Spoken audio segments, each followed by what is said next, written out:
Well, all right, we're here. We're back again. Another Saturday night shoot the breeze with the fans of the Bitter Medicine podcast. I see we got Kevin Carray in the chat already. Saying greetings, family. Got New York Sports Archives saying always looking forward to Saturday night. NYC Beauty says black first, always. Want to say thank you guys for tuning in to Shoot the Breeze tonight. For those of you who are here and those of you who will be on your way, thank you in advance for coming through. Want to thank those of you who posted topics for us to discuss tonight. We should have a good time doing it. Shout out to everyone else who's on KWAZ radio. And with that said, let me give you guys a preview of what we're doing tonight. Tonight we will be discussing what is toxic masculinity. What does it really mean? We're going to define what is a woman. We're going to talk about white replacement theory. We're going to talk about decolonized education in simple terms. We're going to talk about undercover cops arresting undercover cops. Kind of funny story. We're going to talk about polygamy in Africa. We'll talk about Nigeria's treasury chief arrested over multi-million-dollar fraud. We're going to talk about, hey, newsflash, BLM actually has helped some black men. We'll talk about that. We're going to talk about what the Ukraine and Payton Gendron, that's the Buffalo shooter, I'm sure you guys heard about him. What do they have in common? What does Ukraine and Payton have in common? And then last, we'll be talking about time as being the most valuable human resource. Time. I see we have Jonelle is in the room. Daily Affirmations by Paul is in the room as well. You guys make sure to check out her channel. Follow her on social media for upliftment every day, and support her by purchasing her first book. Make sure you guys check her out. So what we're going to do, we're going to start the show. And on the other side, we will put in Shoot the Breeze prompt number 1 tonight. I'll see you guys on the other side.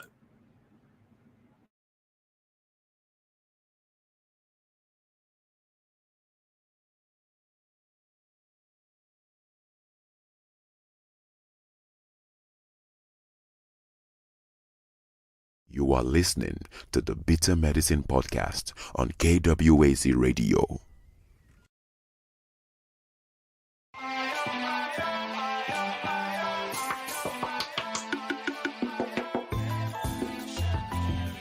Welcome to the Bitter Medicine podcast, where it's all about black empowerment. Our show focuses on black news and entertainment, arts, science, economics, history, people, and strategies that uplift, empower, and motivate Africans within the diaspora. And now your host, whose favorite color is black, Goku.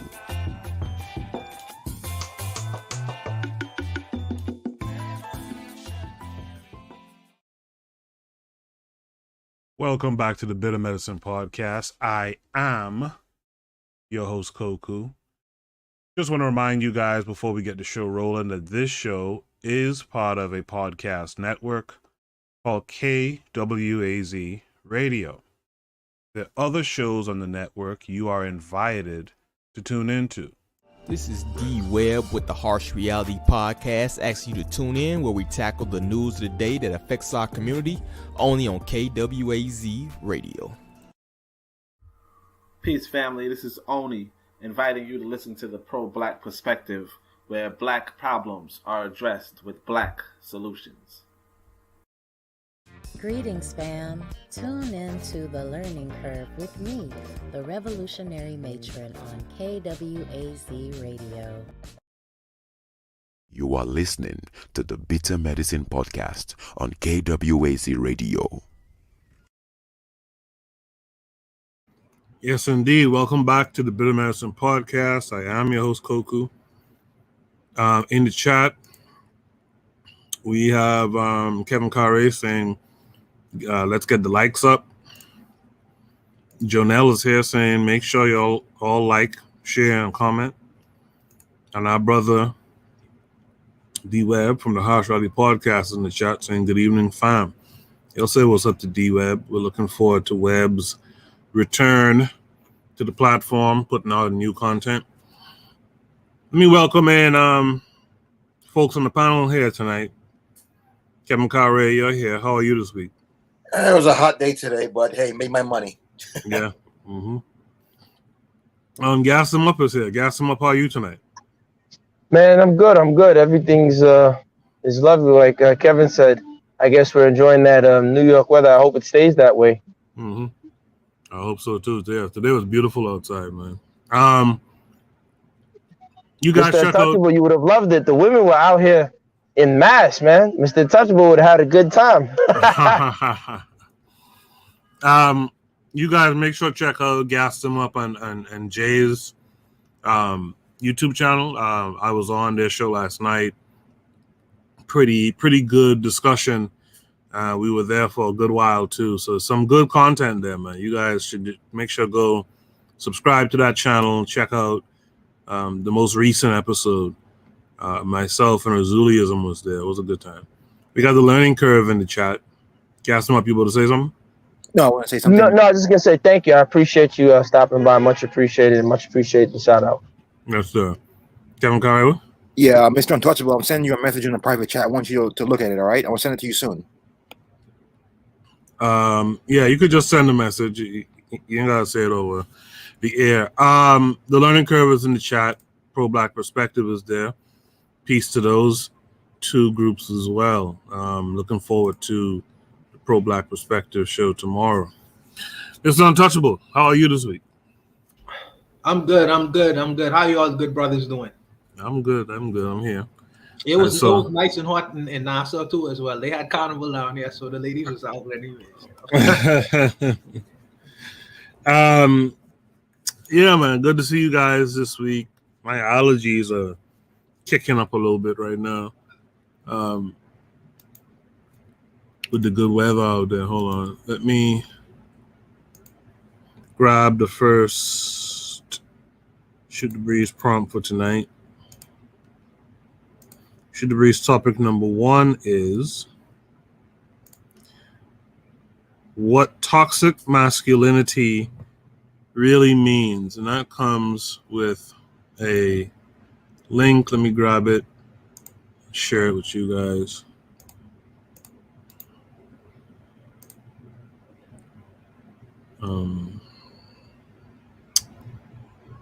Sorry, hold on.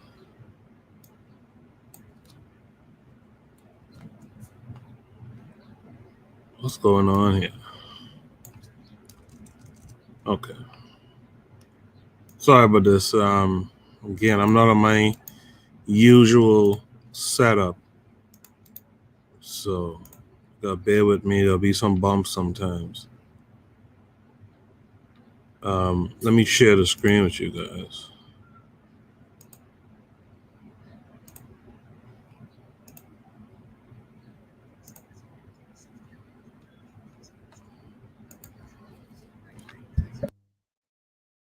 If you listen to these people back then, you would think that toxic masculinity means that masculinity itself is toxic. And this narrative fit very conveniently into this whole Gamergate era, capital G gamers and skeptics fighting against the evil feminists who are trying to take away our masculinity because they think all men are sexist. And so they have this term called toxic masculinity, which means that all men are evil sexists and we should get rid of masculinity. You get the idea. But, surprise, surprise, this is not true. Toxic masculinity does not mean that masculinity is toxic, and it's actually a pro-male term. Discussions about toxic masculinity are very helpful to men.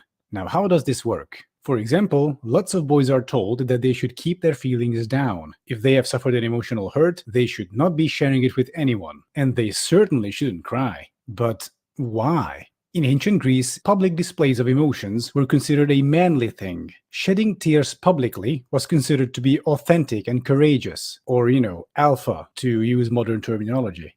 Teaching young boys to just bottle up their feelings and cut themselves off from any sort of emotional support network is a very harmful practice and an example of toxic masculinity. Another example is the normalization of violence among young boys. Do we remember that Gillette ad? The one that caused a collective mental breakdown among reactionaries a few years ago? In it, there's this very creative visual of a bunch of dads standing with their grills in a row, going, "Boys will be boys," as two kids scuffle with each other on the lawn. This scene is meant to reflect on the fact that we normalize violence among boys. And of course, a friendly scuffle between two kids is not the issue. It's all this additional baggage of, yeah, well, boys and men, sometimes they just need to go at each other, to live out their masculine side, to unleash the beast within. Yeah, and then bullying happens. So is bullying a good thing? Hey, the bully just unleashed the beast within. He's just living out his masculine essence. It's not his fault that the kid he's bullying is too much of a pussy to retaliate. Stuff like this is also toxic masculinity. The third example would be a fetishization of self-reliance. Not only are boys taught to just bottle up their feelings, they're also told that asking for help is a feminine thing. Like if a man is driving somewhere and gets lost and so asks for help, that is emasculating. But why though? Some people would make an argument like, back in the ancient days, men were the rugged hunters roaming the plains, and so not asking for directions on the way to McDonald's is an expression of this ancient male virtue. But the thing is, I can do the reverse and say, hey, in the ancient era, hunting was a very dangerous business and men did it in groups. Therefore, it is natural for men to ask for help. When they get lost on the way to McDonald's, they immediately pull over and ask the first person for help, which is an expression of this ancient masculine virtue. So yeah, the fetishization of self-reliance is also toxic masculinity. And when you combine these three things, bottling up your emotions, normalizing physical violence, and fetishizing self-reliance, you get a high male suicide rate, battered husbands who don't ask for help, domestic abuse shelters that are available only for women, boys emotionally scarred by bullying, or male domestic abuse victims who get ridiculed and laughed at when they try to ask for help. All of this results from toxic masculinity. It doesn't mean that masculinity is toxic. It means that we have some very harmful and, toxic ideas about what masculinity should be, and that we should work against those things. Feminists who bring up the issue of toxic masculinity try to help men. And I find the irony astounding that they get harangued by these capital G gamers and capital S skeptics, because first off, they agree on the problem, so they should be natural allies, and second, how fragile do you have to be? How unsure you have to be in your masculinity for a razor company's YouTube ad to cause this big of a freak out? Masculinity is not a bad thing. The fact that we have all these harmful and toxic ideas about what masculinity should be is a bad thing. It results in bad outcomes and in general decreases the well-being of men. And so I'm against it. I want people to be happy. I want men to be happy. And so I don't purposefully misunderstand feminist terms meant to help men. So this is the idea behind toxic masculinity. I hope you've enjoyed the content, and in the meantime, please don't forget to like and subscribe. I also have a Patreon, so if you think this kind of content is worth your time, please consider supporting. All right, you guys heard the video. Gas them up. What did you take from this video as to what is toxic masculinity? For me, and I'm driving, so if you hear any noise, pardon. But for me, I don't necessarily agree that, I think there are modern day problems with how masculinity is interpreted. So, for example, you look at the Amber Heard and Johnny Depp situation. Like, what she was doing was, abuse, right? Now, if he turned around and punched her in the eye, we would say, "Oh, he's terrible. Why would he beat her? He should never beat her." But I mean, this woman's taking she's crapping in his bed. She's just harassing him and annoying him and emotionally looking for problems. And it's like, yeah, I think that that's something that should be addressed. It's like, how do men address that? Oh, you got to walk away. Well, but so much you're going to keep walking away from, right? Like, I think, there can't be any sacred cows. So I can see that part. But I think he's being toxic by coming at men without putting in context to understand why men would not want feminists to label them toxic masculinity, right? Because men have been conditioned a certain way. just the same way women have been conditioned a certain way. I mean, look at the way women reacted and laughed, especially black women laughed when Kevin Samuels died. They were throwing parties, they were drinking. It's like, woohoo! You know what I'm saying? And because the way the women in this society have been conditioned, they're not to be criticized. So the audacity, the nerve of this, especially specifically this black man, to criticize us, you know, they reacted in kind. They didn't like that. So I think the guy who made the video is not taking that into account, that, you know, modern men have been conditioned a certain way. So of course they're going to react, you know, in response to what feminists are calling toxic masculinity. But I think he has some elementary points. You know, so I'll stop there. Yeah, I appreciate that. In the chat, the Harsh Reality Podcast says, whole lot of reaching in this video and anecdotal examples. The things he mentioned are not even masculine traits. Stubborn, picking on those weaker, domestic violence. That's just plain toxic behavior. Kevin Carre, you heard what gassed him up at the saying what the Harsh Reality Podcast said. What do you take from this video? What is toxic masculinity according to this video? Well, according to this video, toxic masculinity is what those feminists label it as, you know. But these are the same people that will complain when, you know, some dudes are harassing them on the street and, you know, they can't do anything about it. But you want to call on a man to come do something about it. But hey, we're toxic, you know.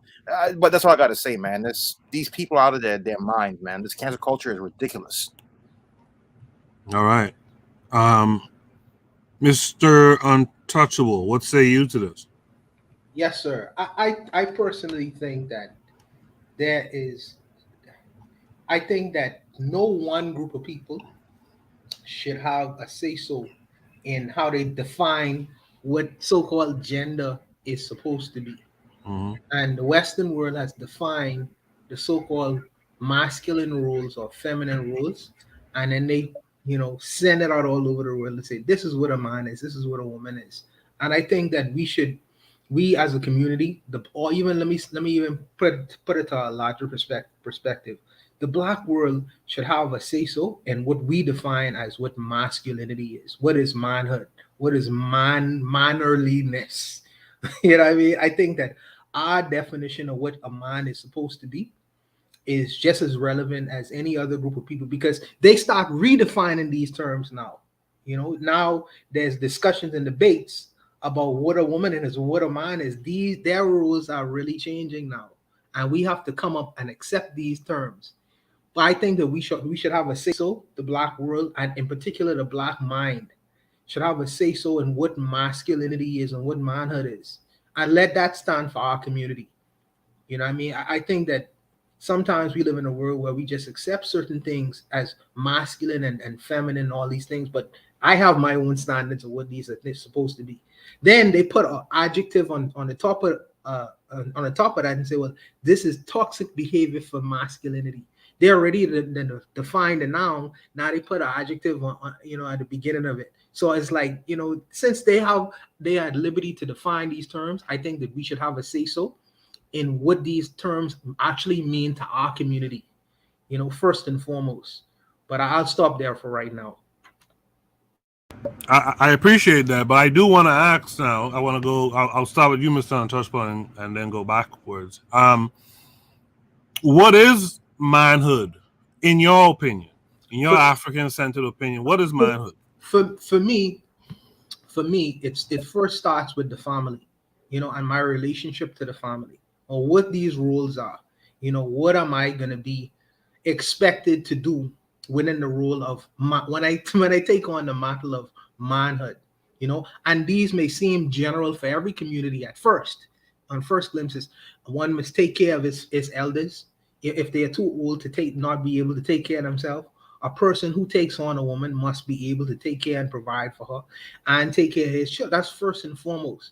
The next thing is you must have a marketable skill, not only to sell to the marketplace, but to pass on, you know, just in case a child or younger people may be able to look at you and not necessarily even Your immediate family members, your nephews, your nieces may look at you and say, well, I like the type of skill that this person have. I could take this on and I could use this later on.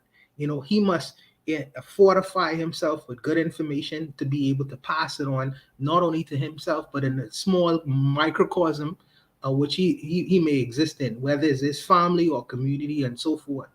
And also, as a man, he must be able to be a productive person within his community.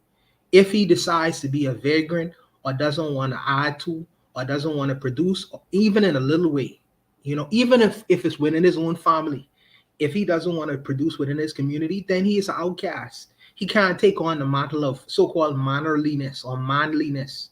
That's, to me, that's what toxicity is. If you just want to lay down or lay in front of the liquor store all day long, you don't want to produce, then you are becoming a toxic man in your community and within your whole family. Everyone is affected by the do-nothings in our community, because since they don't do, someone else must do. Someone else must carry the weight of them. So, I feel like mannerliness takes on all these kinds of different mantles, and it comes in different phases and stages. A man must be tested before he could ever take on the so-called mantle of what masculinity is, or mannerliness. Mannerliness is within our community. All these traits, I believe that men of our community should exist in before we could ever inherit the so-called mantle of what a man is supposed to be, if that's understood. Yeah, man, love it. Kevin Cartwright, what is manhood and masculinity and manliness to you? Taking care of your family first and foremost, taking care of your woman, your kids. Second most, your family, and most important, taking care of your community. Doesn't have to. It's not manliness. It's not about fighting other people. It's about how you can, negotiate life, and as I said, take care of those people. Yeah, negotiate and navigate life, right? Gas them up. What say you? I think manhood is defined by the person. I don't think there's a set template for masculinity and manhood, because for me, if the guy loses his legs or his arms, then that means he's no longer. That's what masculinity is.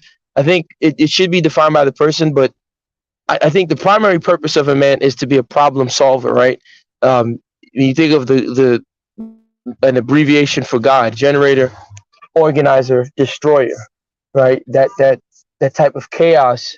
I think those are the things of masculinity, because each group, depending on their environment, will have different requirements for the men in that society. So I don't think there's a stock template, and that's why I think it's up to the man in reference to his culture and his environment. So I think it's up to the man to define that, at least for me. But I think if I could just pick one thing, it would be problem solver. And whatever that problem is, you can solve it. I think that would be the requirement. I think the first problem is the problem of self, right? Know thyself. So when you know who you are, then you can go about, creating that, generating order, and things of that nature. Thank you for that. Let's welcome in Tanzan to the panel tonight. Tan, how are you tonight? I'm very good, thank you. How are you? Great. Good to see you again. I just saw you 24 hours ago. I know. Tanzan, you see the prompt, and I'm guessing you saw the video. What say you to this? What did you gather from this video as to what toxic masculinity is? Well, the toxic masculinity is men who hold their emotions in check, and they are quick to violence, and they are self-reliant. That's what I saw from the video. Okay. And what do you think? Do you agree with the video? And what do you think manhood is from a woman's perspective? Well, I'll define it in a way that distinguishes it from womanhood. I'll give the both definitions, because obviously I can't really say what manhood is. That's for the men to define. But for me, what is manhood that is separate from, let's say, personhood or womanhood is the idea of the concept of giving life or initiating life, because life is initiated by the man. And the definition of womanhood is nurturing life, because that's something that only a woman can do. She is the one who can nurture that life and bring it to, to fruition, whereas the man is the one who can initiate it. So one without another, doesn't work. So for the man, the first is that decision to create that life. So he gives life. And for the woman, what makes her a woman is that ability to nurture life. That's something that no man can do. And initiating life is something that no woman can do.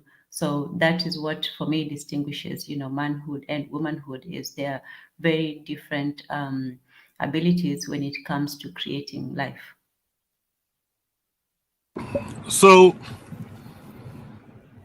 in our circle, in our community, right, amongst our people, how do we get each other to understand what is and isn't manhood, what is and isn't womanhood, and when do we begin that process? I know there's rites of passages.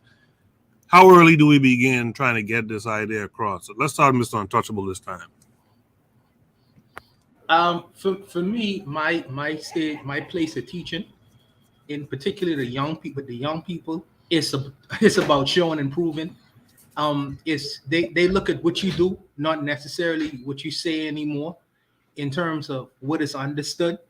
And I am very careful when I'm around younger people, because sometimes I'm thinking that they're not watching, when in fact that they are. Even with the small details, they'll remind you of them too. Especially when you may say something and do something that's contradictory to it. Back in the days, we used to watch our parents do it, but we never used to question them on it or even call them on it. Nowadays, the young people will call you on that nonsense, and say, well, this is a contrast and a contradiction. So if you have certain principles, you must stand by them in practice.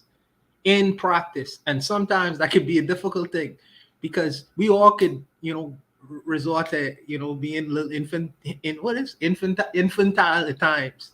And if you don't want your kids or people around you who you influence to look at you crazy when you engage in sometimes an infantile behavior, I say get away from them for a time, and then come back and do the things that you need to do, because you want to give the next generation the best possible image of self, so that they could live up to that idea. They may fall short of it, but when you present yourself to them, you always must try your best to present your best self or best version of yourself to them.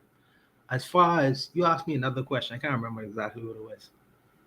Yeah, how early do we transmit this message? I say soon as children are very they quick learners, so I say at very young ages, if you can, anytime that you could get them to a point of reason, because children are more reasonable than people would think. So I would try to get them to understand certain things at very early ages. My sister talks to her kid, and I think that all these things and of instructing and speaking and getting kids to understand very early and understand. We used to get beaten when we was younger. Children don't need to get beatings anymore. They need to understand, that brain in their head is a very infinite thing. So once you start to get them to reason, because they always ask the question, why, because they're trying to find out more and more about the world. And I think that instead of cutting them off and they don't ask me, just do it. Sometimes you should resort to explaining to get that brain motor functioning. You know what I mean? Get that right around their head, going around and around in circles, because their mind is developing as well. But I also believe that beyond reasoning and sitting down and trying to get them to understand, we should do it in deed as well. That's very important, and it makes you a better person, I believe. Kevin Cartwright, how early should we transmit this understanding of what is manhood and what is womanhood?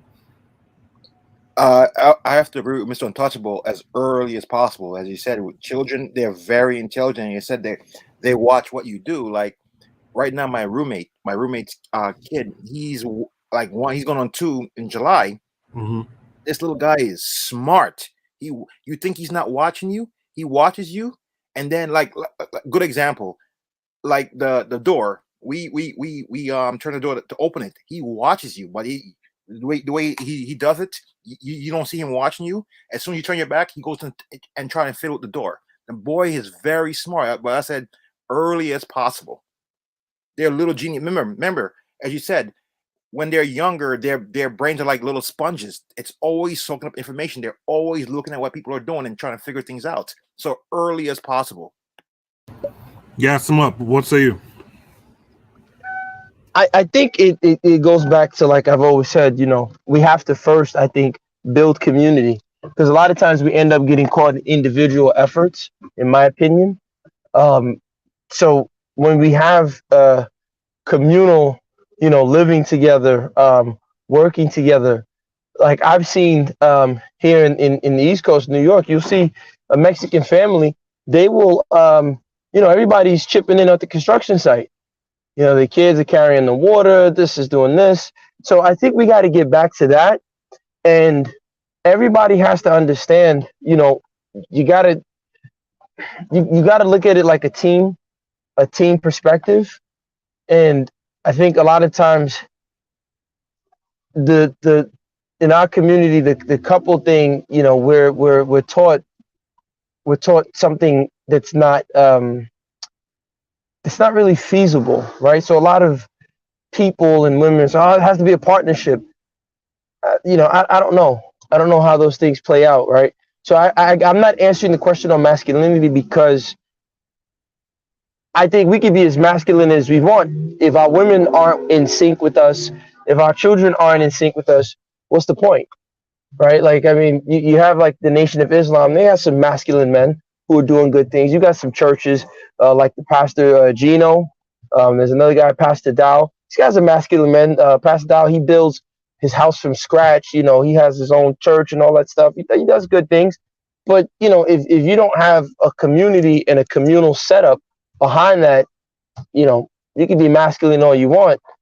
It means nothing, in my opinion. I appreciate that. But guys, at the end of the day, he could be as masculine as he want to be. But Gino Jennings, he submits to, he has a white savior. You know what I mean? So for me, at the end of the day, that's who's going to be his head and his God. He's going to bow out there. For me, that's a massive contradiction. Yeah, because I don't think that, well, maybe I'm wrong about this, but for me, the idea of what a man is supposed to be is he's supposed to be the controller of his so-called universe, whatever that existed. So I would think that for him to be bowing down to another male person, in the image of what he postulates as his Lord and Savior, to me is it's a big gap in contradiction, man, what masculineness or mannerliness is supposed to be in my eyes. I don't know. I might be wrong. What do you think? Yasima? Yeah, I mean, like I said, I try not to touch the whole religion thing because, people, it's within their psyche. It's embedded within their psyche. So the effort I'm going to take to try and remove it and then replace it, man, that's a strong juju, man. Like, I can't, that thing that he like you said, what he's buying, his mama put it in him from birth. I can't compete with his mama psychologically. That's what he saw his mama fall on her knees and pray to this Jesus when there was no milk, and somehow she went to work and milk came, and hallelujah. So I can't contend with that, but I can at least say, hey, he's calling out some ills within his community, and he's conducting himself in a way that that is at least a step in the right direction, right? You're always the one that tells, you say, Gas, you got to meet your people at the level that they are. So, I guess that's my way of meeting him at the level that he is. In the chat, Tanzania he said peace and greetings in the chat, but she's on the panel now.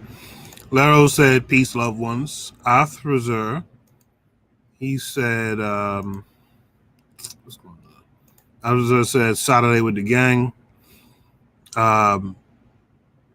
Daily affirmation by Pauline said to Mr. Untouchable, are you saying small children should never get spanked for misbehaving in their formative years?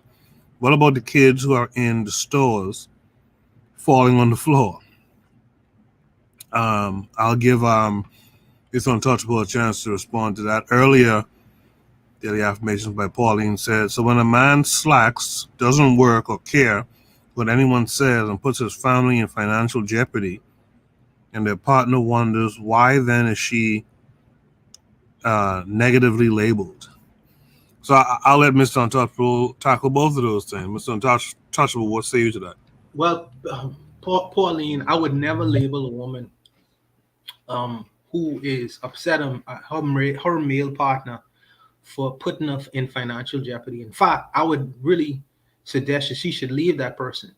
I would say that, if he doesn't want to do anything and he is capable of doing something, my question becomes, was he like this when you initially got in a relationship with him? That's when the situation is, for me, is problematic, because if you knew this going in, that's a different kind of scenario. But if after the fact he all of a sudden becomes this thing, then you need to weigh and measure. You need to weigh and measure in a situation you may be in, and that might be specific for individual people. But if a man is going down under like the Titanic, should you go down under with him too? Because you may have fell in love with a fool. She took her vows. Who knows? And them vows, you could. I mean, that's a decision made, by the state, and by the state you could get a divorce as well. So that's neither here nor there. As far as the kids is concerned, and children wilding out, this really comes down to how you want to discipline your child. I used to be the child who used to get tear right up, for acting out and acted insane and ridiculous, but when my mother used to beat me like that, it caused a lot of resentment for many years with me and my mom's, man, many years. And I figured sometimes, man, for me, I figured sometimes maybe if my mother understood that if she had explained things to me differently, even as a young person, maybe I wouldn't act out. I used to be one of the kids as well in school where if a teacher looked at me crazy, I used to shut up. I was one of them kids. So maybe she could get me to behave in another kind of way. I used to also be a person, if I did something to embarrass or embarrass my father showing me he was disappointed in my behavior was worse than a million beatings. And you could train your children in that way and manner too, if you get them to understand. Hey, I have great expectations out of you. I have great expectations out of you, and I don't want you to behave in these kinds of manners. And if you do these things, it's going to disappoint me and hurt my feelings. I don't know. I don't want to be a person to be able to be the one to say how a woman should discipline her children. But I feel, as that little small child, that maybe there may be another way. I think if most people be honest about that beating thing, they would agree that for the most part, they would agree that there's better ways to do that. We're gonna give the last word on this to Tanzan. Tanzan, what say you? How early do we start this initiation, and what do we teach each other? What do we teach each other first and foremost? Like what do we teach men? What is womanhood? What do we teach women? What is manhood? What basic understanding are we trying to get our people, and how early are we trying to get our people to have that understanding? Thank you. For me, it's the first thing is nature. What does nature, show us when it comes to children, male and female? And I think in general, even the people who want to say, oh, it doesn't matter, it's socialization and all that. When you see the little girls and little girls usually play with, dolls or some kind of, cooking things and things like that. So even nature is there preparing them for their future roles. And when boys play, just naturally they tend to, be rougher with each other. They're more, gregarious. They play with, build toys and things like that. So already, even within nature, even without us showing or teaching them anything, we can already see the direction that, they're going as girls and boys. So what what the society or parents can do is reinforce that, but do it in a positive manner. I think when people say something is toxic, I think the only part of it that is toxic is when one wants to define it in a very narrow manner, that, oh, boys can only do one thing or another. And it reminds me of Chinua Achebe's Things Fall Apart, where you have, what is now described as the alpha male, Okonkwo, and he was very ambitious, hardworking, driven. And then his son was very, artistic and cultural. And to him, his son was a womanly, of character, because he enjoyed what he considered womanly activities, like dancing and playing, instead of going out to work and, getting his work in. And then his father was what somebody would call toxic, because he was not very ambitious, and he was almost lazy. Let's just say that he enjoys simply, getting as little done as possible and then enjoying the rest of his day. So I think that was a very excellent book in showing all three types of masculinity. And it's not that one is correct versus another. It's also in a matter of character. So there shouldn't be, oh, if you're this way, then you are against masculinity. I think, though, going back to, the nature provides, the man is the initiator of life. And once the life is created, new life requires, protection from, outside forces. It requires nurturing, that means raising the child up, and it requires discipline. So whoever is best at the job is the one who should take it. With the lions, it's the lionesses who go out and hunt, but it's the lion who protects the herd. So in human beings, if obviously the job of protecting the child, including the woman, should fall on the man. If it's a physical sort of thing, the man is in a better position. So the first thing that should be, in the man's resume or lineup is protection, or however it is, whether it's financial, physical, it's the man's job to protect the family and the children. And with the women's nature is naturally caring and taking care of the children and so on. So in terms of that, she should be heading that part of it, and she should prepare her children, to have female children, to take up that mantle. That means, being able to take care of the household, being able to, be empathic and all that. And so, but the other thing is, it's not to say that, oh, men can only be this way. A man can only be very, he has to be angry all the time, or he has to be soft and gentle. It depends on the character. If it's a man who is gentle, then yes, he can show his protection in a way that's maybe not violent, like the man who is used to fighting. But I don't think that you can label something toxic if the end is protection, is the end is taking nurturing, then however one gets to do it is, now that depends on the character. But in terms of teaching children, yeah, as early as possible, because nature already shows us that there are differences in children just naturally. Even if left alone without any influences, you'll see that girls do play and interact differently than boys. And so in terms of that, once you see, the boys, let's say, acting very aggressively, you can teach them that it's okay to play like that with other boys, but when it comes to girls, maybe, a different method is required. So as early as possible, but not in a very heavy-handed manner in terms of saying this is the only way. I appreciate that, Tan. Before you go to Shoot a Breeze topic number 2, Mr. Untouchable, daily affirmation by Pauline says, I meant, for example, spank a 2 or 4 year old's hand, not a beat down. I'll allow you to respond to that. No. Well, daily affirmations by Pauline understands very well, being from the Bahamas, that for maybe not a 2-year-old, but as far as being spanked on the hand, as far as a form of discipline in Nassau, we ain't learned that growing up. I mean, let me speak for myself. No. You're right. We didn't learn that growing up. Oh man, the kind of beatings that used to get shared out is really child abuse, if you're being honest about it. Yeah, it's straight up. So I mean, I can't, because I don't even know how a spank on the hand would be effective as for any 4-year-old. I mean, but it might be.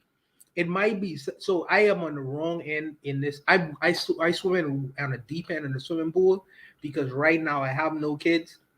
So for me to talk about what is the correct form of discipline, I swim in the deep end of the pool. So maybe Miss Pauline you might have much more information than me on this. So if you want to, please come up and educate all of us. All right.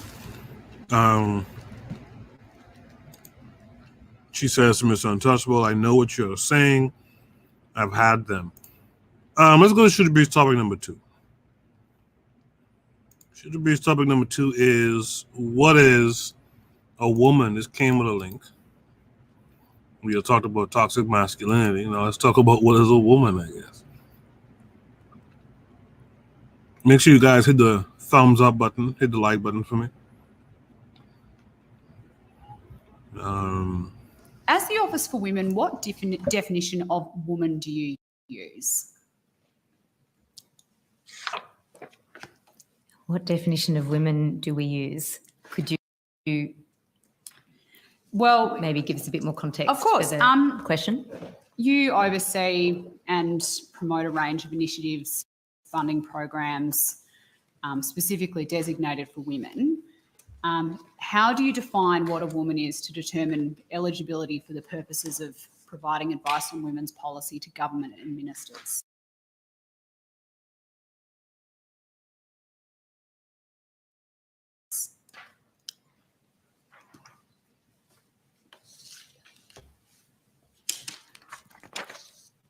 So, in terms of in the Office for Women, we recognise individuals who identify as women, and that's in accordance with the Australian government guidelines on the recognition of sex and gender. Right. On what basis do you use those guidelines to guide that decision, that policy position? So, Senator, in terms of answering your question, as I say, we follow the Australian government guidelines on the recognition of sex and gender. So, I guess in terms of looking at our grants program, to take an example. So, we've talked quite a bit today about the expansion of the Women's Leadership and Development Program. So, in terms of the grant guidelines, it talks about the fact that those grants are there to assist women's safety, women's economic security, women's leadership, to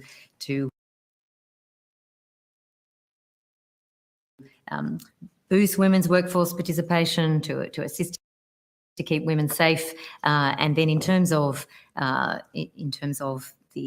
definition, it then comes back to where I started in answer to your question, in terms of us recognising any individual who identifies as a woman. So to be clear then, the Office for Women is not focused exclusively on policies for the betterment of biological women. Senator, I think I can only repeat what I've just said in terms of what we do is following the Australian government guidelines. What is a woman, huh? In the chat, the learning curve said, just should be topic number 2, A woman is aggregator. We increase everything placed in our care. Kevin Curry 42. What is a woman? After watching that video, what is a woman? Well, in my opinion, I can't go by other people, race of people, how to define their women, but I define, it's not a tricky question. I'm gonna look at it from a science point of view. One that has ovaries, that can lactate, that can birth a child. I can't go by these people. This is as I said from the first prompt. These people are out of their minds. They can't even identify what a woman is. It definitely is not a man that put on the dress and gets rid of his plumbing to put on women's plumbing. It's not going to happen. Thank you for that. Gas them up. What say you? What after watching that video? What do you gather from that video? What is a woman? A woman is whatever the state defines, and you better get used to it. So, whatever the state tells you a woman is, you better get used to it, because they're coming. Hide your babies, hide your kids, hide your women. They're coming. How do we prepare for this? What are we preparing for exactly? I would say, again, we got to build communities, because do you think the Hasidic community in Australia is worrying about who's defined as a woman? No. So that's what it is. When you have communities, the state can pretty much do whatever they want. You have your community has a stronghold, they do what they want, and then you have that political fight. But until then, we're at the mercy of whatever the state tells us. Mr. Untouchable, after watching that video, what does that video say that a woman is? Who knows? Gassim was just saying, it's whatever the state. First of all, let me say this. First of all, how about this? These are four so-called educated women sitting on their tuffet, whatever the tuffet is, right? Every day. They determining policy for a country, just like the Supreme Court Justice who was getting questioned, and Kamala Harris, you ask them the same question: what is a woman? Sitting on their tuffets, and you notice the big pause in the room. These people can't even define what they sit on every day on a biological level, because they figure, well, on a legal basis. I mean, really, this is why I try to discuss the difference between having an African mind, because the Western mind, it seems like it's going off a cliff, and I think that we should be very careful. And I think there was a video ago we talk about homeschooling and educating your kids at home, because these kinds of women determine policy, that go out through the rest of the government and public schools and all these kinds of things. And then you get a freakish Frankenstein monster. You send your nice little Johnny off to public school, and then he returns home as a Frankenstein monster, as a perverse version of what you sent out in the morning. It's very important, what you feed your kids and teaching your kids. Because now, let's call them the alphabet boys.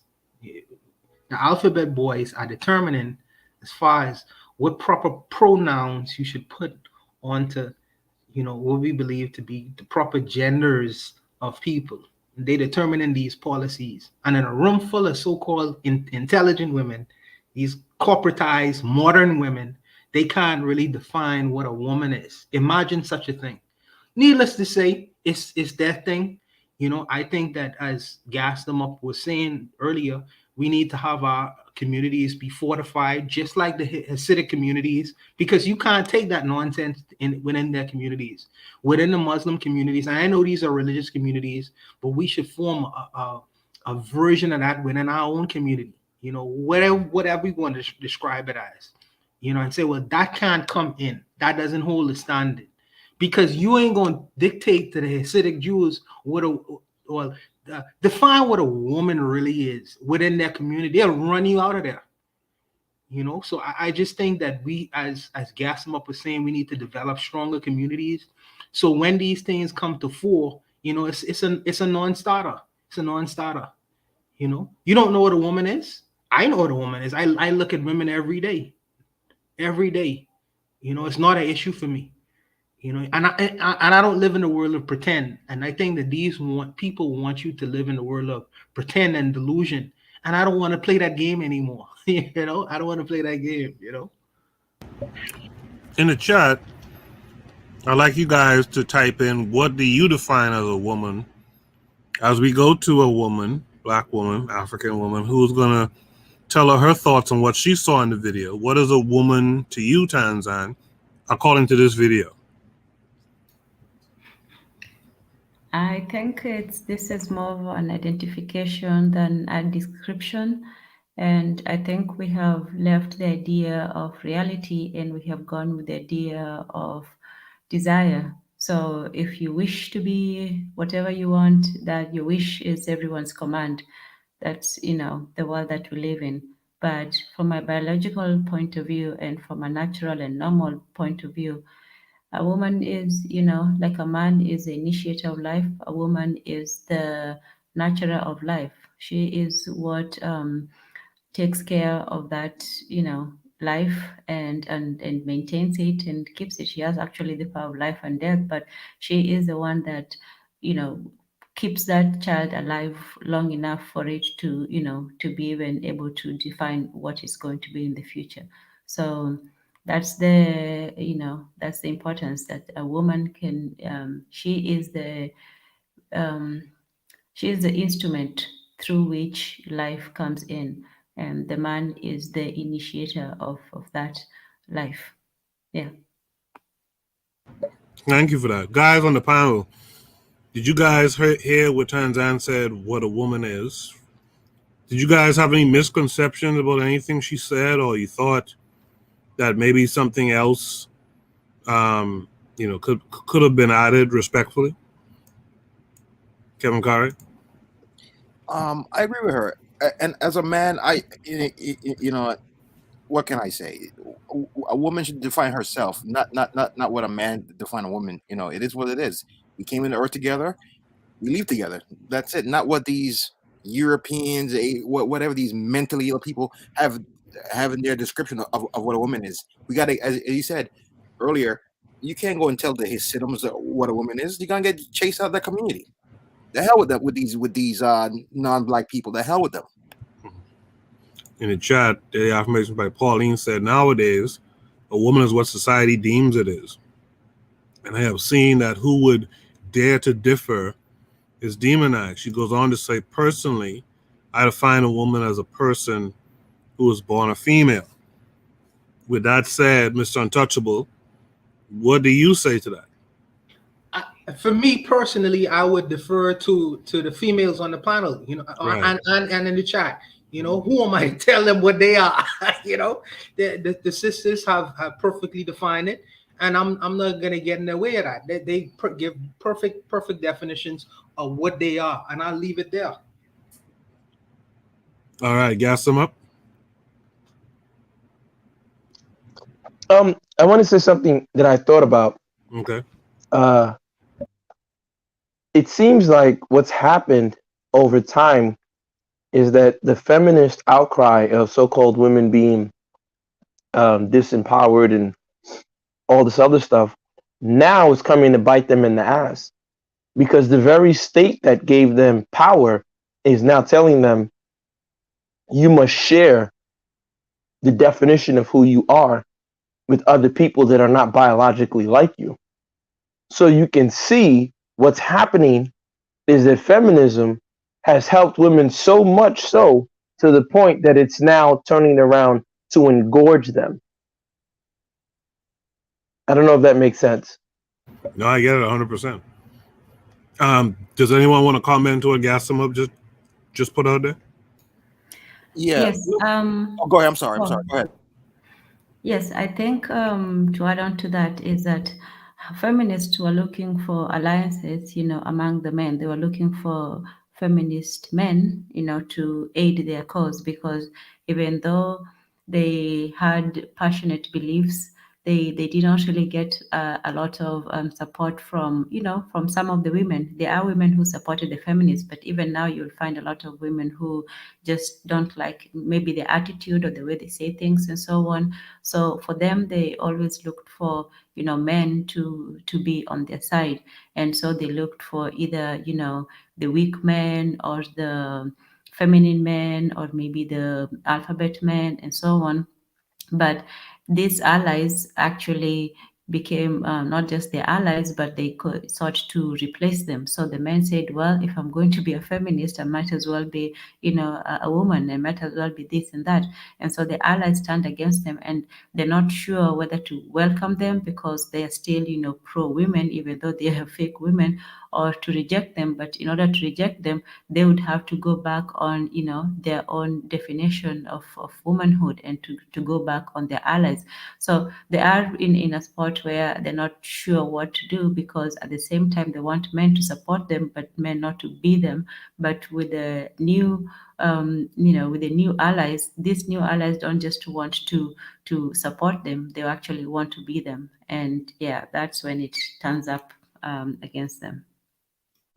Kevin Curry. Yeah, I mean, look what that recent situation with that that guy that I think from University of Pennsylvania, the one that was a loser in the men's division. Then he went to the women's division and became the #1 swimmer in the country. Like, yeah, as you said, it's come back to bite him in the ass. And them feminists got what they deserved. But now it's not just affecting the feminists, it's affecting other real women that have nothing to do with the situation. In the chat, Marcus McGee is here. He's saying, what's up, fam? Lero says, a woman is biologically female. A woman is defined by herself. An African woman belongs to a collective of women. So that's Lero's take on that, and I like it. I agree with both her and Mr. Untouchable. Like women, they can define themselves just how men should be allowed to define themselves. We don't need that whole folks telling us what a real man is and all that stuff. So so if there's no last words on that prompt, let's go to Shoot the Breeze topic number 3 tonight. Shoot the Breeze topic number 3 says, ask the question, what is white replacement theory? This came with a link. It'll take a little minute to load. But white replacement theory was big in the manifesto of this Buffalo killer. And so we're going to look at this video and then we'll discuss what it is as soon as it loads. Sorry about the loading time.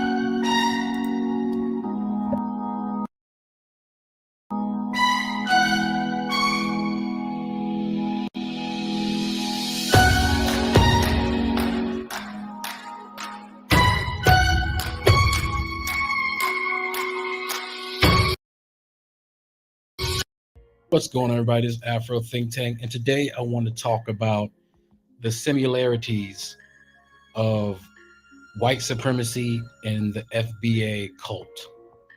Okay? And we're going to talk about replacement theory and what this is all about, what racism and all these shootings and all the xenophobia, what it's all about, and how it's exactly the same thing, and how FBA is nothing but white supremacy and blackface. And before I start, a lot of people get confused when I say FBA as a Pan-African because they think I am they think that means I'm not a African-American, but I am an African-American born in America, but I, like most African-Americans, like 99.99% of African-Americans who live in America, we identify as Africans who live in America. And we're very proud to be African-Americans, and we have no problem with other African immigrants coming to America. We have absolutely no problem, and we embrace them wholeheartedly. All right. Now, we should not be put in the same category as FBA cult. So anybody that calls themselves SBA, know that they are they're knowingly or unknowingly putting themselves in the cult of FBA, and they agree with their ideology and their way of thinking, whether they realize it or not. Just like there are a lot of white supremacists that knowingly or unknowingly are a part of the white supremacist infrastructure, and they agree with their ideology. Now, white replacement theory, which is called theory, but it's not a theory. It's something that's really happening. White people, since they took control 500 years ago, they have made cozy homes for themselves around the world. Australia, South Africa, and North America, and a few other places in Africa, like Namibia, and I think it was a couple other countries. And they were living very comfortably as they carved out, through death, murder, and genocide, a spot for themselves. But just like any great empire, it doesn't last forever. And another thing that white people have going against them is their recessive genes and their cultural practices of self-destructiveness and lack of respect for nature has caused their population to decline. So on one hand, the people that they subjugate are now recovering and building themselves economically to the level at which they can now start to reclaim territory which the Europeans have taken, right? So in America, this was a white Christian nation that was carved out through the genocide of the Native Americans and enslavement of African Americans, right? They made a nice cozy home for themselves, and they thought that this was going to last forever.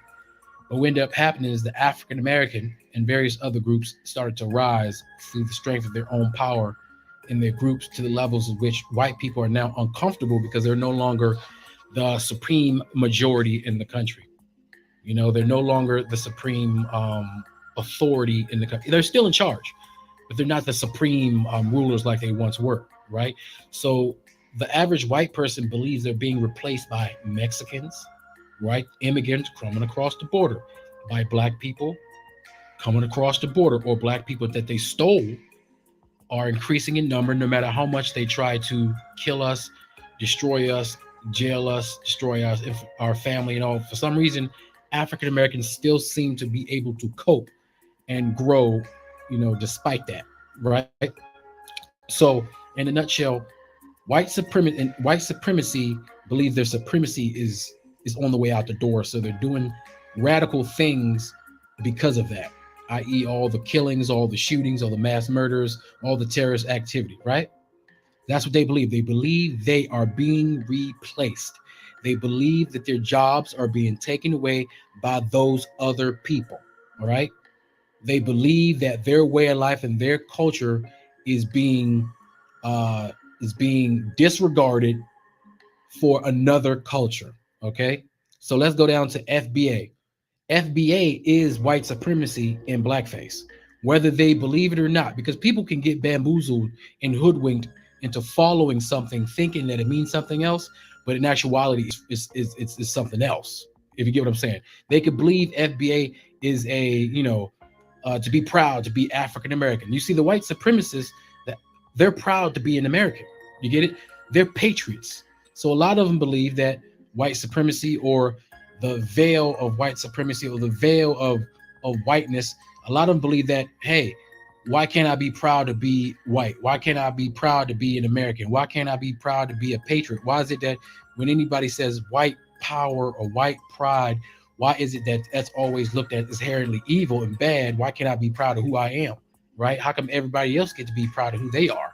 They can have black power, they can have brown power, they can have yellow power and all the other things. But when I say white power, why is it that we get looked at as evil and bad and racist, right? There's a lot of white people who think like that, right? And it's justified to a certain extent.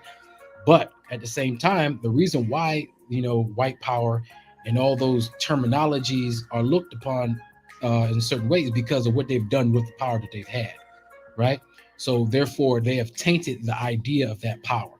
Plus, the idea of white power is a club, because there's no such thing as a white person, but they have created this white group, this club of whiteness, and and it just it's not conducive with nature. It's not compatible with life on Earth, right? We see what happens when they've been in charge. They've destroyed the planet, like where they're literally trying to kill off humanity knowingly and unknowingly, willingly and unwillingly, right? So when we move down to, because white power, that's the parent group. FBA are African Americans who have lived under white supremacy, right? And FBA are a group of black people who feel like they are being replaced by the other black people, right? So they share the same ideology as the white supremacists, because the white supremacists' main enemy is black people, right? But the FBA's main enemy is black people. So you see how they align, but FBA's enemy is black people, African black people, Caribbean black people who are not African American, right? So that's why you see in their title, Foundational Black American. You know, white supremacy is American. So FBA is a subsidiary group of white supremacy. That's why it's white supremacy and blackface, because they share the same ideologies. African Americans who subscribe to the FBA mantra believe that they are being replaced by African immigrants, Caribbean immigrants into the country. They believe that their culture is being put on the back burner for African immigrants or Caribbean immigrants. So they believe exactly the same thing as white supremacy. White supremacy also has a term for black people, you know, the N word with a hard ER. FBA has a term for black people, and they can't use their parent company's term, because their parent company's term also includes them within that term. Therefore, they have to come up with their own term. So they come up with their term called tether with a hard ER, right? So you got white supremacy, which is the parent company. We got that includes KKK, neo-Nazis, and various other Stormfront and various other different groups, right? And then FBA is a subsidiary black organization underneath white supremacy. They have their word tether, right, which is their N word for other black people discluding themselves, so that they can have their word to negatively identify black people without actually adding in the African American. You see, because they don't want to call themselves a derogatory term, they want to call other black people a derogatory term, right? But it's nothing but white supremacy and blackface. So white people who believe that they're being replaced, and you know, they commit these acts of racism on the internet, in institutions, in jobs, online, you know, they spew their hate and their fear of being replaced, of being no longer being in charge, of having to come down to reality and being on equal playing field of the people that they have subjugated. Now the subsidiary group, FBA, they don't have the power of white supremacy, but they piggyback off their parent company, the power on white supremacy, their parent group, white supremacy, and utilize white supremacy power to try to subjugate and disparage other black people, right, online with their xenophobic rhetoric. The difference between racism and xenophobic is racism is a one race versus another race. Xenophobia is like basically racism, but it's like in-house racism. So it's like ethnic racism. So it's like black people versus other black people of other ethnicities. So they're pretty much the same thing. They're just different because one's in-house, one's out, one's more international or whatever, or one's out-house or whatever. You know, you get what I'm trying to say. So that's why African Americans should not be put in the same vein as FBA. But as an African American, it's our responsibility to continue to point out FBA as a hate group who feel like they're being replaced by other people who look like them. Just like European Americans, it's their responsibility to fight against white supremacy in their groups, KKK, the neo-Nazis, and various other white supremacy groups, and to disassociate themselves with them and make a separate distinction between regular white folk who don't believe in those ideologies and the white folk who do believe in those ideologies, right? Just like black people, African Americans, good African loving African Americans, good old wholesome, caring, loving African Americans. We have to make sure we separate ourselves from this FBA cult who is a hate group underneath underneath their parent hate group, white supremacists, KKK, and all that stuff, right? Replacement theory. Replacement theory is the same ideology that Black people who subscribe to this hate group, FBA. FBA is not African Americans, but there are African Americans within FBA, if you understand what I'm saying. FBA and African Americans are not synonymous with each other, meaning you can call yourself Black, African American, that means the same thing. FBA is a cult. It's separate. FBA is, yet again, FBA are African Americans who subscribe to white supremacist talking points and theories and ideologies, but in blackface. You understand? So, because they would like to be closer to white supremacy. That's why you notice you don't really see FBA. You may have some of their leaders like to pretend like they are against white supremacy, but you can tell they actually subscribe to white supremacy talking points. It's easy to get members to join into the FBA group when you advertise as if you're an African American group who advocate for, or against white supremacy. But when you get inside the cult, that's when, before you know it, you turn out to be a part of a hate group. That's how they recruit you in. That's why FBA, their main goal is to beg white supremacy for financing. They're not really mad at white supremacy, but their whole ideology is they're asking their parent organization to finance them monetarily for slavery and various other things, and in turn they will help the parent company with their fight against the replacement theory. They will fight against their enemy on their behalf. You understand? So all FBA wants is what they call reparations, which all African Americans deserve. The world knows it, but the world also knows white supremacy is not giving up that money. But if FBA can prove that they are a good subsidiary cult member, they maybe their parent cult group, white supremacy, will monetarily satisfy their needs, and in turn they will work for and under white supremacy against Black people, against Pan-Africanism, against unification of Black people around the world, because FBA works against unification of Black people around the world. FBA works against Black unity. FBA works against African unity. FBA works against Black empowerment, because if they were for Black empowerment, they would be more closely aligned with the Pan-African movement or the Black Power movement, because the Black Power movement advocates for social and economic cooperation with all Black groups for the empowerment of all of us together, right? FBA does not subscribe to that. They want to be their own separate group, separate from all Black people, and they want to be above and they want to be supreme over those other Black people, right next to white supremacy, and they want to be monetarily compensated from their parent cult group, white supremacy, for that action. That's a give and take.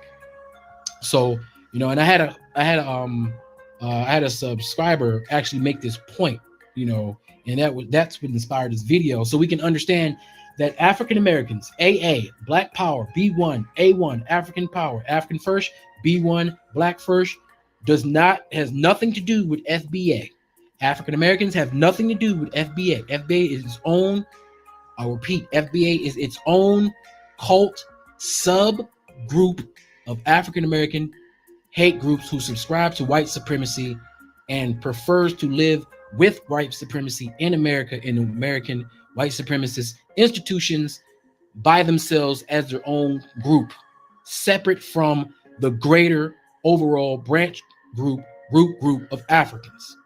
African Americans want to be and acknowledge its connection and relations and closeness with its main parent group, the continental African, and its parent mother homeland, Africa. Okay, so this has just been a quick lesson on white supremacy, replacement theory, FBA replacement theory, and blackface.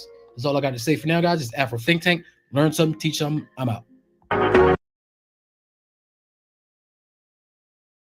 Absolutely. You guys make sure to subscribe and check out Afro Think Tank as well.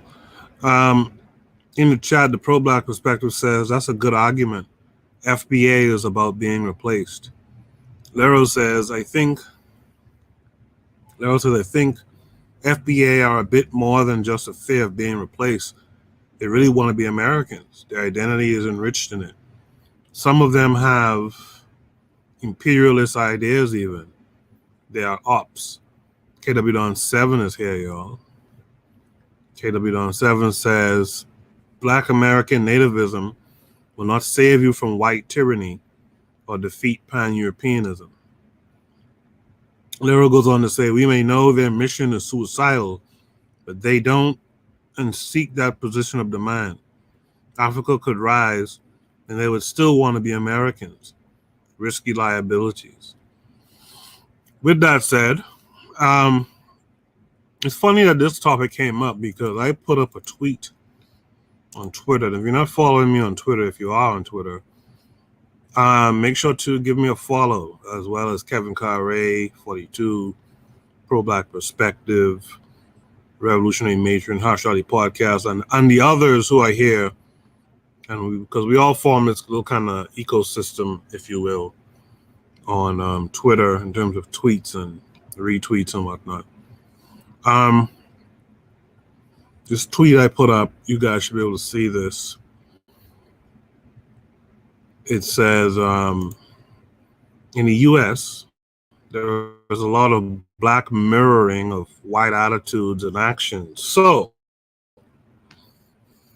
how long before the ADOS, hashtag FBA, carries out a Buffalo-style attack in the little Caribbeans of New York or Miami, etc.? And I didn't realize it until just now. This got more interactions than I thought. Someone says ADOS is not affiliated with FBA, which is nonsense. And someone came and tweeted to them, this is what you choose to comment about, of all the things.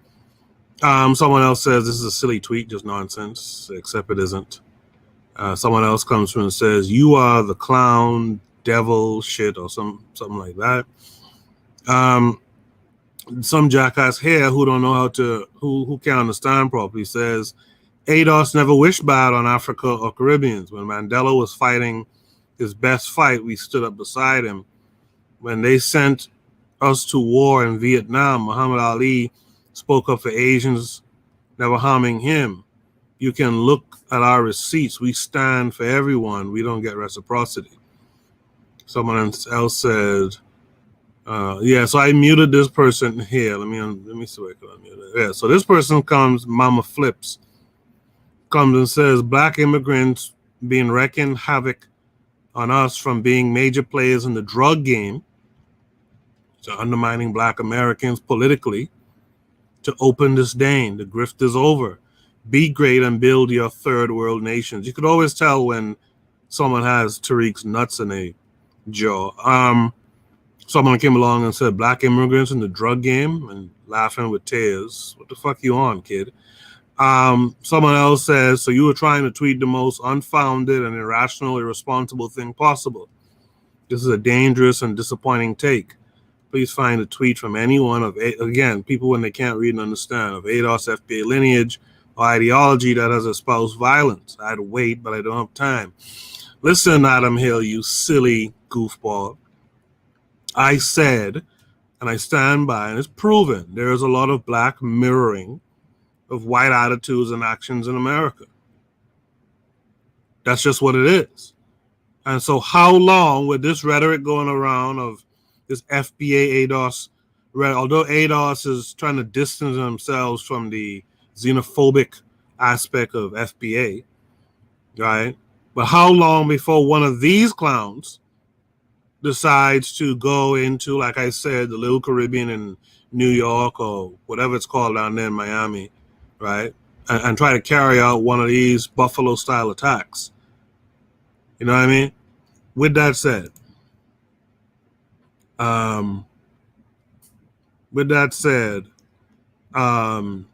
Kevin Carre, what say you to this notion of white replacement theory? First things first, I give credit to that brother. He spoke the truth. Not all that this blasted ADOS FBA They're all clowns. The majority of people they're just living in fantasy land. But now with the white replacement theory, that's been going on for years. You know, the problem is with a lot of these Europeans is they're killing themselves. We have nothing to do with this. We're not trying to replace them. It's just their fight is with the upper class, right? The elites. The elites has been, you know, what's that Lyndon Johnson quote that says, if you can convince the poorest white man that he's better than the Negro, you can easily pick it. Something like that. You get what I'm saying, right? Than the greatest black man, yeah. Yeah. Their fight is with them, not with us. Remember, there was a rebellion called the Bacon's Rebellion where whites and blacks fought against the elites. But what the elites did was say, hey, man, you poor whites, we're going to get your position. And you're going to be supervising over those blacks. But while they were doing that, those elites were picking their pockets. You know, look what's going on in the U.S. right now. But the one thing that they don't really happen to mention is, again, they're killing themselves. The mass shootings, and you know, when COVID hit, it really exacerbated the opioid epidemic. Like, walk through the city, gassing up. You have seen it, Koku. You have seen it. I've seen it. Walk around Chelsea. Go to Staten Island. These guys are strung out all the time on heroin and fentanyl. It's like they don't care anymore, but they want to blame us. We're trying to do our own thing. We're trying to survive. But as I said, this is their fault. And the other thing too is their women are not reproducing as much anymore. And remember too, they were pushing this gay agenda. That's the other problem of them, you know. But what can I say, man? That's on them. Kevin Carey, Afro Think Tank. He's in the video. What he does is he's trying to show the parallels. White folks do this, and here comes the ADOS FBA / Black Americans who come and do something very similar. With that in mind, that's why I put out that tweet. Do you think it's possible, probable, or what have you, that there will be an ADOS FBA type who decides to go out there on a manhunt for non-ADOS FBA types in America? I believe so. Yes. Look at it's like their tweets are getting more and more extreme. You know, women can say, you know what? I'm tired of talking on Twitter. Let me go to New York City. They always say New York City is a immigrant dump hole. Let me go to New York City and start blasting on these Negroes out. You know, that's what's scary. Then the king pimp on himself. He's like, well, you know, let's say in theory that happens. He's gonna use plausibly the denial. Like, oh, well, I was doing it for fun. I'm a comedian, you know. But yeah, I would not put it past these ADOS FBA people. I would not. All right, thank you for that. KW Dawn 7 in the chat said, Mink Slide, quote unquote, is a made man if you get my drift. He suspects. He says Mink Slide has praised an FBA, fighting a non-FBA in a video. Omawali Africa unfollowed him on Twitter after that tweet. Interesting. KW Dawn 7 lastly says the white population hit the wall after World War I and World War II. That was white on white crime. Let's welcome in the brother Jay tonight. Jay, how are you doing? Good morning. I'm sad to say that I'm just okay. How are you all doing? I'm doing well. That sounds better as just okay. Jay, what do you say to this white replacement theory and what Afro Think Tank had to say in the video? I'm very proud. I was surprised in the end that it was Afro Think Tank. I popped in when this video was already running, and he really surprised me with this with this video. I'm proud of him. I'm proud of him. But you know, it woke me up. You know, or maybe this whole FBA ADOS thing woke people up.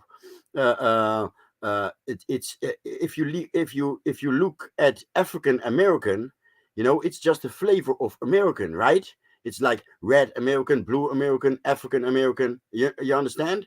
So it could have a good side, right? We the sane ones could turn it into some kind of awakening. But you know, have you noticed that the Portuguese descendants of slavery, whatever, the Portuguese dos, they reparation is not the call for reparation is not as strong because Portugal is poor as fuck, right? And long story short, let me cut it short. So you live in the country that brags about being the richest. It brags about being the strongest military, right? And it acts like the police in the world, and you're hiding behind that, right? It's kind of weak. I'm sorry, it's kind of weak. You know, now that they're falling, they're clearly Putin is putting them to shame. Why aren't we, us black folks worldwide, cheering, right? Yippee! Look at that. These motherfuckers been you know, the United States has had a big mouth, but look, Putin is putting them to shame. Why don't I hear those kind of voices, right? Now that's right. it. Right. Just so y'all know, when panelists are speaking, I tend to mute my mic to stop any background noise, especially this week because I have a fan running in the background right now. So if you don't hear me saying anything of approval while you're speaking, is because I've muted my mic so that the clarity can be there. Let's go to Tanzan. We haven't heard from Tan in a minute. Tanzan, what say you to this? Oh, yes. Well, it's like this. If you feel oppressed, you want somebody to oppress or to, feel that you have some sort of power against it. And to me, it's also very defeatist in a way because they have stopped, fighting their real person who did this to them, and instead are just, almost lashing out at somebody who had very little to do with their current state. And it's a fight that they know that they can easily appeal to the resentment of the few amongst them, and that they can expound their theories without too much pushback from the people that they're really fighting against. So for me, I think it's mostly very, very sad, very desperate, and unfortunately, like every cult, they won't know they're in it until they see the negative aspects of it. Appreciate that, Tan. Gas them up. White replacement theory. Did you like what Afro Think Tank had to say? Do you believe that Black Americans are doing this mirroring of what white folks do in terms of this white replacement theory? You know, that's I did something earlier on the identity of whiteness, and touched on that. I think I sent it to you, if I'm not mistaken. I sent it to you, Mr. Untouchable, a while back. The thing is that I find interesting about this so-called white replacement theory. I'll go even further with it, right? White, what that gentleman is, he's a cancerous tissue within the body politic, right? I'm gonna go a different direction. So just bear me for a second. He's a cancerous body in the sense that white replacement therapy and testosterone replacement therapy, or androgen replacement therapy, right? And what is that? That happens when you have hypogonadism. And what's hypogonadism, right? That's when the testes are no longer producing the requirements for masculinity. Those hormones are no longer being put out. And as Brother Kevin said, you see the gay agenda, you see their attack on women. It's a cannibal. The cancer, it worked so well to eradicate others. Now it's turning on itself, right? It's like the snake that's consuming itself. So this cancer is arising because before these white men were the testosterone for the body politic of the United States, but now they're realizing they're no longer needed. You understand? So they instead of them to just quietly be flushed away within the body politic, they're putting up cancerous resistance, and so you can see this play out. So I'm not surprised. This is what happens in an actual physical body, right? When a cell no longer knows its purpose, it becomes a cancer, right? And slowly but surely, people are losing their purpose within the Western body politic. So that's my take on it. All right, thank you for that. Go ahead, Tantan. This idea of identity and going back also to, what's a woman, what's a man, what's, marriage, what is this? I think that the West has taken the idea of identity to replace that of reality. So what I feel goes, not what is objectively out there. So we have made things subjective that now even things that are fundamental to reality, they can be changed just because somebody feels like it. And identity is simply a feeling. So once you give that feeling a name, then you can be gender fluid, you can be, even historically fluid. You can, because even their history, some of the things that they talk about, oh, well, we helped you. There was one that they said, oh, we helped you during Mandela, and so we helped you then, and now we didn't get our help back, and so now we're turning against you. I mean, that does not even make sense. If your help was so, necessary and so well thought out, you wouldn't expect somebody else. Why are you just helping to be helped back? But also at the same time, they're also so independent that they're still the strongest and the best, and they don't need anybody's help as well. So it always comes with this new redefinition of terms and a new ahistorical definitions of things. So, LBG did this, marriage becomes this, woman becomes this, black becomes this. Things that we had already known in reality are now redefined because of identity, and that identity is not a new thing that is being realized. It's simply a redefinition of terms based on somebody's subjective view and feelings about it. So yeah. The crazy thing is, this has been going on now. People have been defining and redefining this reality around us, in fact, impacting our own realities, actually. And this has been going on for a while now, for a long time. And, I tweeted about this the other day as well. Like, black folks, you mean to tell me, like, you don't want to see something different, right? You don't want to do something different. We're doing the same thing the generation before us did, or the generation or two or so did before us. Like, we're doing the same thing. We're living that same reality, which is an artificial one, because these folks create our reality. These folks tell us what a black man is supposed to be, what a black woman is supposed to be, et cetera, et cetera. And my question to black folks is, man, aren't you tired of not defining and maintaining your own reality, man? Damn, in the chat, KW7 says there's a struggle with Urugu.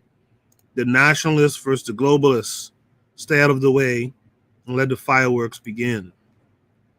Daily affirmation by Pauline welcomes Jay to the panel. KW7 says Trump represents the nationalists, Biden represents the globalists. That's to add to his thought before. The pro-black perspective says, good take on cancer.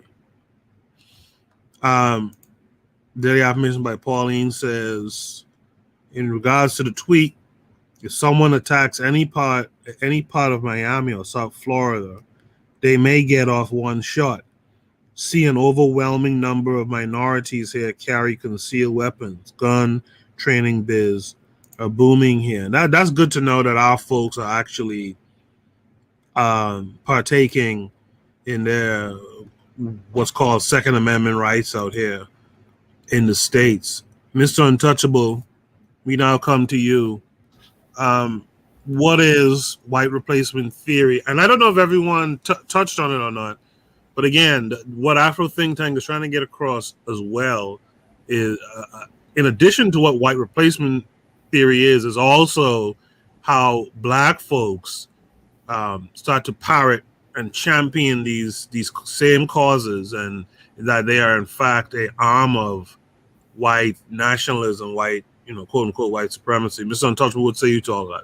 I mean, what can I say that my brother has not very clearly articulated? I think that video really could stand on his own with really little critique. So I don't want to spray paint on that wall, because the articulation was very, very clear. What I would say though is, as far as the radicalization that's happening online right now, I feel like there is a sense of radicalization with some groups of people, because many of us don't think or don't critically analyze things, right, by themselves. Mm-hmm. And I wouldn't put it past a non-thinking black zombie, to go out there and harm a person who looks just like him. They do it anyways. Every Friday and Saturday night. They do it anyways, without the reason or excuse. So I wouldn't put it past them to use talking points made from the big pimp to go out there and harm someone who would probably look like him. And I am afraid, because I don't want Black people to harm themselves. As Pauline would have suggested, who would go down to Miami, one gunshot for another gunshot. I don't want Black people murdering each other over some idea of, okay, I'm American and you from the Caribbean, or I'm American and you are African. Nah, not for that. You didn't survive 400 the transatlantic slavery, the people who actually did. Then you survive 400 years existence in living in the West and under the conditions you had to live under. But you can't survive a tweet or a comment or some radicalization from a pimp online, because he confuse your mind and get you to believe that these people are worse than these people who look just like you. Come on, man, get it together. You know what I mean? There's gonna come a time amongst us where we need to start doing some thinking on our own. I know we used to just opening up our brains and let somebody else pour their own personal opinions or beliefs about the world. Just pour it right in on our brains, and we just go out there with a battery in our back, and we just carry out whatever idea or agenda someone else may have had. But I'm saying, man, do some personal thinking for yourself. You know what I mean? If you don't necessarily know your neighbor down the street who look just like you, who may be from another country, you find out for yourself. Like Vernon Spare used to say, it could be a trip to know. You know what I mean? It could be a trip to find out some things that you may not necessarily known before. So you try to discover and find out for yourself. Don't just live in your personal silos without really trying to get your own view or perspective on things before you run to or rush to a judgment about a particular group of people or a group of individuals who you've never met. Some of these people draw conclusions on people they've never met before. And when you hear the arguments are so petty. The arguments are so petty. Yet still, the person who is oppressing them every day, down to them murdering your children, putting it on screen, call themselves police officers, have no smoke for these people. It's interesting. It's very, very interesting. But I can't really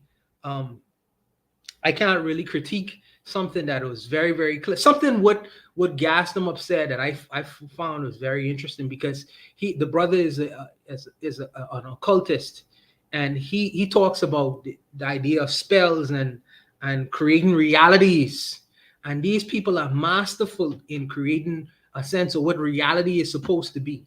And I think that we should create our own realities with our own so-called idea of what spells is supposed to be.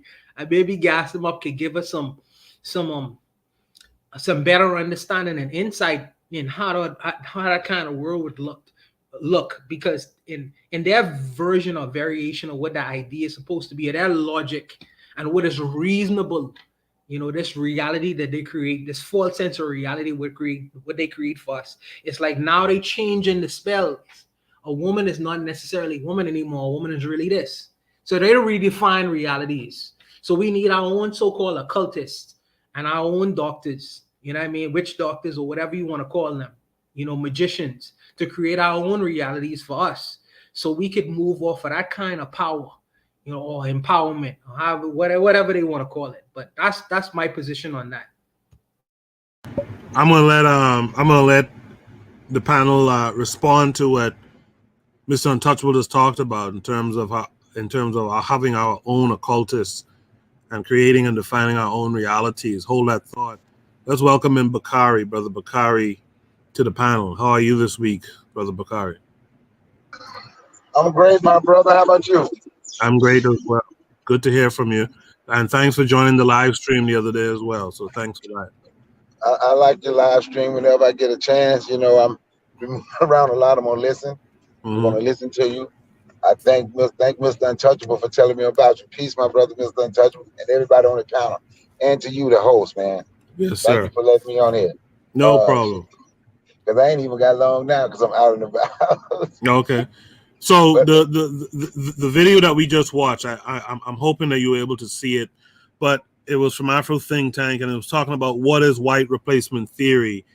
And a part of what he was talking about how black nativists, the ADOS, the FBA, they are also an arm of white supremacy, and they parrot or mirror a lot of the concepts and actions and attitudes of white supremacy, in particular the idea of black replacement theory by other non-American Africans. So what say you to all that, Brother Bakari? Well, I don't say they're an arm of white supremacists. I say they are the greatest white supremacists, in all honesty. ADOS, talk about it. ADOS, FBA, they spew all of the white supremacists, what they call white supremacist talking points. They spew them all. They even put in black people's head that you really can't do nothing without white people. That's why they say you should never want to leave America, because you can't do nothing without you can't do anything without white people. They constantly call black men the N-word. Everything they say and do is more, you hear them. And the reason I say they're the greatest, because the stuff they say, for the most part, a lot of it, you don't even hear white people say it. You just hear them saying it, trying to make sure white people hear them. And my theory is, this is what I say about the guy that started FBA. I don't say his name because I have no respect for him. And plus, I don't want to call him by the name on your show. He's not speaking to his listening audience. He's talking to white people. He wants white people to hear him. He's not even talking to them. And the way, because I don't care what anyone say, I've never seen one of his checks or Yvette Carnell's check. I said her damn name, or her name, right? Or her check, okay. right? It's okay. Go but ahead. I don't care what anyone says. This guy's getting paid. And I'm going to show you how they used him to reel in black people. He came in with the hidden color videos, right? Then by the time it get to the second video, third video, whichever, all of a sudden he have no more black crew, according to the people that was on there. Yep. Everything is all white. Then he go with the Haitian. Then he go back and forth to Africa. So with him doing that, that's reeling in black people, right? So now his true colors is showing. He's clearly working for white people. He's clearly working for white people. He said one time a black single mother shouldn't get reparations. What did he say? If you want you a good woman, if a black man want a good woman, get you a mixed girl, because a white mother is a better mother regardless of class. It's just a better mother than a black woman. If people truly, because what they did, they learned how to, they have played on these FBA people emotions, right? So now they have reeled them in. And that big fish called FBA ADOS, they don't know how to get off the hook. And I have a friend that's say he's ADOS.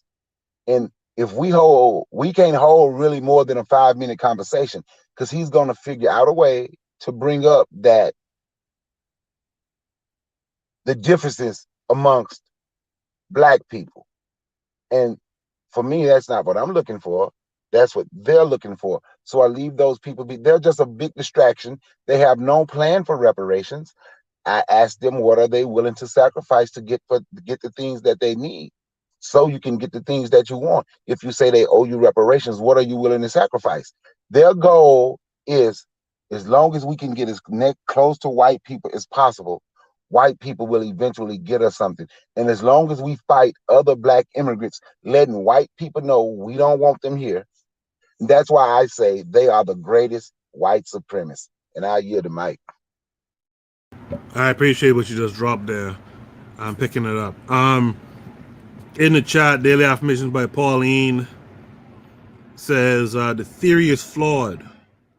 She goes on to say, don't they realize our ancestors were all from Africa, just dropped off at different ports? It's a form of self-hate. Last night, actually, Gaston Up and Jay on their platform, they were discussing sacrifice as well. So it's interesting that Brother Bakari would bring that up. You guys heard what Mr. Untouchable said before Brother Bakari spoke. What say you guys to what Mr. Untouchable spoke about? Let's start with Kevin Carrett. Kevin's not there. Tanzan, let's go to you next.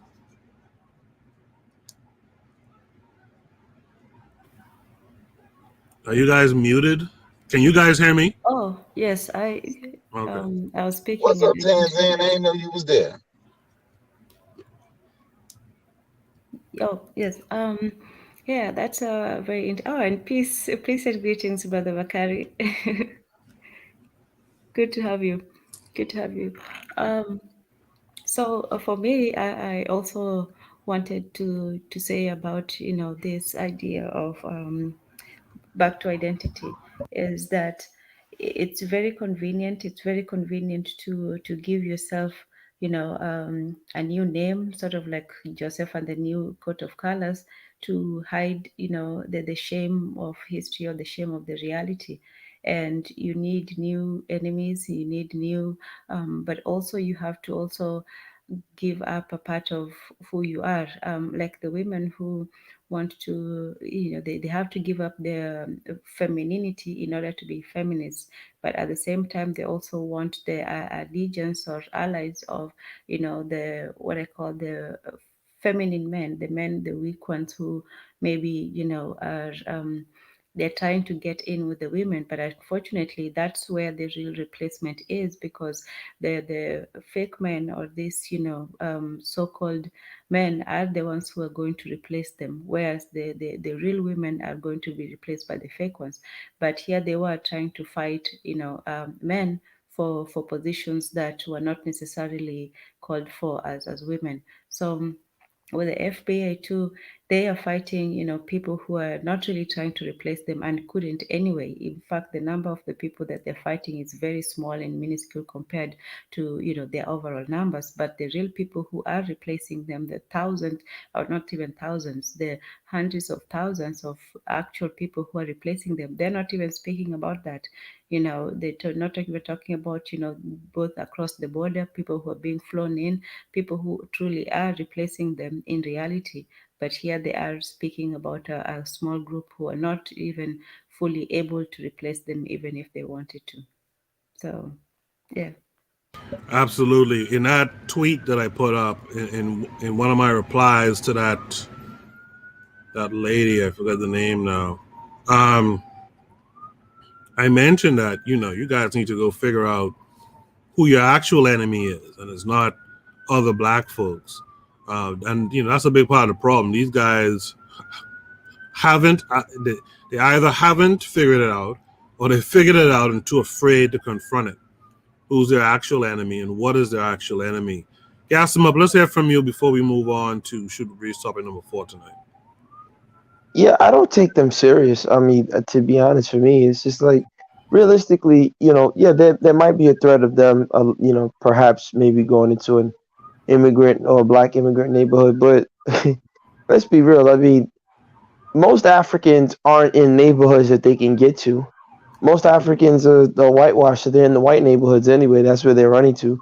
And the Africans that happen to be in the inner cities, and the Caribbeans that happen to be in the inner cities, what we would call the hood, go ahead, go run up on them Jamaicans over there in Eastern Parkway and them Haitians over in Eastern Parkway. See what happens to you. You know what I'm saying? It's not gonna go down the way you think it's gonna go down.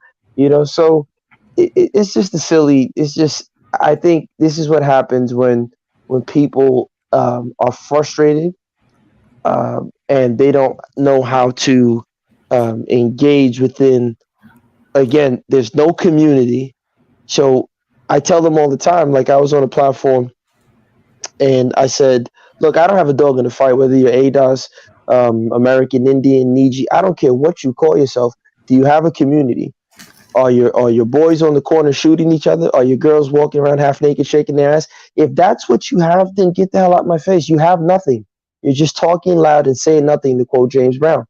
And so I think people need to just start dismissing them outright, because they think that they have it's like, yo, show me the community this FBA does. What's the reading level like for your FBA does? And once you start pressing them to show you real things, they have nothing to offer but regurgitating, oh well, the African and the Caribbean gotta respect us. Like, man, go sit down, man. Go sit down. So I just personally, I don't even take them serious. That's just me. Jay, I think you wanted to add something. Go ahead. I was actually glad that you wanted to go to the next point, because Brother Bakari was so strong that I forgot what Mr. Untouchable. I indeed had something, but it's gone. So yeah, let's go to the next topic. Okay, no problem. If there's no other additions there, we could go to Should the Breeze topic number 4 tonight. Should the Breeze topic number 4 says, decolonize education in simple terms. Here's the video. Let's check it out.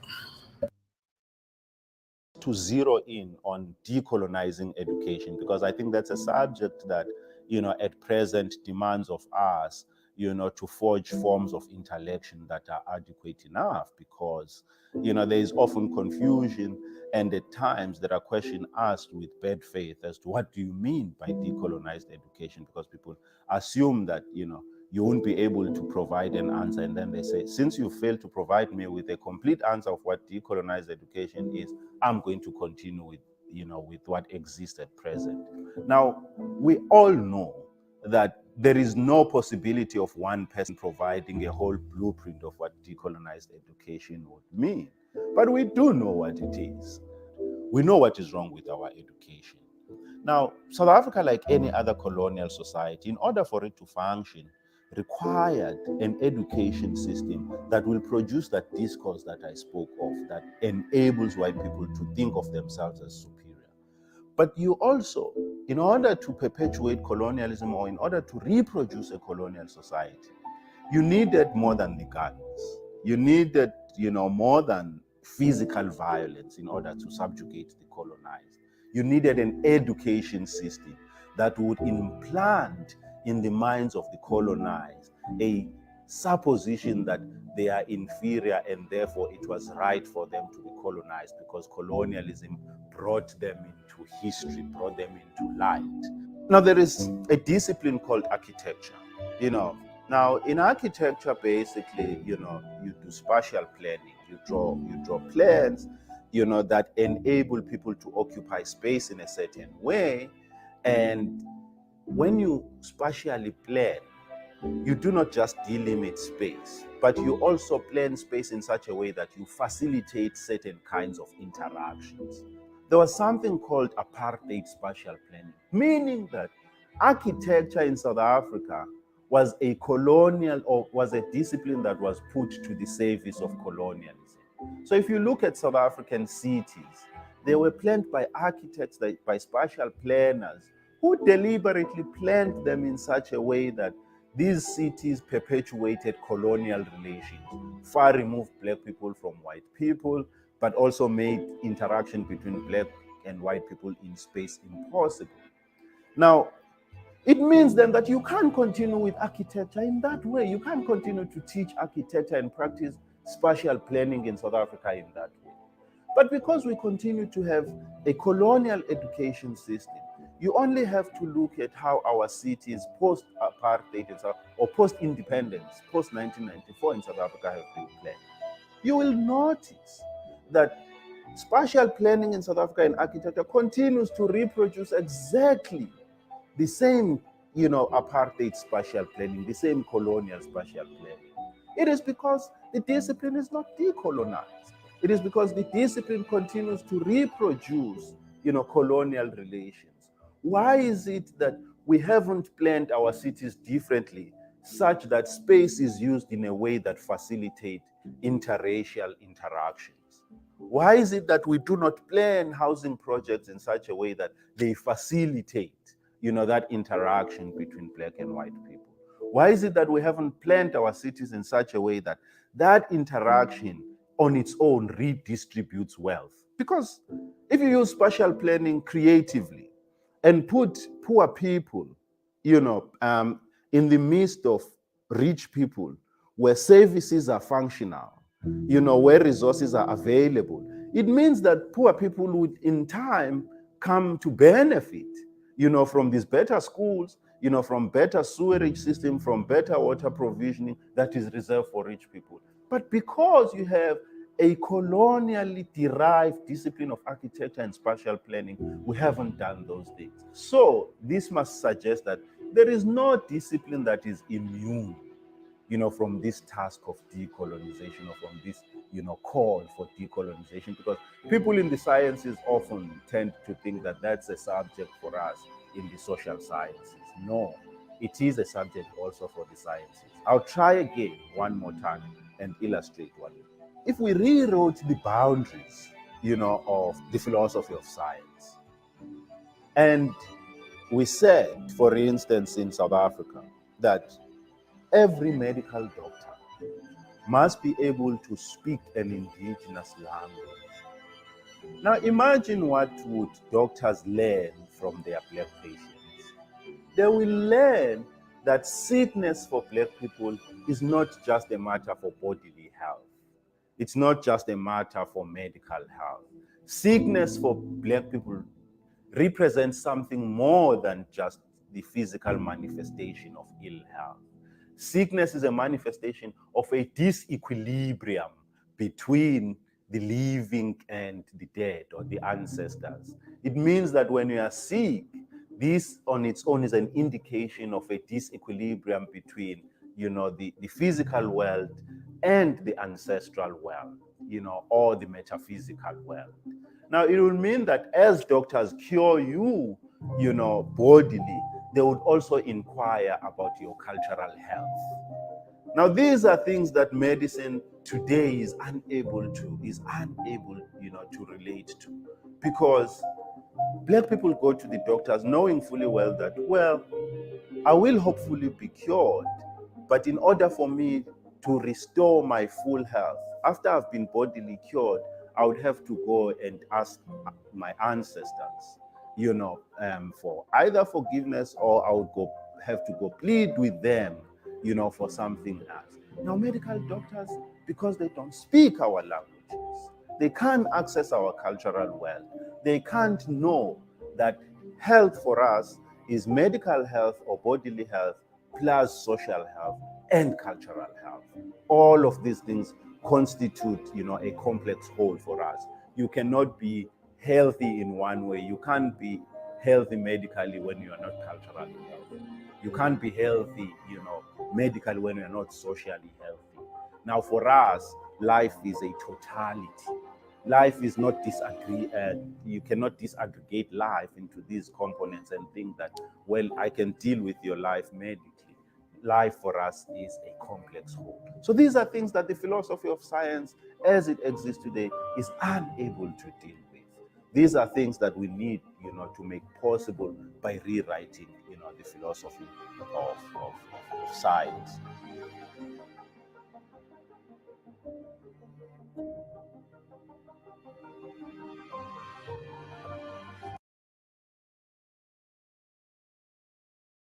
I like that. I like that a lot. The prompt says decolonize education in simple terms. I'm going to start with Kevin Curry if he's here. Is Kevin Curry here? Yeah, I'm here. All right. You saw that video. You see the prompt. What's your take? Well, first things first, we have to take it one step at a time. You can't just force it, on our people that don't quite understand it. We got to take it. What they say, how you eat an elephant, one bite at a time. The problem is what he's talking about with the government. A lot of them are in the pockets of these white, these Europeans, and that's where they're getting their orders from. They're not more than puppets. You got to start small. Start educating your people. The people that have knowledge, start spreading it. Like listen, like you said in the first round with a child, you don't beat the child. You gotta explain it to them. Like, this is what's going on. This is what's going on in the world. That's the only way we can change things. But that's all I got to say, though. I appreciate that.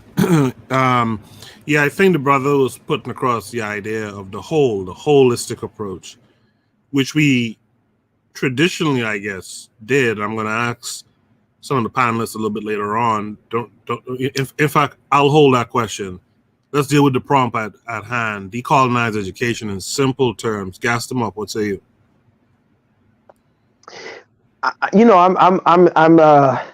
If the European, I always say, if the European has the right to be an extremist, I'm an extremist. I say I don't want to decolonize education.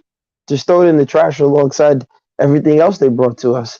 So, because look, listen, the truth of the matter is, there was a video I saw recently. This guy dropped his son to daycare, and he finds out, he comes back, they put his son in a dress. So it's kind of like, what's that saying? You can put lipstick on a pig, it's still a pig. So I'm not impressed with the education system at all. I think it's cumbersome. I think it's silly. We're teaching children stuff that they don't need. And half the stuff that we teach them, I've said this many times, if a husband and wife in a community, if cousins, aunts, everybody works together, you can buy these textbooks. You can self-teach yourself the stuff on YouTube and just teach your child up to basic arithmetic in algorithms, right? And that's it. The rest, you just start teaching them finance.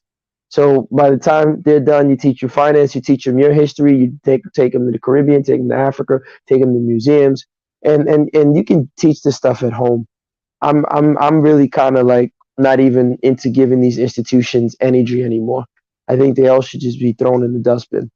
But that's just my little extreme radical position.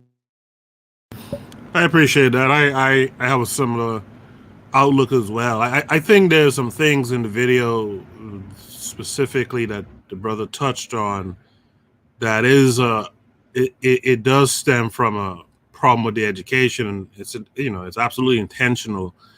Like when he says, like, if the medicine man, if the doctor was speaking to his people in his own language, right, not just in standardized English or what have you, French or whatever, that he would learn that the healing, right, this is all a part of his education. He would learn that the healing is just not being healed in one area and you ignore the rest.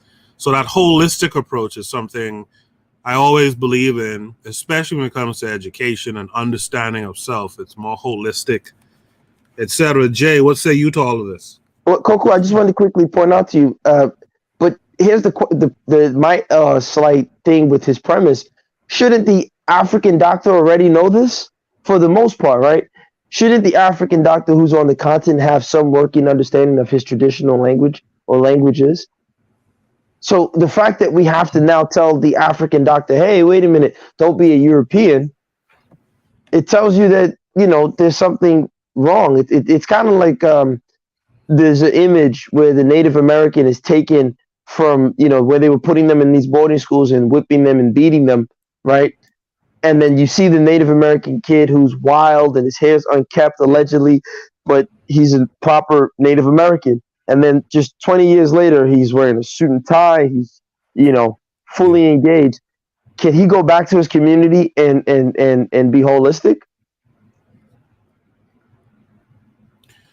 Well, once he has been disconnected from his community, he can't.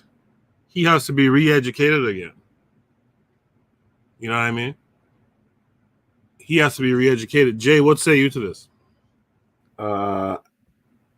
This video touched me because it's talk about it, because it touches a few things that concern me for a while now.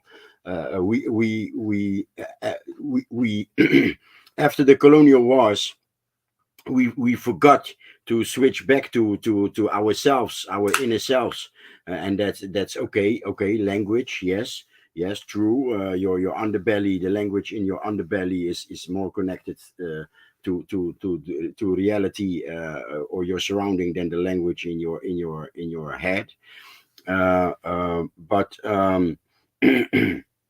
we are also not connected with each other. So here's a South African explaining that they made exactly the same errors as the rest did. For example, as Cape Verdeans, we continued with the school system, and we continue with the media, right? Media in the Cape Verde Islands is to regurgitate or copy Europeans as much as possible. So when there's a program about local hip hop, they laugh about their own children, actually, about their own young. The interviewer is mocking their own young, and it's a disgrace, right?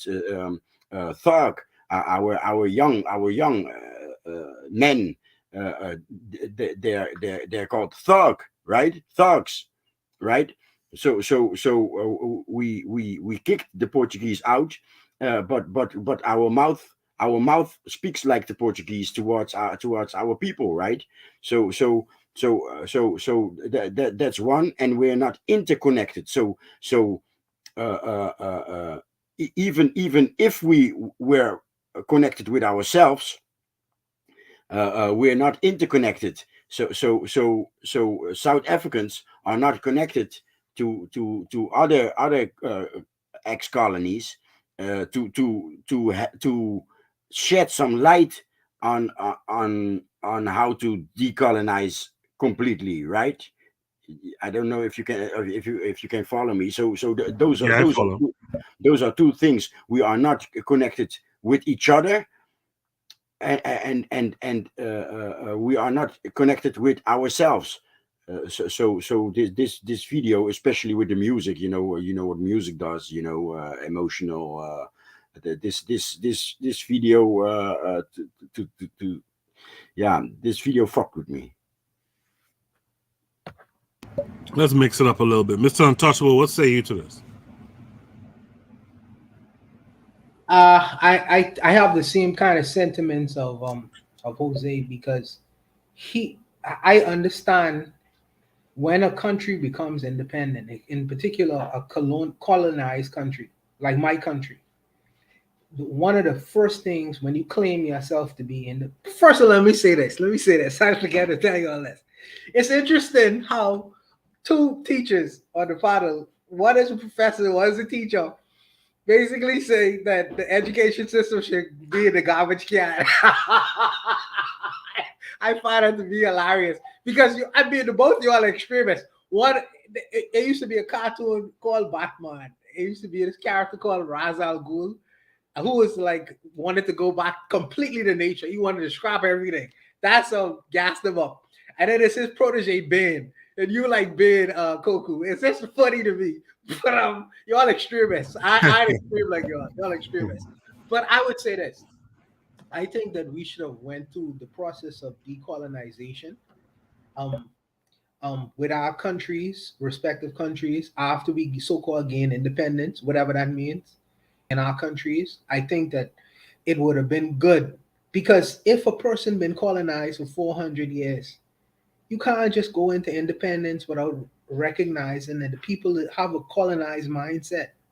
So you have to disabuse them of that mindset. Because if you don't disabuse them of that mindset, even though the people gone, the mentality gonna remain. So you have to kill the mentality. And it's probably because the leaders was colonized too, and they had the mentality they didn't know how to get rid of it internally. So how could leaders who had an internal colonized mindset have a mindset to decolonialize first of all themselves, and then other things, institutions that existed within the society itself? So I understand the shortfalls, but the people who knew better should have really agitated to decolonize the institutions that exist in a former colonized society, because you can't claim independence and freedom if the mind still remain in chains. You understand? So it's a confusion type of situation. And then the brothers talk about how the civil engineers, the people who organize the society themselves, how they put one group of people here, section one group of people here, and section one group of people there. It's the same thing in Nassau, where you have a section of people over the hill, Yep. the so-called poor people over the hill, and then you have the other people them living in the west and this part with the gated fence, and you can't go past them lines and limits without permission to go there. And then you call yourself free, but like I say, the mindset still remains. So people gonna follow the mind, the body gonna follow the mind, the body gonna follow the mindset. So you have to disabuse themselves with a decolonization process, and it starts in the so-called educational system. And if you ain't willing to do that, then don't brand yourself as to be a so-called independent or free country. This is the reason why I look at Mia Motley, because the sister seemed to be a progressive woman. She been given a clean slate. She could go in any direction she want to go. She take a step and say, I want to get rid of the crown. Okay, that's a good thing. So where do we go from point A to point B? Well, we're going to take our people, in particular, in their mindset, and having them be properly directed in which way you're going to go. You know what I mean? Because if you get rid of one, they're going to be a void. So you got to fill it with something. Something have to replace it. You can't just remove the white Jesus, without having a replacement. You know what I mean? And to put it underneath it, so the people them will be able to fill that void with something tangible, something that they can believe in and be directed to walk after and follow after. So I for me, with people like that, I find it interesting. I would like to know what the direction will be for people like her. But I sympathize with this brother. For me, I personally think that Nelson Mandela has, well, let me don't speak poorly about him. I just think that he could have do more. But for decolonization that exists not only in Africa but in the Caribbean as well, I think that process should have taken place. You can't say, okay, you're free now, because now statutorily or legally we stamp you all as free, but the mindset still remains the same. So we're gonna still carry out the same processes and ideologies, even though the colonizers have went and long gone.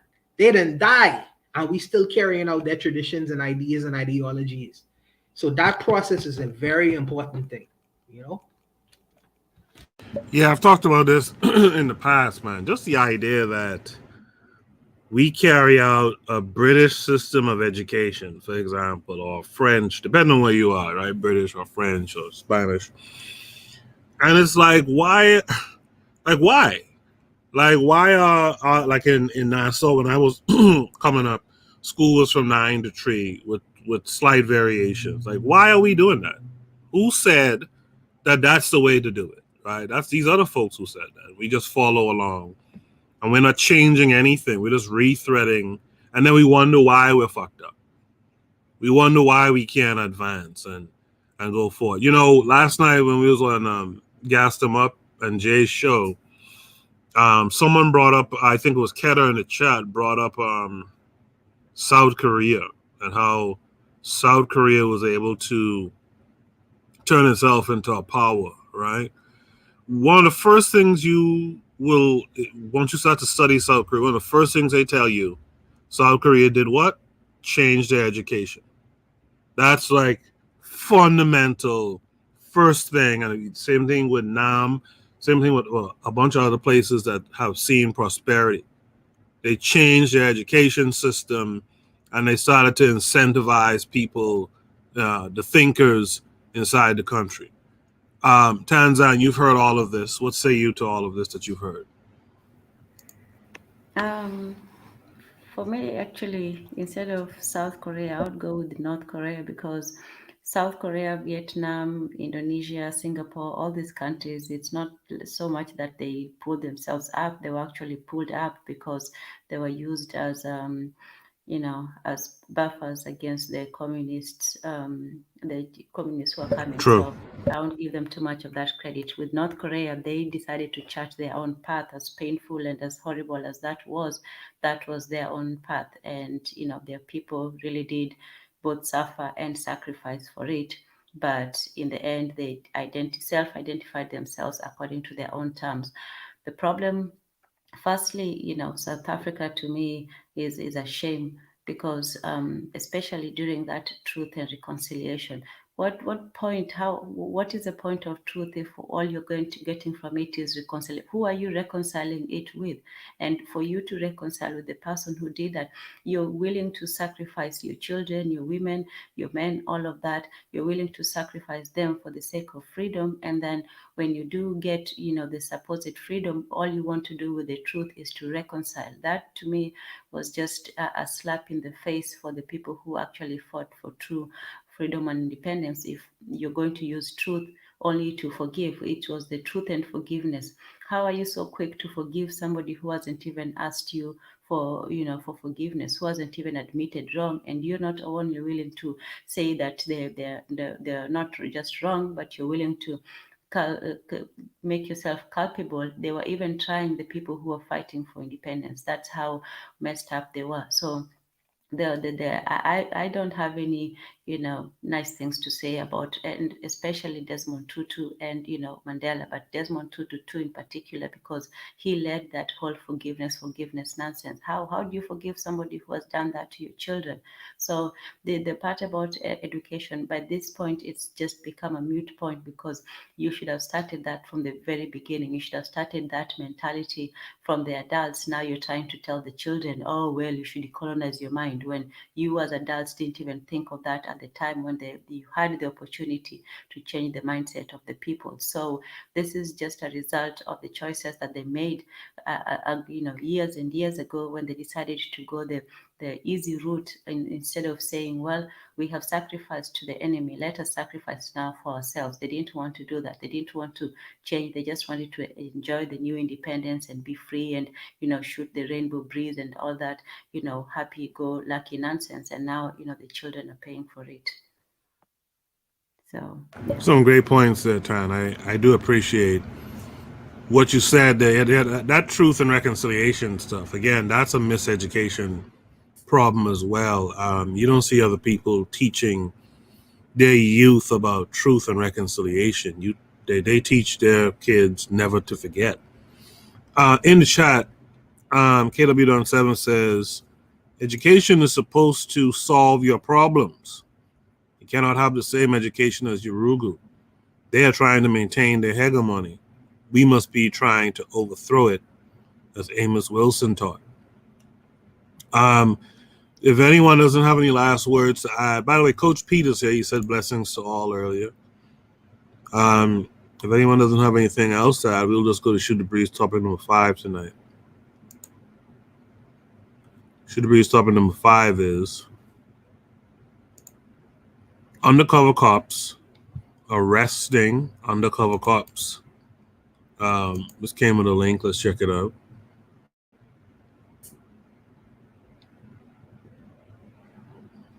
It seems to be an article.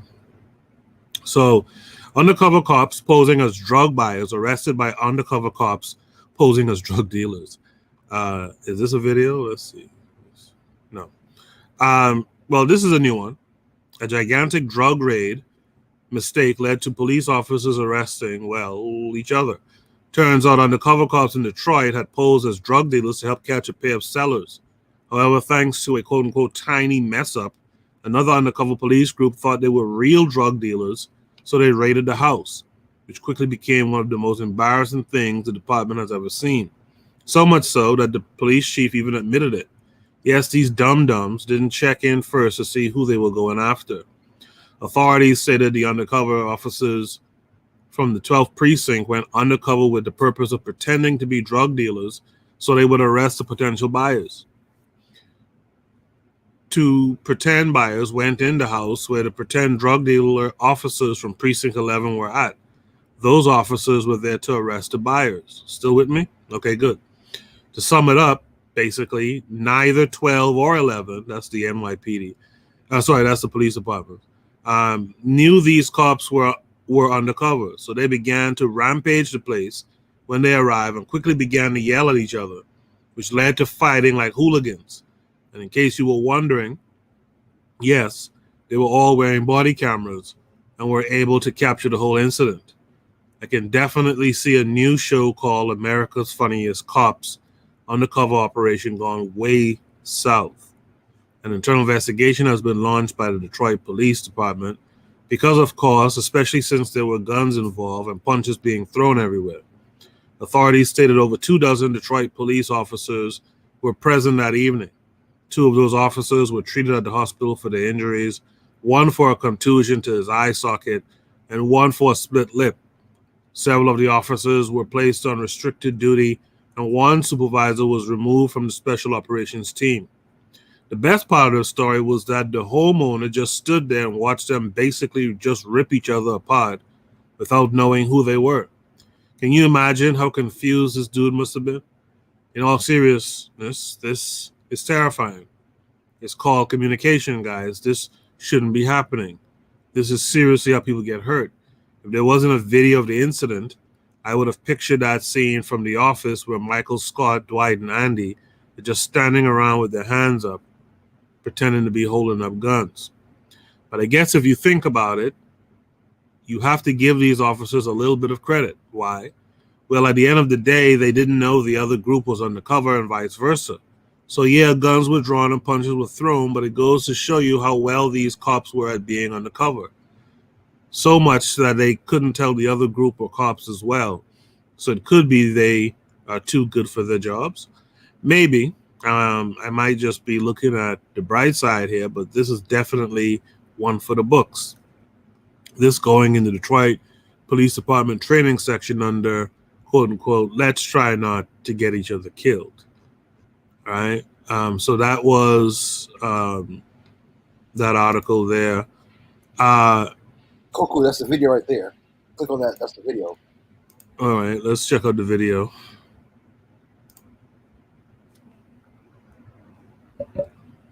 Similar circumstances. Red was a young guy just starting his career, and I believe he was single.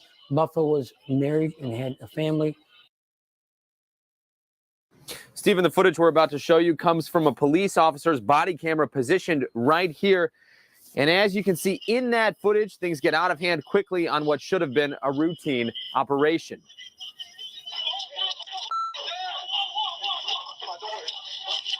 At first glance, this video might seem like any other Detroit police raid on a drug house. But in reality, this is the type of mix-up that could have cost lives. More than 24 heavily armed officers from the 11th precinct raiding a home, unaware they're facing undercover cops from the 12th precinct posing as drug dealers.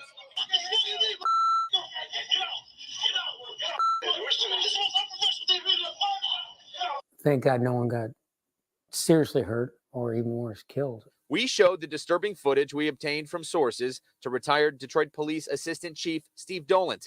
On the force more than 30 years, Dolant once took part in these types of raids and also ran internal affairs, the unit now investigating how things went horribly wrong. They'll do a deep dive on this, or they're going to talk to all the officers. They're going to see if the proper notifications were made. If they weren't, why not? If Eventually, the Wayne County prosecutor will review this to determine if criminal charges will be filed. The police chief already admitting a breakdown in communication prior to the incident Thursday night near 7 Mile and Andover. They appear to be like Keystone cops. I could not agree more. Very embarrassing to this organization. Thankfully, no officers were seriously hurt, unlike 3 decades ago when 2 died under similar circumstances. Red was a young age to start his career, and I believe he was single. Buffa was married and had a family, and it really rocked the department. 2 officers are now off the streets. A supervisor has also been reassigned. We will keep you updated as soon as we learn more about this situation. Live downtown, Simon Shea. All right. Bumbling idiots comes to mind. Tan, what say you to this? You might be muted. Hilarious. I think it's actually our light story of the day. So, more confusion to them. Yeah, it just didn't have enough bloodshed, I think. Yeah, that's the only part. But yeah, it's hilarious. These are the people who are protecting and supposedly serving the people. So, and it's funny that they're going after, of all the things that, are happening, they're still going after, these low-level criminals, when you know that there are so many more important things to deal with, and this is the sort of crimes that they're actually putting 2 whole sets of teams to go, deal with. It's just a waste of money, time, taxes, all of that. But yeah, clowns are going to clown. Yes, clowns will clown. Let's shake it up. Miss Untouchable, what say you to the level of bumbling going on in this story? Yeah, I was thinking they should have started shooting, but I wouldn't be responsible. So I would say that it's good. It's good that these police officers didn't shoot each other, and you need the police, and I'm glad that no one. Yeah, YouTube, who wants to put up disclaimers before videos. Oh, man, that's funny. Nah, it's good that they didn't shoot each other. Let me leave it there, man. What you want me to say? If Babylon decide to, man, I'll leave it. Pass. I pass. Jay, what say you to this? How many people have been lured into drug dealing by these undercover cops? How many people have started to deal drugs? Do you understand where I'm going to? How many people have got involved into drug dealing and ended up in jail by these motherfuckers? Mm-hmm. Yeah, these bumbling fools here, boy. They could take down a block for sure. Imagine them trying to serve RICO charges to someone. Gas them up. What say you to this? Yeah, this is I'm kind of stuck on this concept of the body, so forgive me. But this is the equivalent of someone removing your teeth and then giving it to you to eat, right? So this is the equivalent of eating your teeth. It's just this is the madness of their system. This is the madness of their system. So, as what do the French say? Continue bon voyage. Right? Let them continue on their journey. Let's see how this takes them. In the chat, KW Don 7 says, this reminds me of Miami Vice when Crockett first met Tubbs, LMAO. Yeah, Crockett and Tubbs got into a fist fight when they first met. I still remember that, actually. And then during the fist fight, they realized they were cops. Kevin Carre, you saw this video. You see the prompt. What do you take from this? What do you think is the message we should get from this? I'm gonna be. I'm not gonna do what Mr. Untouchable. I'm saying I wish there was But anyway, I'm not gonna say it. I want your show to still stay on the YouTube. Slow singing and flower bringing, huh? Okay, Yeah. go ahead. Yeah, but you know what? If you mute the sound on that video and play the Benny Hill, it makes it even 10 times funnier, man. It's like I'll try that sometime.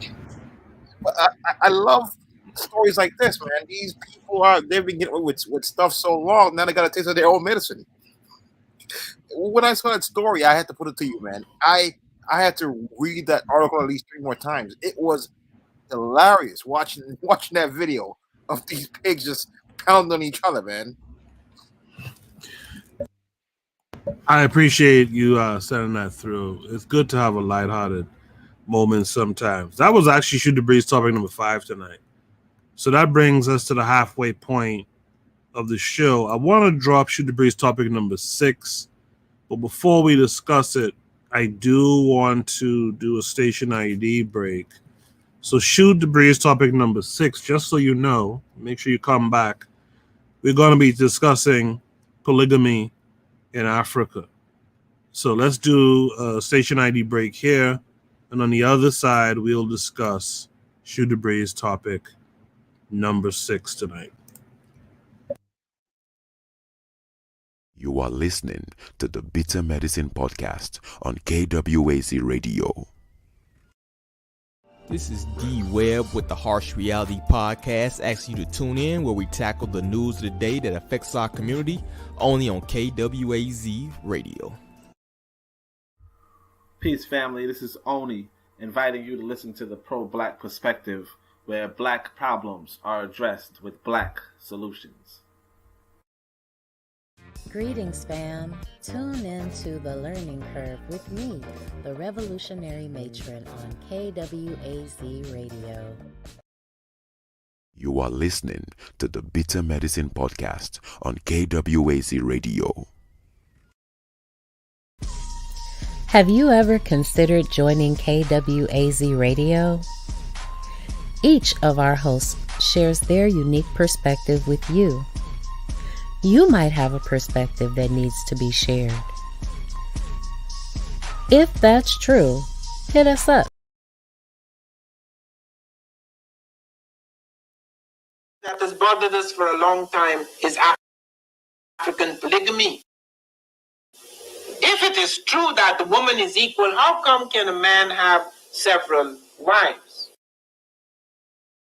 Hold on a second. I have a little bit of a lag. Now, polygamy is one of the most gravely misunderstood things.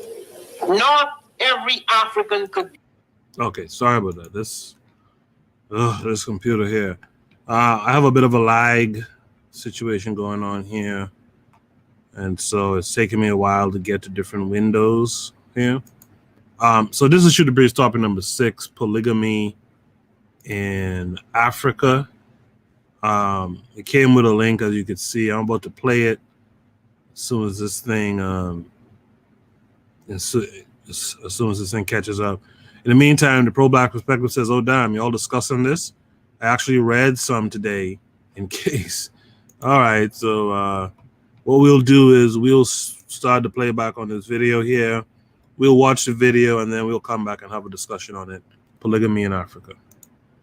That has bothered us for a long time is African polygamy. If it is true that the woman is equal, how come can a man have several wives? Now, polygamy is one of the most gravely misunderstood things. Not every African could be polygamous. You had to be very wealthy and very prosperous to be polygamous. In the case of kings, polygamy was permitted both in European, Asian, American, and African worlds because it was necessary for a king to have several wives, regardless of who was he picked as his queen. He had to have several wives or his kingdom would break up. The reason for that was that if there were 12 tribes or 12 peoples in a kingdom, you could not pick one from one tribe because you would insult the others. So that you had to have in your harem a woman from each representing each. But one of the things that people misunderstood, they thought that polygamy arose out of some kind of lust. Polygamous institution at its best was not a man having many wives to satisfy his lust. The problem was that they had to have some sort of social institution to protect unmarried women. Not everyone in the harem, therefore, was married by the man. A man's mother could be in his harem. A man's sister could be in his harem. Those are not his women in a sexual sense, but they are part of the household that he must maintain. And to marry a woman was no simple matter. One didn't just flick one's fingers and marry. One had to maintain that woman and her children. The Africans were very serious about that. I spent a year in Africa studying law, Swahili law. I wrote the Swahili dictionary, the first Swahili dictionary of law. And I had to go about the courts in Africa. And when I was coming out of Europe, my teachers told me, you see, the African doesn't really respect women. Because in Muslim law, all you have to say is, Nimikuacha, Nimikuacha, Nimikuacha. I divorce you, I divorce you, I divorce you, and it's all over. When I got into Africa, I found it was not true. The only woman you could tell that to is a virgin. If you married a woman behind the veil and you lifted the veil off that night and you were quite unpleasantly surprised by what you saw, you could say to her, I divorce you, I divorce you, I divorce you, and walk away. But once you entered her, you were in serious trouble. The law would follow that through and see whether she became pregnant. If she did, you would have to support that child. There was no nonsense about that. That was hard law. Wherever I went, it was hard law. And in fact, there was one case that came before me. That is the first time in my life I dropped English for half an hour. It has never happened again. I learned several languages, but I never dropped English in my head. I would make quick computerized translations. But once I was sitting in the court, and I was being treated as a magistrate because although I had tried to convince the people I was working with in Africa that I was not a magistrate, that I was not inspecting the books, in England, I got the word kuchagua mixed up with another word. And kuchagua is not to inspect as an inspector, but it also means that you are examining and checking these people out. So every time I said, I have come here, kuchagua, to inspect the books, the magistrate would start to tremble because he think I was sent from the central government, Nyerere government, to check him out. So sometimes I would find all court business would stop because this curious, strange inspector had arrived. Now, when I started to really inspect those cases, I began to discover 99% of the divorce cases were brought by women. And women had a right to demand things out of men if they were not supporting their children, and to demand things out of them if they disappeared. They could even take their property away if they suddenly decided to disappear in order to relinquish their responsibility. And in that polygamous institution, it wasn't a case of a man standing like a great lord. That was the extremely prosperous men who had to give land to each woman he married, to build great farms, to have some enormous agricultural enterprise, perhaps. Then you have situations like that. The ordinary man could not do any such thing. It's therefore important to understand it in a certain perspective. The independence of women, in fact, under polygamy, made her acquire powers greater than in Europe. So that whereas the woman in Europe emerged as a kind of serf to the man, and it is only quite recently because of strange new economic changes, sudden economic changes in Western economy, women have become as powerful as men. So powerful and so sudden is that power in the European world that lots of men retreat into homosexuality. They're not accustomed to finding equality in women.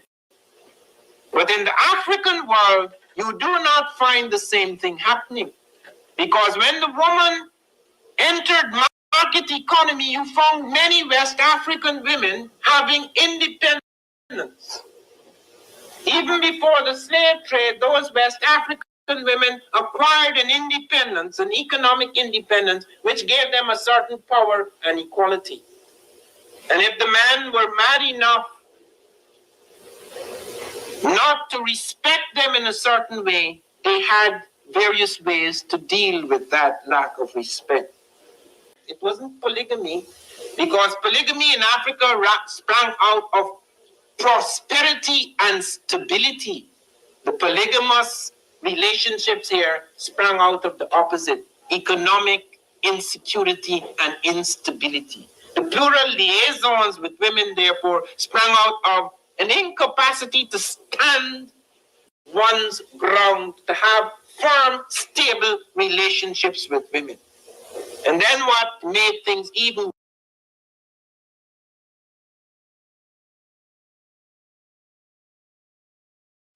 All right. That video is titled African Polygamy from Akibelin TV. Our prompt says polygamy in Africa. Kevin Carre, what did you take from that video there? I like that order. That's what we need in society to build back the nation. Listen, you can't, if you're going to take many wives, you got to, as he said, you know, as I said last week, you got to have the money to support them. But what you're doing is you're solidifying a relationship, you know. You can't just, you know, you have sex with them and you want to dump them. That's not going to work. You got to stick with it through thick and thin. That we need that in today's system. Well, I can't afford too many women. One woman is good enough for me. But as I said, if you can afford it, go for it. Thank you for that. You know, I was also it was also interesting what he said about the economic change that happened so swiftly and what it caused. That's an interesting correlation he put together there. Let's hear from Jay this time. Jay, what say you to what you just saw? Yeah, interesting. I believe the last week we also touched this subject, and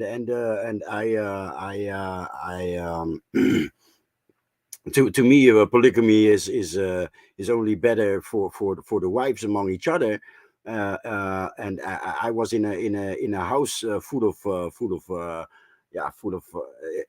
a mother and a few daughters. The daughters, except one, are all single mothers, and I was a bit angry last week, but eventually, the man was missing. But if that would all be sister wives, they were helping each other. You know, they were helping each other with the children. They were helping each other in the kitchen. They were helping each other with the laundry. So that's my take. This take of von Zertima that speaks about being financially able to have multiple wives. It goes a little against what I believe polygamy could mean, and that's creating wealth, right? You if you have 2-3 women, you could have the women could back each other. And maybe that may sound old school, like women do the work in the house, right? But anyways, the women could help each other with the children and etc. What I just named, and they could help you with the cost of living by having a job. Or by being an entrepreneur and take part in the wealth. Thank you for that, Jay. Jay, were you done? Yes. Oh, okay. All right. Thank you for that, Jay. Kevin Carre had to jet early day tomorrow, so peace to that brother. See you next week. In the chat, the pro-black perspective says not even a proof just said that some rich people did it in Asia. We now have the pro-black perspective on the panel. Oni, what say you to what you just saw in that video? Yeah, no, like I said last week, the question was, what were our ancestors doing? And, this isn't like a definitive proof of what our ancestors were doing. It just says that some people did it once upon a time. And not just that, it says maybe possibly the upper class could have done it. And I don't really know. And I think what happened I think that was Ivan Van Sertima, but I think Ivan Van Sertima was just mixing up different human groups. So I did look into the question.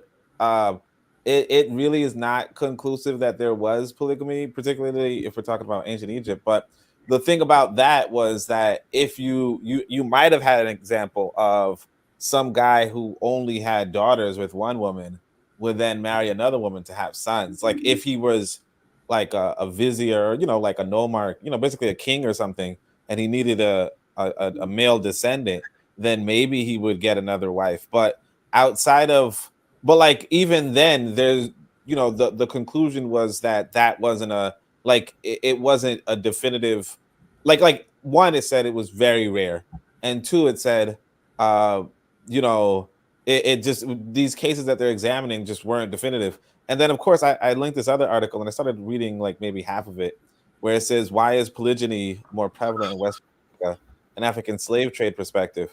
And let me see, I think it's written by some Black folk. But in that paper, it's like it really came about through, Africa's prolonged abnormal sex ratios, right? But that's not to say that our ancestors were doing it as much as after Europeans and Arabs began taking us or stealing, particularly Black men, or Black men were dying from wars to prevent themselves from being stolen, or to or stealing other men themselves, that then there was an abundance of men. But even in most cases, again, it really stems from wealth in the men. And then just to like really articulate why, what we're saying is our idea of polygamy, as in, a man has women out there working for him, right? That's just not even remotely historical, at least on a broad sense. Like maybe you could find some group that does that, but like generally speaking, nobody has that kind of system where women do all the work. In fact, I think they said that if you were to look at polygamous societies, and that was a really interesting thing, if you look at polygamous societies, a lot of them are just generally poor, and a lot of times the women are generally like just have less rights, Pro-Black, I don't want to cut your wisdom. So, but forgive me. And I posted this video in particular because the evidence that the original argument was this. The original argument was the Muslims brought the idea of polygamy into Africa. That was the original argument. The Muslims, Islam, right? And you also suggested the idea of the fact that only really wealthy men engage in polygamy. So this video actually goes against my argument, but I still presented it anyways because truth is the truth.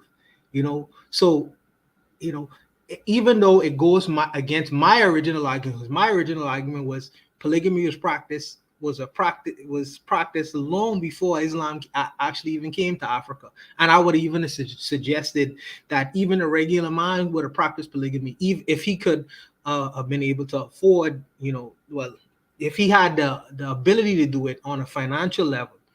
This argument, Ivan Van Sertima's argument, as short as it was, because we have to contextualize. This was really just maybe a 3-minute video. So I think that you would probably get a better understanding of the context if you would have watched the whole video itself. I don't have access to it. I found this video on YouTube. But the argument goes against me. I presented it anyways. So until I am, me personally, because I found some more information on it, but until I'm able to substantiate what I say, what I initiated before, as the fact that polygamy was practiced before Islam, you know, I have to really stand on what the evidence is, and it goes against my argument. So I have to concede it. You know what I mean? Until I could present a better argument. So I stand on that. But I don't, like I said, I didn't mean to cut your wisdom, brother. You go ahead. Oh, I was actually finished, but I would just say the Islam thing was like it's unclear whether it's due to Africans being stolen or whether it's due to, you know, proximity to the empires that Islam eventually had in Africa, you know. So you have like these huge empires that were kind of Muslim, you know, like I think it was Shanghai and I don't want to say Ghana, but the one after Ghana. Oh, Mali and Shanghai were Islamic states, but they were huge empires, like the biggest empires in Africa, like some of them the size of Western Europe. So I mean, it's like I personally would think that it's a carry off, a shoot off of the Islamic way, and how, you know, if you're living right next to an empire, that's one thing. But the reality is that the prevalence of polygamy does increase either, you know, sociogenically, like, hey, there's this terrible thing going on, or this, or in the sense of you're next to an empire and you just do what the empire does, kind of like all of us are doing what the empire, you know, today's empire is doing, and then, you know, tomorrow a lot of us are going to be speaking Mandarin, you know. Yeah, we'll be eating with chopsticks and speaking Mandarin. Zuli, if you're out there listening, yeah, Tan, just 1 second. Zuli, if you're out there listening, because you were part of the conversation last week. Tan wasn't here for I don't think Tan was here for last week's conversation in the chat. But Zuli, you were a strong voice about this, as well as gassed him up. Let's hear from Tanzan for a second, and then we'll go to gas him up. Tanzan, you have the floor. So firstly, I definitely disagree that this was influence about, you know, either religion or empires or things like that. If you look at Africa, there was polygamy being practiced nearly everywhere, from the east, the west, you know, the south, and it was a common practice. And when Satima is right, it was not can you Tan, I'm sorry, but can you expand on that? Like, give us shed a little bit more light on that information right there. Okay. For example, well, I'll give one literary example, and that's, you know, Chinua Achebe's Things Fall Apart. And he wrote that specifically because he wanted to show, you know, some of the traditions that were there before the influence of, you know, the colonizers. And if you look at the South Africans, the king also had multiple wives, and not just the king, but even there was no law against it, and it was practiced even in the South. In the East, it was practiced before by tribes who were neither Christian nor Islamic. And in fact, with what the Islamic people did was to limit the number to 4, and I think maybe 7 for the prophet or something like that. Whereas before, in African tradition, there was no limit to the number of wives that a man could take, as long as he could take care of them all. And the first thing that I would say about polygamy, and it gets a bad name because in the modern world, especially the people who practice it, they usually do it for the wrong reasons. But the fundamental reason why it was practiced was not so much, you know, because of the man or the woman, it was for the children. And in my culture, the reason why it was practiced was that there was no wrong child, there was no illegitimate child. So once there was children involved, you could not say, oh, well, this was a child of a mistress, or this was a child there was no unwanted child. So the first thing was that every child had to have a family, which meant a mother and a father, and, you know, a large family. So the family was not very just defined by the nuclear family, where it's one mother, one father, one child, and so on. And it was also to recognize the reality of the human nature, that firstly, that a man could have several wives, several women pregnant at the same time, while one woman could only be pregnant by one man at the same time. And also to recognize the different stages of life for both men and women. And in fact, a lot of the times it was the women who actually went and got somebody, a fellow woman, to help them in the house, or somebody they could get along. And even for the woman, if for example something happened to her, she wanted to know that there was somebody, another woman, who would be able to take care of the children. And as it was practiced in different ways. Some people had, and this was practiced even up to the turn of the century, and is still going on even now. In fact, in Kenya, it was finally legalized after a great hue and cry. And one of the reasons for this was people always think that, oh, the man is getting all the benefits and so on. But the women would also get both the support of other women, and not denying the reality that women do, are also possessive, and women also, get jealous. In fact, in some places, the co-wives were actually called, the jealous wives. So it was recognized that jealousy was going to be there. In some households, they lived together in separate households. They didn't live together, in one house. They lived in the same compound, but each woman had her own house, or each woman had her separate compound, but it was all together. And then the third thing was also this, that they recognize that men are going to pursue several women. That is just the nature of men. So instead of denying it, because right now as it is, there is no legal polygamy, but there are other things. There's cheating, there's children out of wedlock, there's children even during wedlock, there's all kinds of situations, there's side chicks and baby mamas and all this. And these are this is the new reality. So it's either women accept that there are other women, and they're going to deny their existence, and then they're going to find out, or they can just accept that this is how it's going to be, and everything can be out in the open. And it was not just the man's prerogative. Just like the marriage traditions, the man had to prove to the first wife, first of all, that he could marry her, take care, and all this was done by preparation. And the second thing was also that the women could get along, that he could provide for the second wife and for the children who are going to come from the second relationship.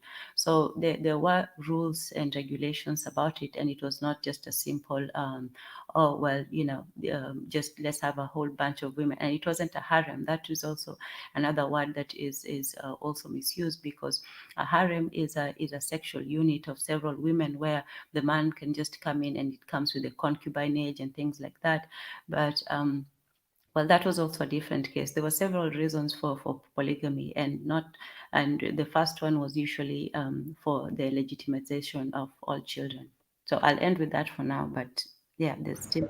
Tanzania, let me ask you, in Tanzania, in terms of indigenous belief systems and indigenous peoples in Tanzania today, are the women open to polygamous relationships, or are they more Western in their thinking? They're more Western in their thinking, but it's still practiced, even though in Tanzania it's practiced unofficially. In Kenya, and right now it has been official, because for years it was practiced unofficially. And then there were cases where, a man would have a secret family, and it would always come out. People would laugh about it, but it was not really funny. But men would have, several wives that they would keep secret, for years and years. And the children would only meet each other, when their father died or when they got older. So instead of having this very intricate legal problems and troubles, they said, you know what, let's just legalize it, and it can come out in the open. So for a long time, even the women, especially the westernized ones, were against it because of the modern, everybody wanted to have the wedding and the so on, and marriages as it's defined now. But reality really made a lot of women start to reconsider, because of this, the secret families, because of the infidelities, because of the dishonesty and so on. And so most women, they simply decided that for them, they can work with it. And some women are still very much resistant to it. And the reason why, I know that I missed the last program, but in I don't mean to self-promote or anything like that, but in the very first show that I had with the Swahili Nation, this was a discussion. And the interesting thing is that a lot of women, especially, the ones who call themselves feminists, were really against it. One woman came and said, "Oh, you're trying to promote this agenda. White people are paying you to." I was like, why would they promote something that firstly produced more children, produced families, produced households? Even if they wanted chaos, why would they promote something like that? They would probably promote something of the opposite of life, which is the lifestyle idea where two people who cannot have children will live together, or whatever crazy arrangements nowadays people have. But yeah, it was simply the realization. And also, when I talk about the stages of a woman's life, even in the stages of pregnancy, there would be a time when a woman could not have relations, either just before or during after, and she also needed women to help her, especially there were new wives who didn't know, maybe needed guidance on how to look after their children, and they would take that guidance from the older women. So it was not just simply like this lustful advantage for a man. It was actually for all the people involved were taken care of, and the priority, as I said, was the caretaking of the children. But Absolutely. yes, westernized women have been more against it, especially when it comes to the church. The church does not recognize the second marriages up to now. Right. In the chat, thank you for that, Tanzan. In the chat, the House Ready podcast says monogamy is solely based off the European system of inheritance. From a modern day perspective, though, is it not better a system than a man having several quote unquote baby mamas, which is perfectly legal, by the way? Gas them up. I'm pretty sure you've been chomping at the bit there. What say you to the prompt, what you saw in the video, what you heard from the pro-black perspective, Tanzan and Mr. Untouchable, as well as Jay? What say you to this? Well, I mean, I just find it interesting that, because with Van Sertima and a lot of our elders in the past, keep in mind, they weren't gatekeepers of African culture. They made study of African culture, right? A lot of times, dare I say this with tongue in cheek, they didn't, and to a certain degree, they may not have fully understood what it is they were making study of, right? So, I think a lot of times people make presumptions. The first thing I want to say is that, isn't it interesting that a polytheistic people will all of a sudden have sexual relations that's entirely only monogamous? It doesn't make sense, right?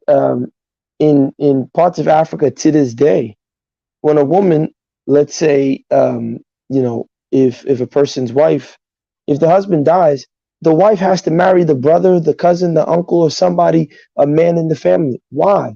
Because they don't want strange men coming to be around the children, and they don't want single mothers. They don't want that, right? And so this is a common sense approach. I think that the biggest flaw that people make when they have these arguments is that they say, "Oh yes, it's only the rich men." That's an Islamic thing, right? It's not an African thing, because keep in mind, take care of who? Take care of what? There was no leisure class in Africa. All throughout Africa, women didn't sit at home and get their hair and their nails done. They were at the farm. They didn't sit home. So the only thing a man had to provide was what? He had to have land, right? Which was shared communally. If he was an upstanding member within his family, he did his rites of passage, he was entitled to land. He farmed on his land. He built a hut for his wife and her children. That's it. Once you did that, you was good. Your biggest expense was the dowry or the child price. That was your biggest expense. Like people make it seem like, oh yeah, you have to take care of me, you have to pay rent every month. What are we talking about here? Like we take modern day things and we project them backward. There was no taking care of women. As a matter of fact, Lugard, that animal who colonized Nigeria, said for too long the native has sat down idle and allowed and exploited his woman. Because when you go into Africa, even to this day, you go into the villages in the rural areas, the women are doing most of the work. The women are doing most of the work. But because we're in the West, where men are raised, manipulated to be servants and subservient to women, ladies first, open the door, this. So we can't see anything else. We don't know anything else. And that's just, it's just, that's just the price of being in the West. And so with that, I'm going to say two more points and I'm done. Earlier, the question was, what was a man? And I said, well, let the man define that, right? But the nature is problem solving. I'm going to now say a man's nature typically is like the sun. And the sun is polygamous. The sun has planets in orbit that circulate and orbit it. That's how men are. Women orbit us, right? They're meant to orbit. You have your mother, you have your sisters, you have different women that orbit you. You are the sun, literally. And so, man's nature is polygamous. If we are the sun and we are the sun, play on words, pun intended. But to me, to refute all this stuff that, because I don't even believe the meta nature was deciphered. That's just me. I know people don't like to hear it. I think that stuff is just hogwash. Meta nature could never have been deciphered. But I don't want to get into that. That's a whole nother topic. For me, the argument against what Van Sertima and what pro-black is saying is that, look, the most genetic diversity in the world is located in Africa. The most genetically diverse people. It's not, it's Africans, from the diaspora to African Americans to Africans on the continent. They have more genetic diversity than anywhere else in the world. Everybody else is pretty much a stock template. Also, when you look at population density, right, and you look at the population growth all throughout Africa, in certain pockets, you could not have gotten that with monogamous relations. So you couldn't have gotten the type of genetic diversity that you have with monogamy. It's biologically impossible. So anyone telling me about the ancient Egyptians, who, again, I don't care to follow, because for me, the ancient Egyptian thing, I sidestep it because it's just like, I think diasporans like ancient Egypt because, and I'm not saying this in a defensive way, ancient Egypt is more palatable. It's easier to engage with. It's not here, right? You don't have to deal with it. But African culture, West African culture, Central African culture, East African culture is here. You have to contend with it. There are rules. There's codes of behavior. When you get there, you got to speak the language. You got to have 2 wives. Well, you don't have to, right? The women have to act and behave a certain way. These are the expectations. Ancient Egypt is far off, right? And also, it's what the white people like. That's the Africa they love. So, indirectly, unfortunately, diasporans like that because it's a way of saying, yes, we're civilized. Look, see, Egypt, that's ours, because the white man says it. But the native man in the village in West and Central Africa, who, when he dies, his wife must marry the brother or a male of that family member. Oh, no, that's primitive. We don't want to deal with that. So I understand, but, like I said, I'll end with that. Any argument that says there was no pre-colonial African polygamy, the 3 arguments I'm saying is you didn't take care of women. That's nonsense. Women were not a leisure class. They worked hard. You paid the dowry or the child price. That's it. You got some land. You built her a hut. You started having kids. She worked on your farm. That's how it pretty much was. There was no take care of her like, oh, I got to give her upkeep money. It didn't exist. Then the other 2 parts is the genetic diversity. Most genetically diverse place in terms of DNA are Africans. You can't get that with monogamy. So that those are my arguments. I appreciate that, gas them up. There's something you said I want to comment to, and I just forgot it. Let me yeah. Let me just be 100% clear for the academics. Yes. Tanzan, you stated that polygamy was practiced within your nation prior to the Islamic period. Didn't you say that? Oh, are you addressing me? Yeah, I'm asking. Yes. You said that polygamy was practiced within your nation prior to the Muslims and the Christians, right? Didn't you say that, right? Yes. And what is the name of your nation? Kenya. No. Yeah, when you say tribe, I don't like to say tribe, but yeah, tribe then. Do you mind if I don't say? Yeah, Tan doesn't like to say it because in Kenya they don't like to say their ethnicity. Okay, so can I say? Would I say nation? Nation would be a proper way. Yes, we can say nation. Yeah. Yes, nation. What is the name of your nation? No, I was saying if I may not say it aloud. No problem. I just take you. So I just wanted to be clear. You stated specifically that your nation, within your nation, polygamy was practiced prior to Islam and Christianity. Is that correct? Yes. Okay, and amongst other nations as well, not just yes. ours. So I just wanted to make that clear for the academics in the room who may try to refute that and make the situation, because pro-black is saying that the argument is contemporary and it's not historical. No. I wanted to make sure, as a continental African, that the premise of polygamy was practiced prior to Islam and Christianity coming there. Yes, and it was not just the rich people; it was open to anybody, and yes. All right. Let me actually. Let me just say. So you're saying you're 100% sure that this people group was before the 10th century? Yes. Okay. So all right. So that's one of the things that we have to. One of the things that we don't really. And when it comes to Africa. Wait, Pro, can you say that again? You said sure of the 10th century?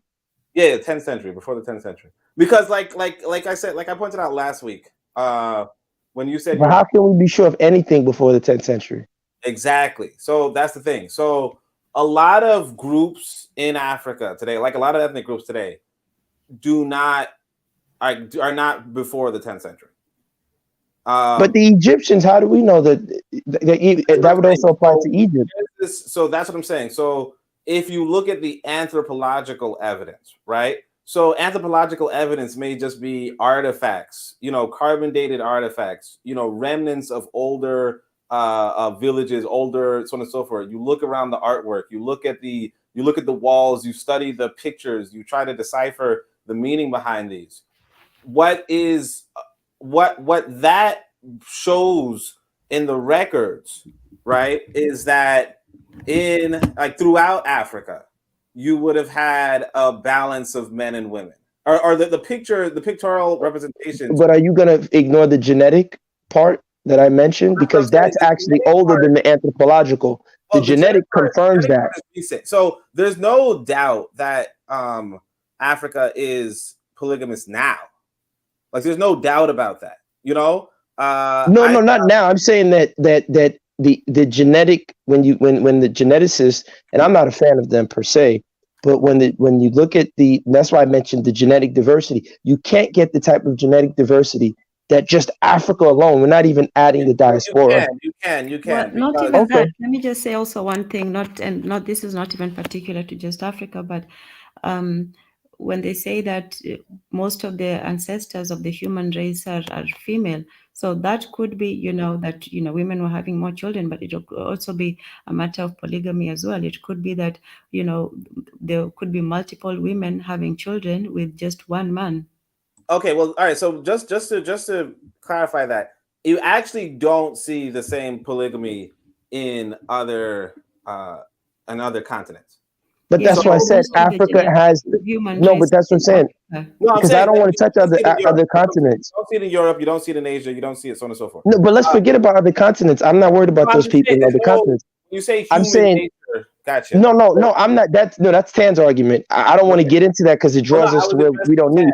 I, Yeah, but you because you mentioned the anthropology, and I'm saying the anthropology is a slight part of the picture. Keep in mind, most of the Africa is anthropological. older than every other group, so of course it's going to have more genetic diversity. That's just And again, there's no way biologically that the genetic diversity that exists on the continent could have been created through monogamy. You can research that. That's a fact. Of course it could. It's Africans are, I want to say, But the geneticists disagree with you. It's not me. I'm not a 2 smart million guy. years older than Europeans. But again, if the So they geneticists are won't telling you, necessarily be more genetically diverse. Just has to be. but if the geneticists are telling you that there's no way, because if we include the diaspora, That's not and we, definitive. okay, Again, because first off, if you believe that the European is monogamous, let's say, right, or if you believe I never said that. That's what you said. if you believe that they are, right, let's say we accept that they have this monogamous past or something. Actually, they don't. Because here's the thing, and let me see. That's why I don't want to touch it. The church fathers, because it drags us into a place. Monogamy existed in Europe, right? The church fathers were banned because the popes were all around having kids and giving the property to their I'm not kids. going to say that again. So the what the statistics will show you, right, is particularly if you're talking about the level of monogamy in Africa today, right? It is it's observed to be higher in Western Africa today, and it seems to be concentrated in areas that were depopulated during the European theft of human beings. Okay, so I read that. All right. I read that study. It seems to be. I mean, the conclusion that other researchers would say is that either this depopulation created in some areas or exacerbated in others, right? But the reality is that when you look at the anthropological data, when you look at the pictorial representations of men and But women, that would make the assumption that more male slaves were taken during the transatlantic slave trade, and more male slaves were taken during. That's not definitive. That's not definitive. You're also confusing cause and effect. It could have been. I'm saying yes. I'm looking at the paper right now. I'm looking at the paper. I put it up in But the paper. No, I know, but I'm saying that's one paper, and that's why I said. Effect, and you can say, well, these areas there was more polygamy, where there was more wars and so on. But that does not mean that without the wars there was no polygamy. Maybe during that time it was more because of the circumstances. But that tradition was already there even before but you can't. Yes, I'm saying there's no. The definitive representations of relationships prior to the 10th century in Africa seem to be a balance between men and women. What happens after, however, polygamy is not to say that there is no balance. That's not what you're saying. Even right now, there is people having multiple affairs. That does not mean that there's an imbalance between men and women. Right now. See, but Ted, that's why I don't want to get into that, because then it gets us into conjecture. We're talking about right now. We're talking. No, but that's why I said I didn't. You could say the same thing about now and say, well, people are having multiple baby mamas. No, but Ted, we don't even need to touch that. But that's what I'm saying. He glossed over the fact. He's glossing over the fact, and I'm gonna repeat it again. And I need you to do your research on that. The genetic diversity, regardless of how old Africa is, because it's impossible. It's like saying, let's see. It's impossible. Brother, can't have biological diversity without monogamy or something. No, I'm saying that. I'm saying that. Or the fishes can't. No, no. I'm saying the genetic. Hold on 1 second, guys. Let me just say this to the audience who's with us, man. Make sure you guys are dropping your thoughts as well. So when these folks on the panel are finished speaking, when there's a space again, I want to be able to read the thoughts of folks who are listening live right now. Gas them up, as you were saying. No, I'm just saying that it's a convenient way because I want you to actually check out the research. See, because I knew Coco said he was going to bring it up. That's why I went to look at it. Because here's my problem. When we look at anthropology, keep in mind, and I'm not saying I like anthropology, but a lot of the anthropologists are Western. They have a bent, right? You can, for a perfect example, one of the famous anthropologists, he's actually often ignored. His name is Leo Frobenius. He was all through Africa, particularly West Africa. He's German. A lot of his writings haven't been translated over into English, but he's one of the foremost. Now, his final conclusion, after acknowledging that West Africa was like pretty much the shit, was that, oh, the people who created this were people from Atlantis, what we call Atlantis, and they were white people and aliens.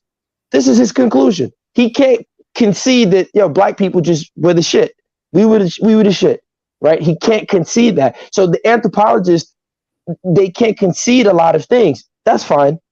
When you look at the genetics, and I'm not a big fan of the genetics argument per se, but the geneticists will tell you that there's no way that the genetic diversity, that's even within like siblings, like same mother, same father, there's no way you could have had that without polygamy. Without rampant polygamy all throughout Africa. Okay, so go ahead. Let me just clarify though. I don't know what argument you're making because I feel like polygamy would make more so genetic uniformity than genetic diversity. Okay, so polygamy for me would also include not just the structure of marriage, because then, like I said, I'll end up saying something controversial, which I don't want to have to get into the topic.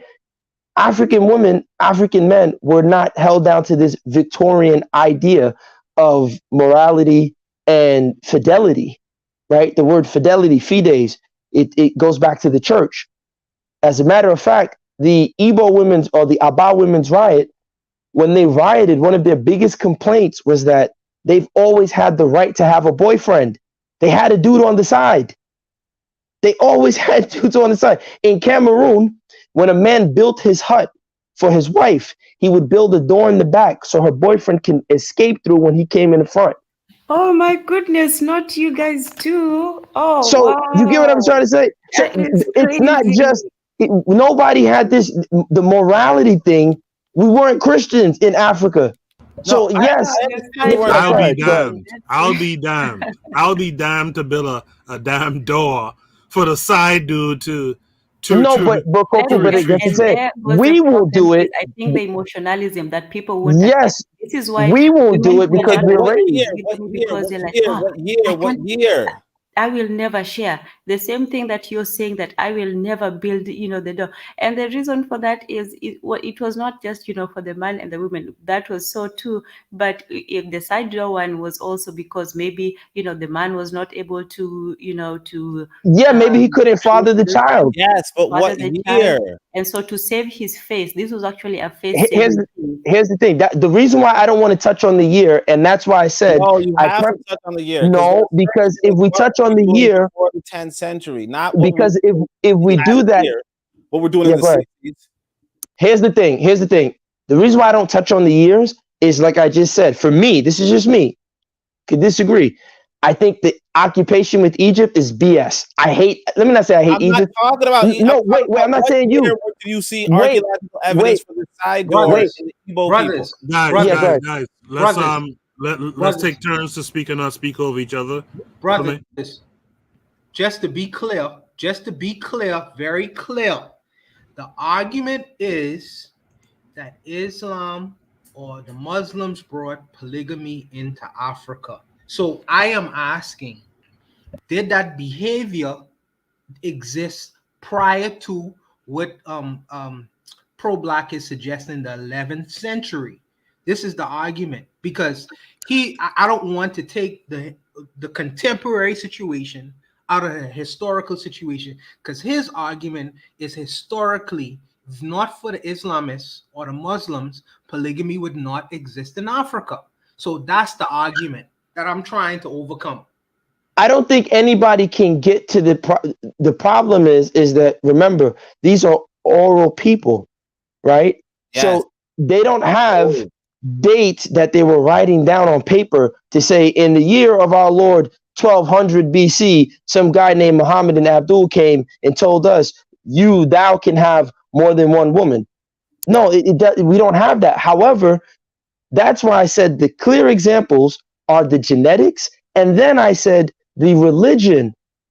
And even within the religion, for example, you see like with the Odu Ifa, when they talk about Shango having more than one wife, when they talk about Ogun having more than one wife, there's an Ifa that says the reason why Ogun and Shango don't like each other is because Shango took one of the wives of Ogun.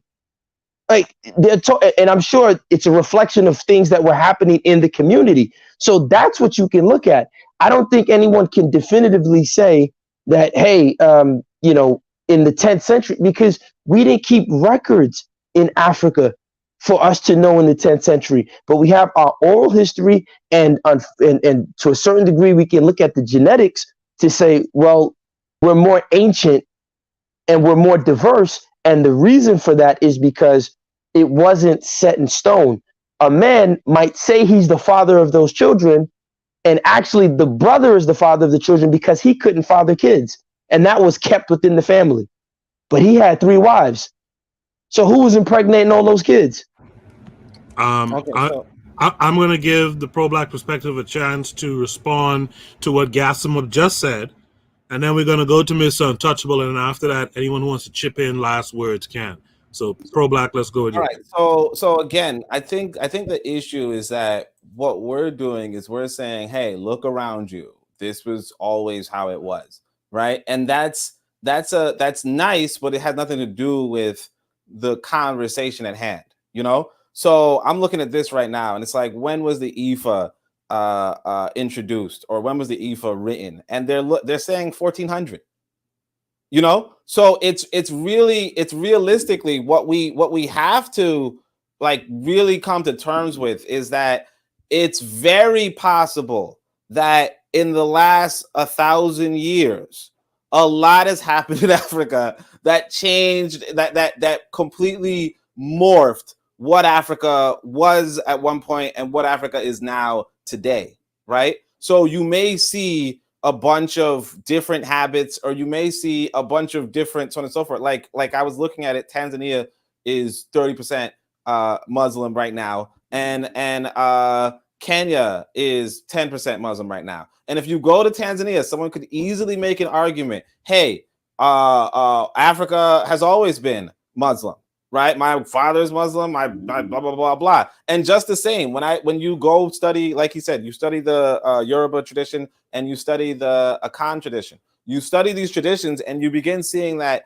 even their quote unquote deities, when they possess a human being, they want regular things like Dutch silk and Cuban cigars. And, you know, they have good taste, I guess. But the point is that clearly there's a constant transformation and morphing of African culture. So when we are, so if the conversation is really set on what were we doing, what was our tradition before the 10th century, and people actively search for an answer, and the answer keeps coming up that if there was, like on the common level, on the masses level, it was monogamy.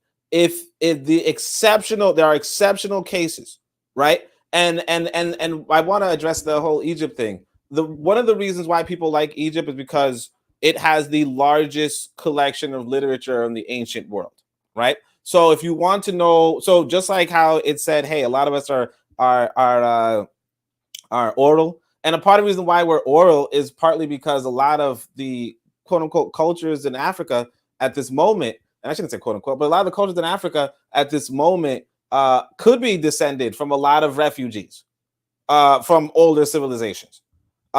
They could be descended, they could be pockets from so on and so forth. And just to, you know, since the floor is going to be taken away from me, just to address the whole biodiversity thing, the reality is that how biodiversity happens is through extreme isolation, not really through marriage patterns, but through one population being isolated and then reproducing their idiosyncrasy to the point where that idiosyncrasy becomes a general trait. That's how, and what happens with Africa is that Africa's huge. Africa has tremendous history of terror, and as well as Trevor's history of the largest empires on the planet. So you're going to have that kind of biodiversity, or those biodiversity pockets, and those isolated genomes. And a lot of the groups that we now associate with Africa's traditional legacy, a lot of them are new. So like Dahomey does not have a ancient parallel. Dahomey is a modern is a response to the African in the enslavement of African people, the same as Queen Nzinga's people. In fact, Queen Nzinga created one of the groups. But the reality is that you cannot look at, hey, you know, my people back in the 60s, we used to do this, and therefore, you know, that's how it was from Africa. You know, that's how it was always in Africa. You can say, hey, these people never left, and therefore blah blah blah. But it's like a lot of what we see in Africa is kind of like what we see in the Caribbean. You know, they are a lot of times the Caribbean is just a displaced group of African people who create some sort of survival group outside of what they had in the past. But it's not going to be exact identical parallel. But again, if you look at the pictures from the past, if you look at the writing from the past, if you trace the oral history, and you could really trace the oral history to before 10th century, you're going to see this general pattern of this male-female balance.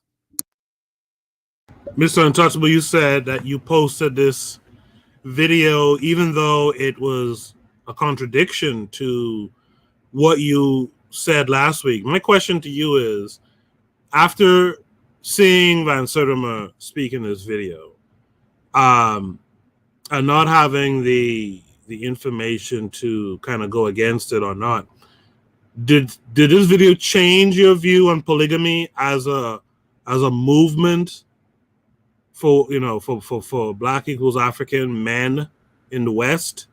Did this change it, or did this just suspend it, or did this do really nothing to your feelings about it? No, for me, first of all, let me say that, you know, when the intellectuals in the room, you know, gas them up, pro-Black and Tanzania rocking, you know, you got it. Sit small and we tell you name call. You know, I'm from a small island called Bahamas. I mean, I guess we just deal in coconuts, so we don't deal in these high-minded intellectual conversations. It's interesting to listen when these guys banter on. But for me personally, I am just in a quest for information. And if I get information that goes against what I formally believe, I would rock with it. You know, I can't refute what the truth is. However, in hearing the actual continental Africans themselves, and though their stories may be anecdotal, and pro-Black would say, as an academic himself, he would say, well, these are anecdotal arguments. These don't necessarily point to the actual argument. Because as a scholar, he would look at the historical reference of polygamy being practiced prior to the 11th century and hold to that until he see information that goes against that on a historical basis. So I understand where he's coming from, but it's very difficult to refute the actual continental Africans in living in their realities or what their situations was and what they would have practiced. And there are people in groups in their particular areas. It's very difficult. So I take a balanced approach. You know what I mean? Between the three academics and scholars in the room.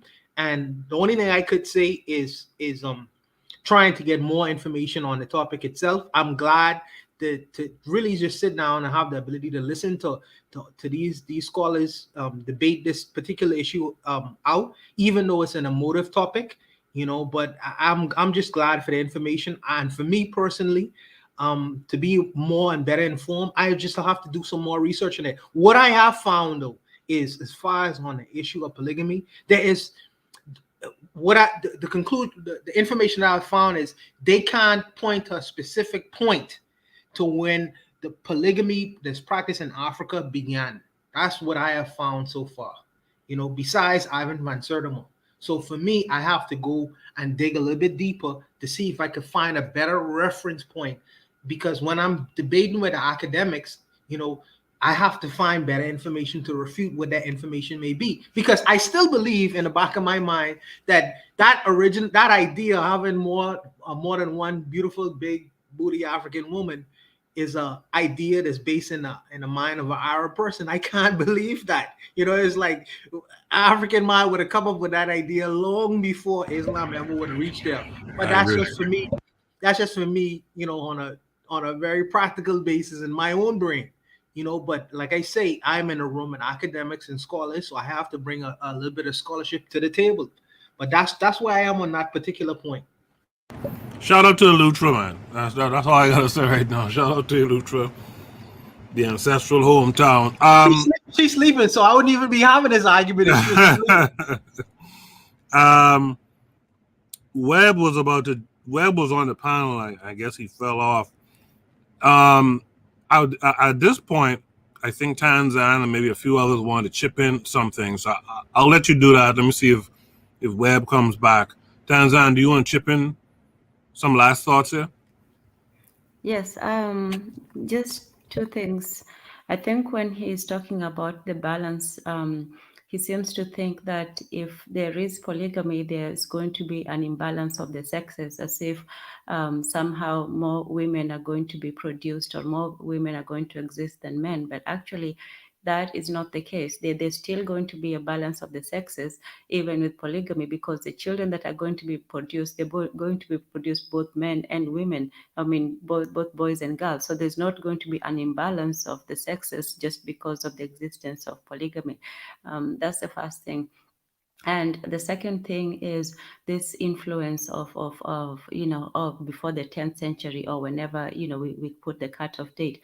The first thing to remember is just like in North America, not all the tribes had the same contact with the foreigners at the same time. So you can still have one tribe that was still rooted in its culture, practicing its tradition way up to maybe, maybe 200 or 300 years ago, whereas the first tribe was wiped out within 20 years of meeting. So if you're going to study the tradition, you should study the people who had the least contact with the foreigners. So it's not like, as soon as the Muslims came off, they went and colonized the whole country. In fact, if you read Chancellor Williams, this was something that took a long time, and it was either by war, by occupation, and it didn't happen all at once. They actually went from one state to another. So if you want to look at the tribes that had the last one, there's still some tribes in Africa who just less than 100 years ago did not have any contact with with the foreigners. So this idea that once the foreigners are in, then everybody instantly goes to their method, that's also a big misconception, because there were people who, even in my tribe, there were people who were there before they were the first to see the white people and the first to see the Arabs. So there was still very relatively little contact between the tribes and the foreigners, and a lot of people still manage up to this day to keep their traditions. And that's why you still see the traditions like the religious voodoo and so on. Those are not influenced by any religion. Those were there from from the time immemorial. And so just because you put a date 1,000 years ago or something, there were tribes that even 1,000 years ago did not have any contact, and they still lived the same way that they had lived years and years, centuries before, from the beginning of time. And then another thing that people also tend to forget is that, while there were written histories and even in archaeological sites, even if you look at the Great Zimbabwe, you can see how the houses were organized. And that is also still similar to the way houses are organized now. You'd find, the main house, and you'd find, several houses. And usually those several houses would be the houses of the different wives, either in the compound, or they would have their own houses in a different place. But they did have this collection of houses in the same place. That would tell you that there were several households in the same compound. And it's not a definitive proof, but that just goes to show you that we did have households within a compound. So that would show you that that would be sort of like a polygamous relationship, whereas every woman had her own house. And then the third thing is also, don't be so quick to dismiss the oral traditions, because unfortunately that's what happened with Europeans when they came. You tell them this has always been going on, but they say no, it's because of this and that, and they try to give you reasons as to why you believe what you believe, even when you tell them that this has always been so. There are influences that were there. A lot of it was in the religious ways of practicing and all that, but there are traditions that still remain, to the beginning of time. And even with the oral traditions, I will tell you that when people talk about their oral history, they will go back several generations. Sometimes even if you have to count them, they would go back something like maybe even 1,000 years, because they know who beget who and so on and so on. And they would even tell you, oh, this chief so and so, he had 7 wives, and they would count to you, the names of the wives and their children and their children's children and so on. So as much as, you want to say, oh, there's no anthropological evidence, sometimes do, try to give credence to the people, and especially the people who did not have contact with outsiders. The outsiders did not come all at once and swoop in and everybody just followed along. There was actually a tradition before that. So I'll leave it at that for now. I appreciate that. We haven't heard from Jay in a minute. Jay, what say you? If Jay is not there, we'll go. Okay, Yes. Jay, go ahead. I have little to say. I'm a student, but for certain, 100% polygamy was in Africa before that other nonsense. I've heard some good. They're not sitting in the home getting their nails done.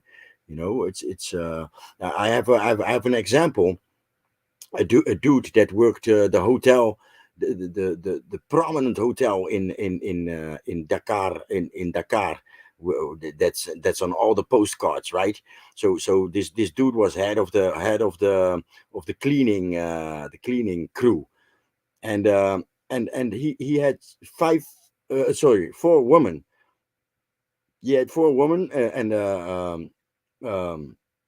I was his guest. He had 4 women, and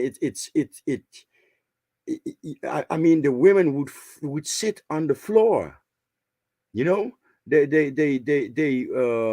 would treat him like the king, and that's 4 women in one house, right? Not every woman in her room or in her, maybe everyone had their room, but yeah, they on each other they were equal, but he was like the king, and he was not rich. He was retired and had a quote unquote good job at this famous hotel, and he could have 4 women that all 4 of them respect him, right? Where on the other side, this Christian mother of my baby moms made a whole mess of the family because her Muslim husband married another wife, right? I believe it's healthy. It's also healthy for and that's also what Tanzan her first call made me see that it's actually healthier for the family, for the mentally, and I believe, or this conversation today made me believe that we are supposed to be polygamous. Interesting. Let's go to Oni and then gas them up. Gas them up has this article I put up on the screen. Oni, just a few words. How you never put my articles up? You posted did you send it to me? I mean, what do you mean send it to you? I just you put a link in the chat for Google Drive. Yeah. All right, never mind. But anyway, what was I saying? So I think Tanzan thinks I'm dismissing oral history and saying balance in a different way. No, what I'm doing is I'm quoting what Job said. So you missed last week, I guess, but what Job says originally is, but monogamy was the rule at the level of the mass of the people, particularly in Africa. Insofar as Africa is considered to be the land of polygamy, it is important to emphasize this fact. In sculptural and pictorial representations, the monogamy of the people is proved by the numerous couples depicted. It seems that this was so in all Africa during the late Middle Ages until the 10th century, which marks the extension of Islam to the native populations through the Almoravidians, whatever, right? Polygamy tended in this way to become general without ever ceasing to be a sign of social rank. Thus, it is not rare to see members of the lower classes who, seeking to deceive themselves about their own social rank, marry several women, right? So, but and of course, he also says that, you know, in traditional Africa, you would actually see it in a rigid dualism in the daily life of each sex, you know. So I think what happens is that, again, we are projecting the modern circumstances, the modern man, the modern civilization onto what Africa was like before the Almoravidians invaded, or before the Almoravidians entered and into Africa. And I understand that they did not enter all of Africa at the same time, but I also we lost you, Oni. I don't know if you hit mute or something on your mic. I got muted. Can you hear me? Yeah. We can hear you now. Go ahead. Oh, what did I stop? Did I read the joke thing? Yes, you did. Okay. All right. What I'm saying is that you can say, I mean, I know that the Almoravidians did not engage all of Africa at the same time, obviously, right? But what happens is that this interaction with a foreign group has a long-standing, has an impact, you know, because even if you talk about, because I mean, you're not from Tanzania, I guess, but even if you talk about Tanzania, like the national language right now, as Mr. Untouchable would complain to me about, is Swahili.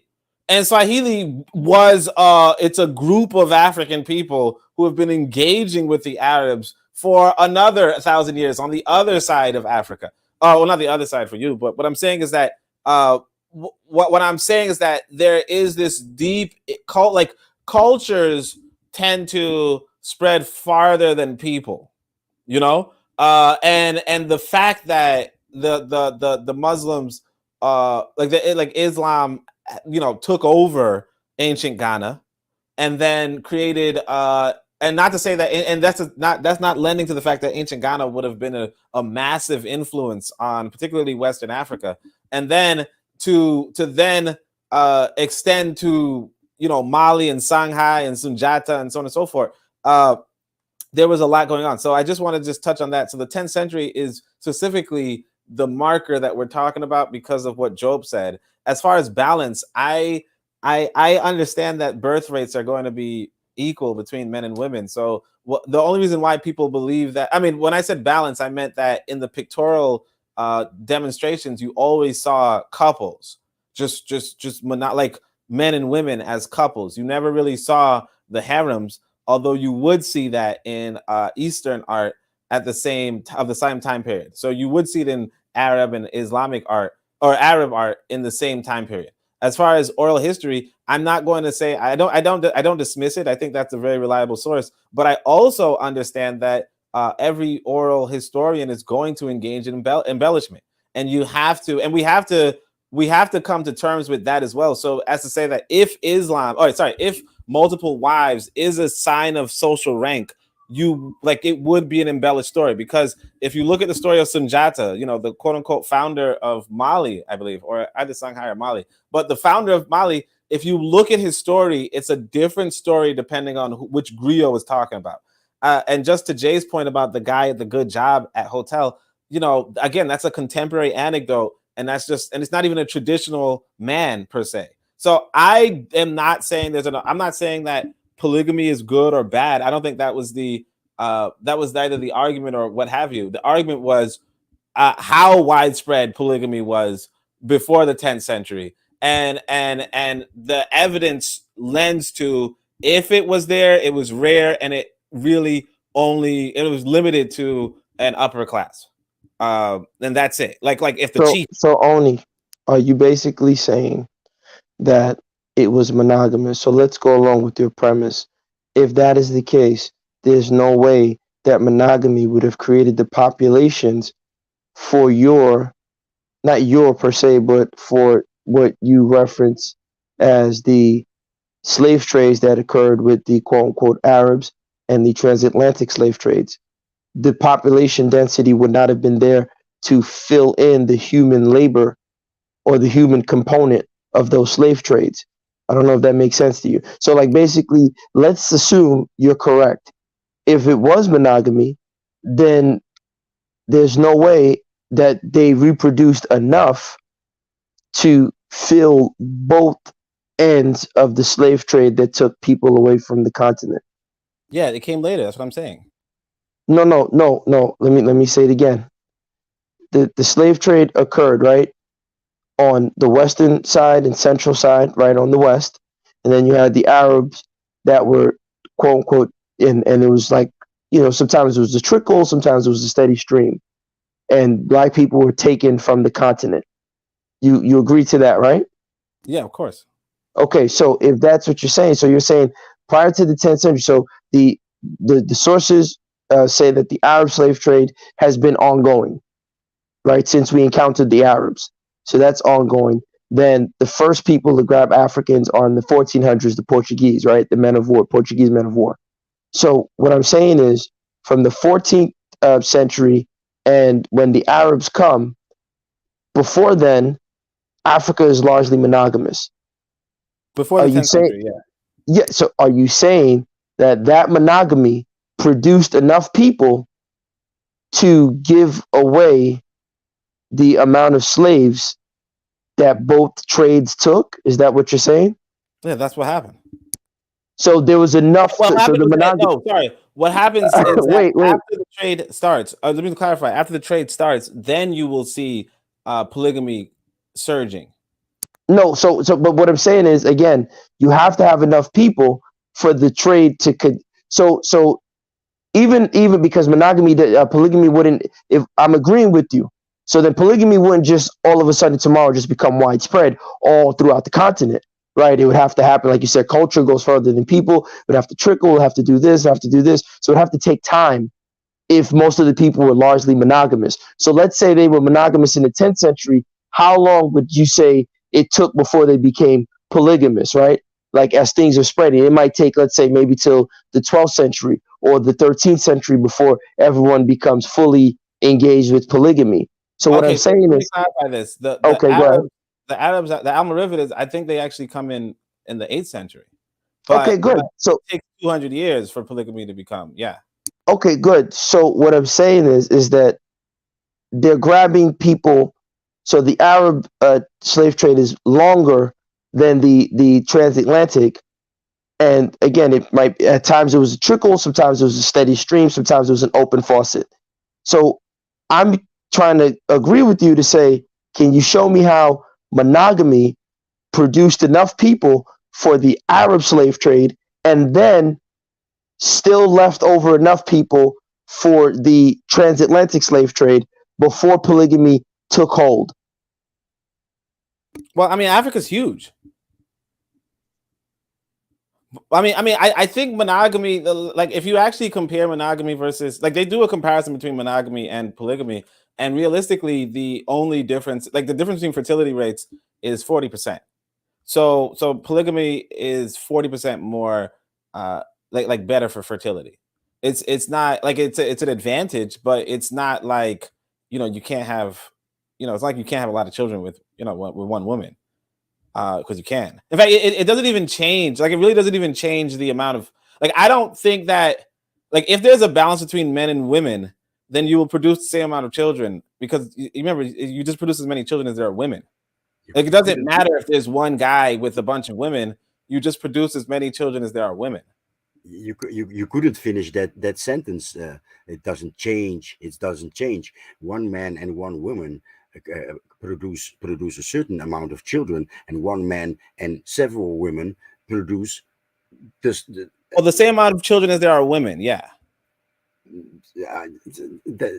Remember, a woman can only be pregnant. Doesn't make sense. I can have 12 children with one woman, and with yes, but that'll be 12 women will have one child.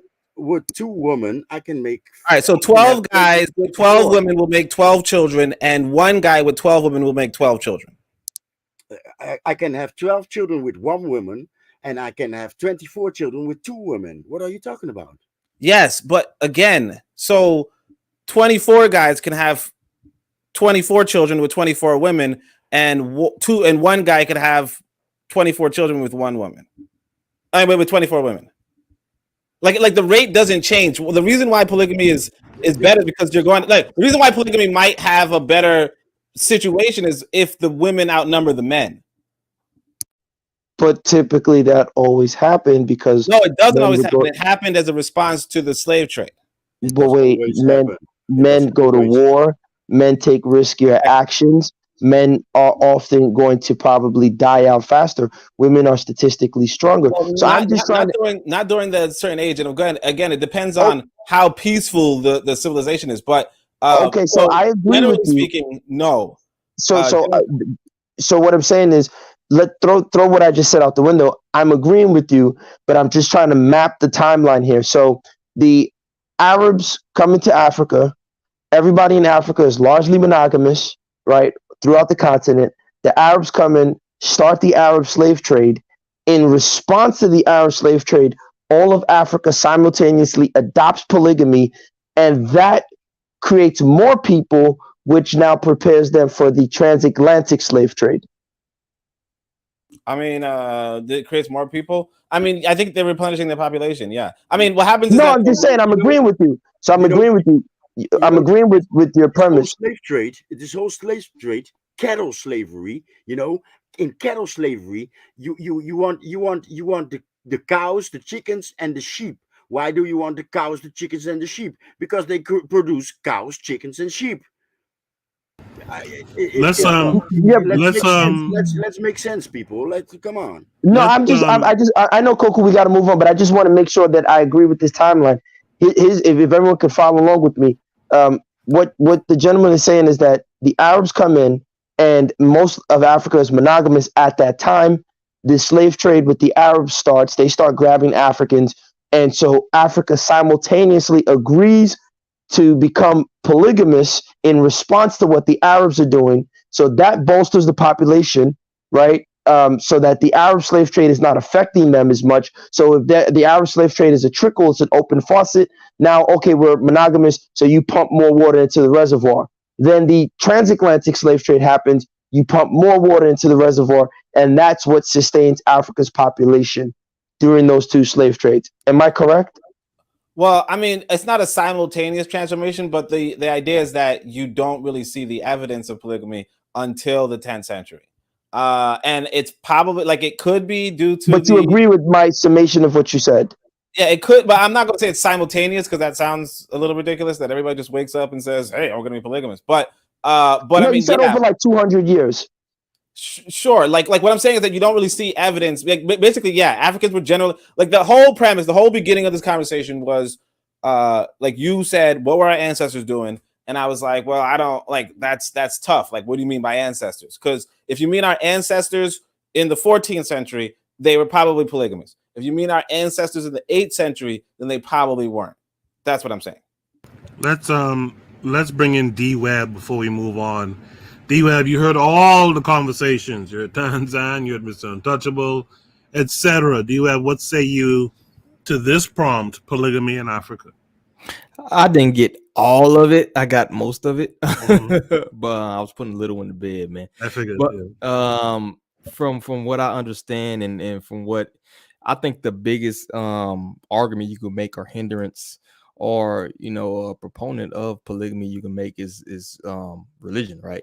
If you look at traditional African systems and things like that, you don't really see anything that's against the argument of polygamy, right?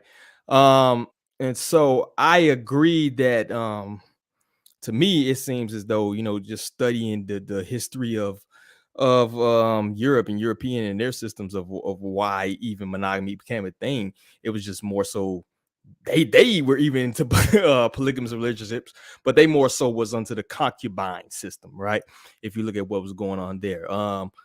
Same thing in Asia, a lot of concubines. You may have 1 or 2 wives or whatever. You had 10, 20 concubines. I think it even said that Genghis Khan, a third of Mongolia is related to Genghis Khan is one guy. So if you look at the traditional systems, right? And even just from a purely hierarchy standpoint, right? The top tend to have more wives, tend to procreate more so, or whatever, the alpha, I guess you could say in the modern terms or whatever. So to me, it just makes sense. And to me, y'all having 2 different arguments. I think Oni kind of hit on it, where if you're talking about, is it beneficial modern to have polygamy, or are you talking about historically has polygamy been a thing in the the African system or whatever? So you're having 2 different arguments, you know what I'm saying? So to me, it's like people are arguing against whether it's good or whether historical evidence to show that it was a thing back in the day, right? Just to interject real quick, Webb, I think the reason why it seems like it's 2 different arguments is because the initial argument was, is this a good strategy for Black men in the West currently? And I think it came up that, well, this is what we always did. You know what I mean? So I think that's why it seems like it's 2 different arguments, but actually it's one following the other, really. You may continue. Go ahead. Oh yeah, I got you. So to me, like I'm gonna dissect both sides, right? To me, I don't think you can really say that there wasn't or was, right? I think you're gonna end up chasing your tail is at the end of the day, because you can't say it wasn't one. Like I said, we more were orally, our history is more oral, right? So you can't make an argument that it was or wasn't, right? You're just gonna end up just making anecdotal evidence against each other. You're not really gonna go anywhere. But as far as like, if it's beneficial now, I would say definitely, particularly if you look at the environment that we're dealing with right now. Actually, it was a white boy made a very good argument. If you look at the stats, right? First and foremost, like you said, men die more, right? Men tend to take more risky, have riskier lives. We go to war. Men just die at a I think in the West it's like 67 the average age of the Black man, and then 70 something for the woman. It makes sense from a standpoint. And we ain't even getting into the emergence of these different culture groups that's coming up, or these different demographics where you have the LGBT. You've seen double people who identify as gay between 1970. It was like 1% or less than 1%. Through the 1990s, you had up to like 5%. Now you're seeing upwards of the 20% identify as gay and bisexual. You know what I'm saying? And it just makes sense. The school to prison pipeline, right? The mass incarceration that we're facing right now, right? Things of that nature. So to me, it just makes sense from a modern standpoint that polygamy should at least be looked at in the community as a viable option. And just the people who are just shiftless, the amount of men we have right now who just are shiftless. So to me, just talking on the second point of that conversation, where it's beneficial, of course it's beneficial right now. I think it should be imperative right now. The numbers game. You were 13% of the population, at least in the West. Now you're 12% of the population. You'll be 11% probably in the next 5 years, lower and lower and lower. You have to play the game. And if you don't play the game, you're going to lose. So if you look at the whole, totality of what's going on, I would say that it should at least be looked at as an option. You know what I'm saying? Otherwise, I don't know how long, if you're trying to fight a political power game, or even try to play the numbers game, it just makes more sense to have a more population. And to me, polygamy is a thing that would enable that, So that's all I got on that. Appreciate that, man. Let's go to Shoot the Breeze, topic number 7 tonight. Shoot the Breeze, topic number 7. Tanzan may have disagreed, but we got to move on. We got to finish up these topics tonight. Should be topic number 7 is Nigeria's treasury chief arrested over multi-million-dollar fraud. This came with a link. Let me see. I think this link is going to take us to an article. You guys know I'm working on a slow system these last couple of weeks, so it'll take a minute to come up. Nigeria's treasury chief arrested over multi-million-dollar fraud. So you see the article, and then it says the head of Nigeria's treasury has been arrested for alleged involvement in fraud and money laundering worth 80 billion nairas, which is about 184 million pounds. The National Anti-Graft Agency said. Ahmed Idris, Nigeria's accountant general, was arrested on Monday after failing to honor invitations to respond to the allegations, the Economic and Financial Crimes Commission, the EFCC, said in a statement released on Monday evening. He is facing charges of fraud and money laundering. According to the EFCC, Idris, quote, extracted funds through fake consultancy firms and other illegal activities using agents, family members, and close associates. These funds, according to the commission, were then invested by Idris in real estate in Abuja, the capital, and in his home state of Kano in northern Nigeria. Ahmed Idris did not comment on the accusations. President Muhammadu Buhari, a former army general, was elected in 2015 on a promise to tackle endemic corruption in the country, the continent's top oil producer. Under his leadership, the EFCC has secured a series of high-profile convictions, including of ministers, state governors, senior civil servants, and prominent politicians. Last year, the commission said it had recovered nearly $750 million. However, critics accused the EFCC, set up in 2003, of conducting a witch hunt against the president's opponents. I don't know if you guys were looped in with this bit of news here. Let's start with Jay this time. Jay, what do you feel about this story? Nigeria's treasury chief arrested over multi-million-dollar fraud. Yeah, and not much. Shame, you know, the deputy shame. It's fraud.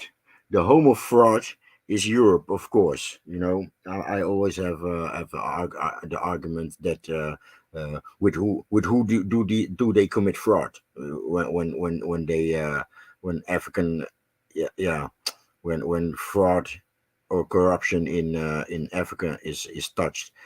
My point is always with who do they commit it. But this case is deputy shame. That's all I have to say, actually. Absolutely. Nigeria treasury chief arrested over multi-million-dollar fraud. What comes to mind, Oni, when you hear that headline? Look, I think that, at this point in time, we just have to concede that, these colonial projects are these institutions that circulate a lot of money under your nose, and you gotta, like, if you're in Africa and it's, if particularly if you're talking about Nigeria, where I think like the youth are like maybe 30% unemployed. Well, the youth are probably like 60% unemployed, but the state is like 30% unemployed, and then you have the one good job and you got a lot of money floating under your nose. And there's no real like checks, it's not surprising that somebody would do that. It's not surprising that somebody would take the money. In fact, I think it's probably a lot. It's probably going to be very widespread throughout, countries, particularly broken countries. But that's what you're like that. I think that if we're really going to critique it, we have to really consider how you can build it better. But right now, if it's just a project to extract resources and send it to Europe, there's a lot of incentive for white boys to, slip you a bill or for you to just, when somebody's not looking, take a little. And that's just what it is. Like, unfortunately, that's the dynamic that we find ourselves in all over the world. Absolutely. D-Web, you just heard what Oni had to say, and Jay before him. Nigeria's treasury chief arrested over multi-million-dollar fraud. What say you to that? I'm thinking, who didn't he pay off? Like, he must have got greedy To me, that's business as usual. I think he got too greedy and didn't grease the right palms. Like, who isn't corrupt? Looking in the West, billions of dollars to Ukraine, and like this is the way of business to me. And if you're in a position of power, particularly in an area where it's not very regulated, this is what gets done. And these people are handpicked to be in these positions where they will play ball with the West, to play ball with Europe, or play ball with whoever in order to make certain things happen. So to me, I think he just didn't grease the right palms, and he got spanked for it. So that's all I got with that. I tend to agree with that as well. Let's hear from Tanzania.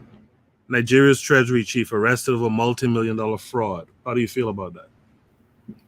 Yeah, I'm with the last guy. Who didn't he pay off? It's probably just a political scheme. They're all, involved in it one way or another. There's no way one man is responsible for multi-million-dollar fraud. The whole system, is corrupt, but they like to make examples of one person once in a while, probably for political purposes. So the not that he's not guilty, he definitely is, but there's a lot more guilty people. Usually he made somebody angry or didn't pay his dues. I have to agree. I'm curious to hear what Mr. Untouchable has to add to that. For me, I take a strong position. This is Kano, Nigeria, and I watched a disgusting film clip prompt last week where a little girl was murdered because she mentioned the Prophet Muhammad over the internet. Same place, same particular area in Nigeria, and I take a strong position. If this man wants to steal or pilfer the public resources of the country, for him personally, I would take him and his wife, by the way, because she benefits. She benefits. And publicly do the same thing to them as that particular minister, imam, was willing to do to that little girl, and make a public example out of him. You know why? And his wife, by the way. And you know why? Because I am saving all other people and making the cost of corruption to be an expensive thing to do within that area. Mobutu used to do it. Mobutu used to do it with a lot of the people who used to be thieves off of the street, even though himself was a kleptomaniac himself. He used to do it in the streets of the Congo. In particular when people was trying to come in, and really that society under him was very, very stable because they was living in fear. And these people have no fear of what they actually are doing, because they watch their leaders do the same thing for years and years and years. But I think that we are living in a day where examples need to be set. And I think that Africa, in particular the different African nations, they need strong men, and you need to set firm examples. Can't do it to the Idi Amin used to say you need to get shortcut. You know what I mean? And I know that you have to go through certain legal processes and all these other things, when you're dealing with ideas of democracy. But some of these things need to get shortcut, man. Examples need to be made. Publicly. If you do this is gonna happen. Don't you know in a lot of the East Asian countries, the reason why a lot of people, in particular Westerners, who like to go there and smoke weed and marijuana, they say if you smoke marijuana in our country, we're gonna execute you. You know what I mean? And it really only. I was thinking about that today, actually. Yeah, go ahead. Yeah, only real stuntmen go into their countries and want to barter and trade in hashish and marijuana and cocaine like that. You know why? Because these guys don't give a shit. You could be a Westerner, you could be an Asian person, but if they catch you, you are gonna die. Period. And it's nothing. The West could sanction you or warn you, the country, and say, well, if you kill our citizen, this is what you're gonna. Sometimes you need to set examples, because it seems like people are not gonna curb their actions without examples being set. So I think that you should. I don't know, the idea of public state hangings is something I don't think it should be done away with. And people need to be shown this is what's gonna happen to you if you do this particular thing. Now they're gonna be stuntmen who are gonna do these things anyways. But you know, the consequences of that is public certain things gonna be happening to you in the public where everyone can see. You know, and you could and your wife too. So I mean, y'all could take that risk. Y'all could take that risk, but it's consequences. And this guy knows in his mind that, well, you know, they're gonna shame me. You know, I'm gonna pay a certain amount of money in taxes and things like that. I may go to jail for a year, but nothing is really gonna happen to me. Whereas in Saudi Arabia, if you commit certain crimes, you know, on a Sunday afternoon, everybody's gonna watch your head get chopped off. Curb a whole lot of so-called corrupt behavior. You know, and some people, the Western society and other societies, say, well, these guys over there are savage. I tell you one thing, when these guys go to pray in the afternoon time, they can leave their jewelry in the middle of the street and go to the mosque and pray, and nobody will touch their jewelry. And people wonder why.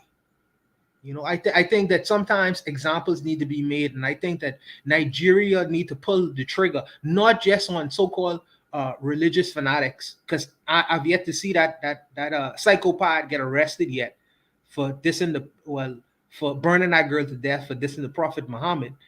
But I just think that these things need to be done in Africa, man. We need to some things we need to be do away. This idea of civility and democracy and going through trial and all this, that has its place.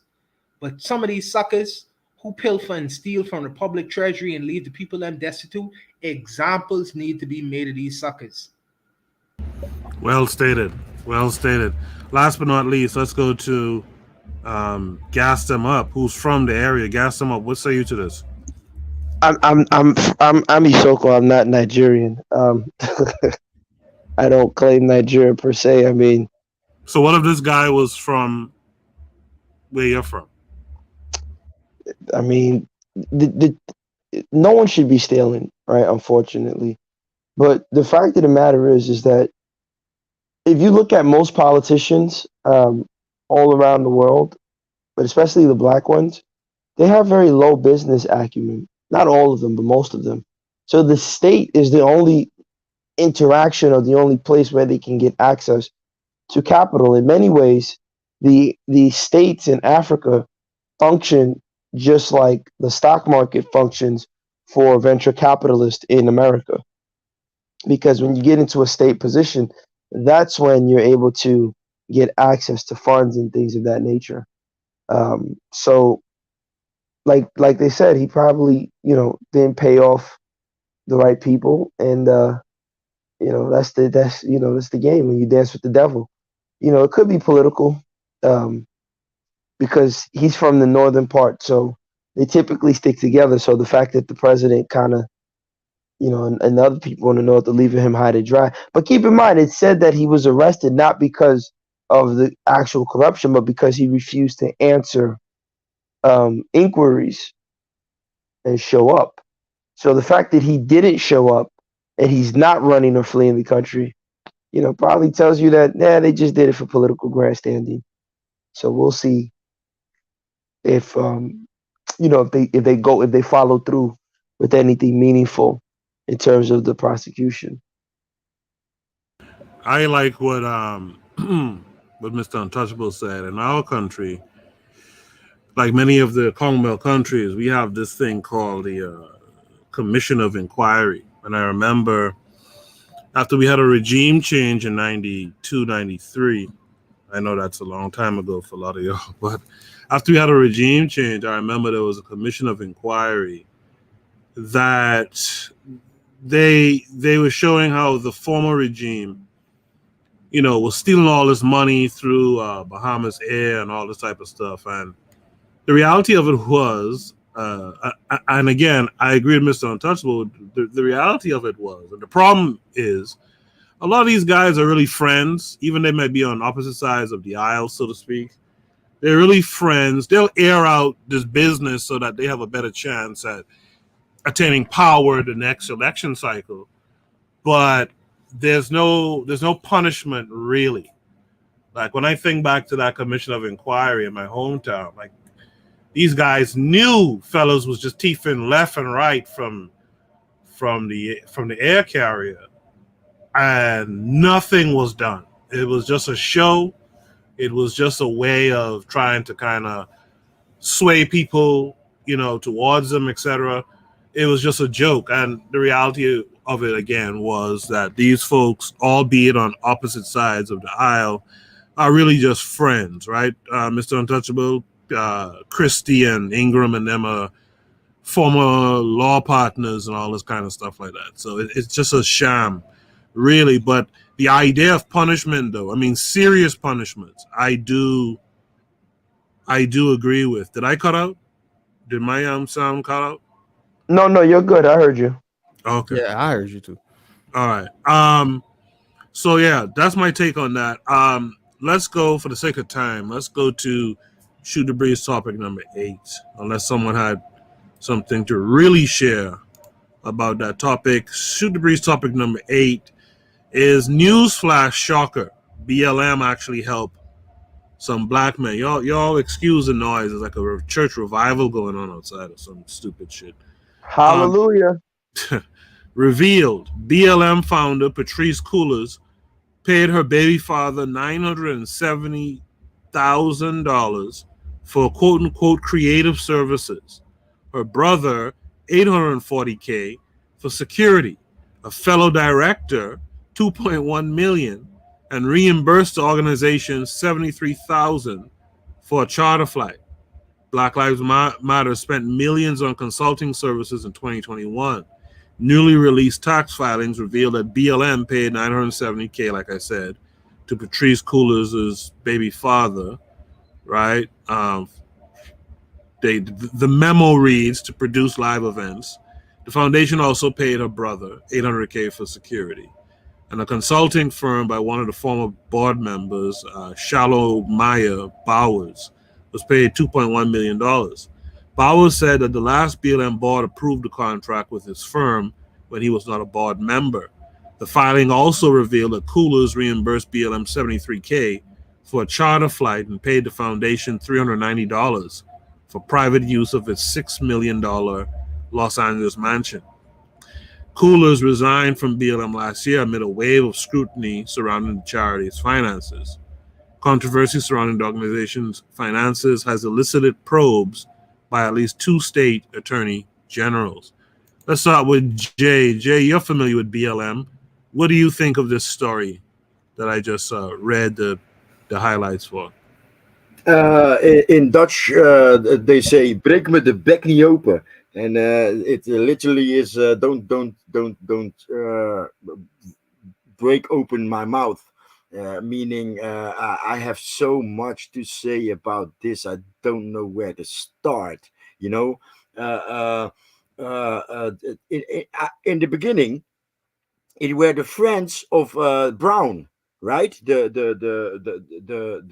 don't shoot guy that kneeled with his hands up and was executed.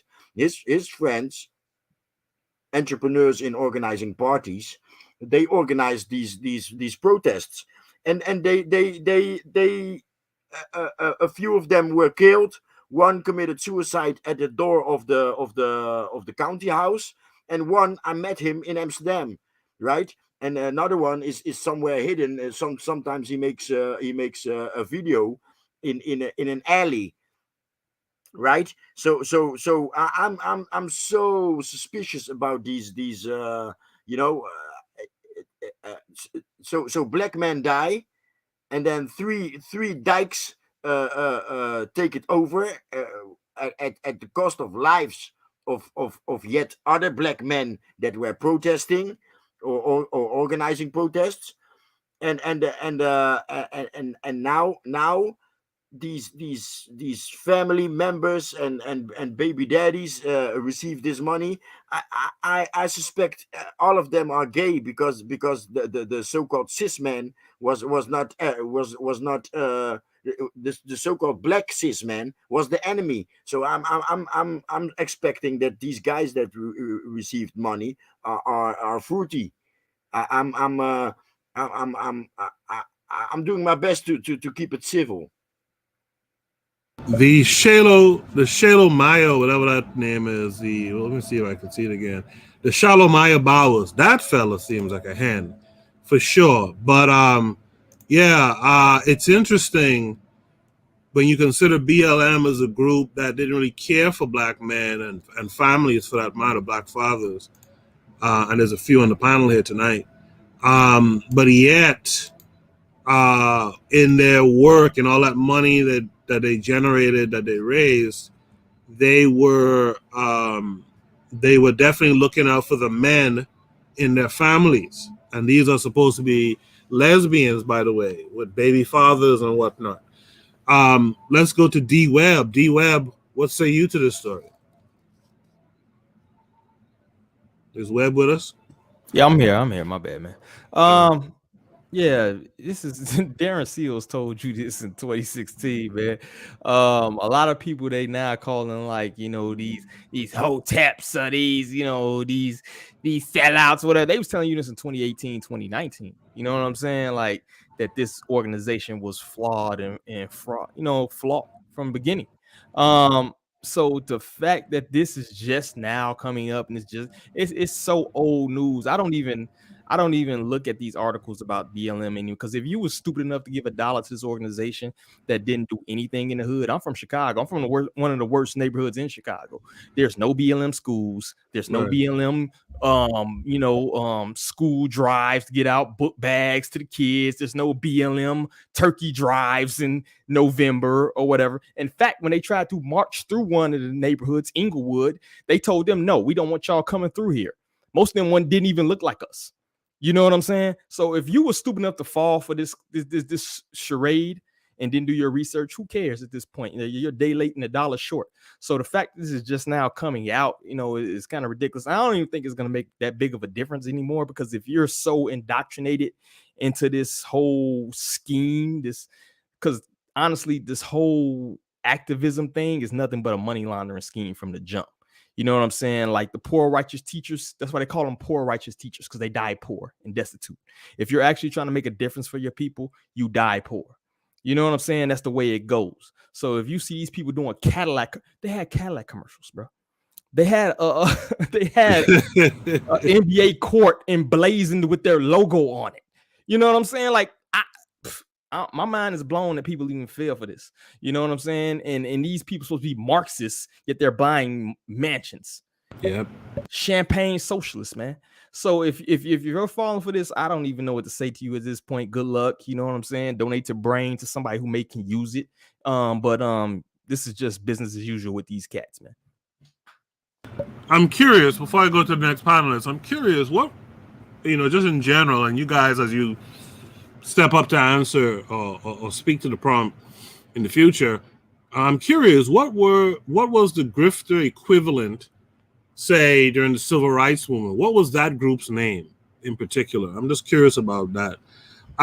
Let's go to gas them up. What say you to this? I find it, this is beautiful. I would love to congratulate Patrice, that's her name, right? Yes. Yeah, she's tapping into her inner Nigerian. Listen, look, this is she would be right at home in Nigeria. I love this, right? We need to send this over to Tariq and say that the FBA ADOS are acting out their Nigerian genetic inheritance. This is good. I hope they continue this. That's all I have to say. All right, I appreciate that. Let's go to Oni. Oni, what say you?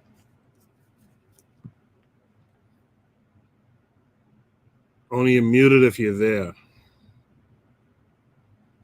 All right, maybe Oni's not here. Mr. Untouchable, what say you?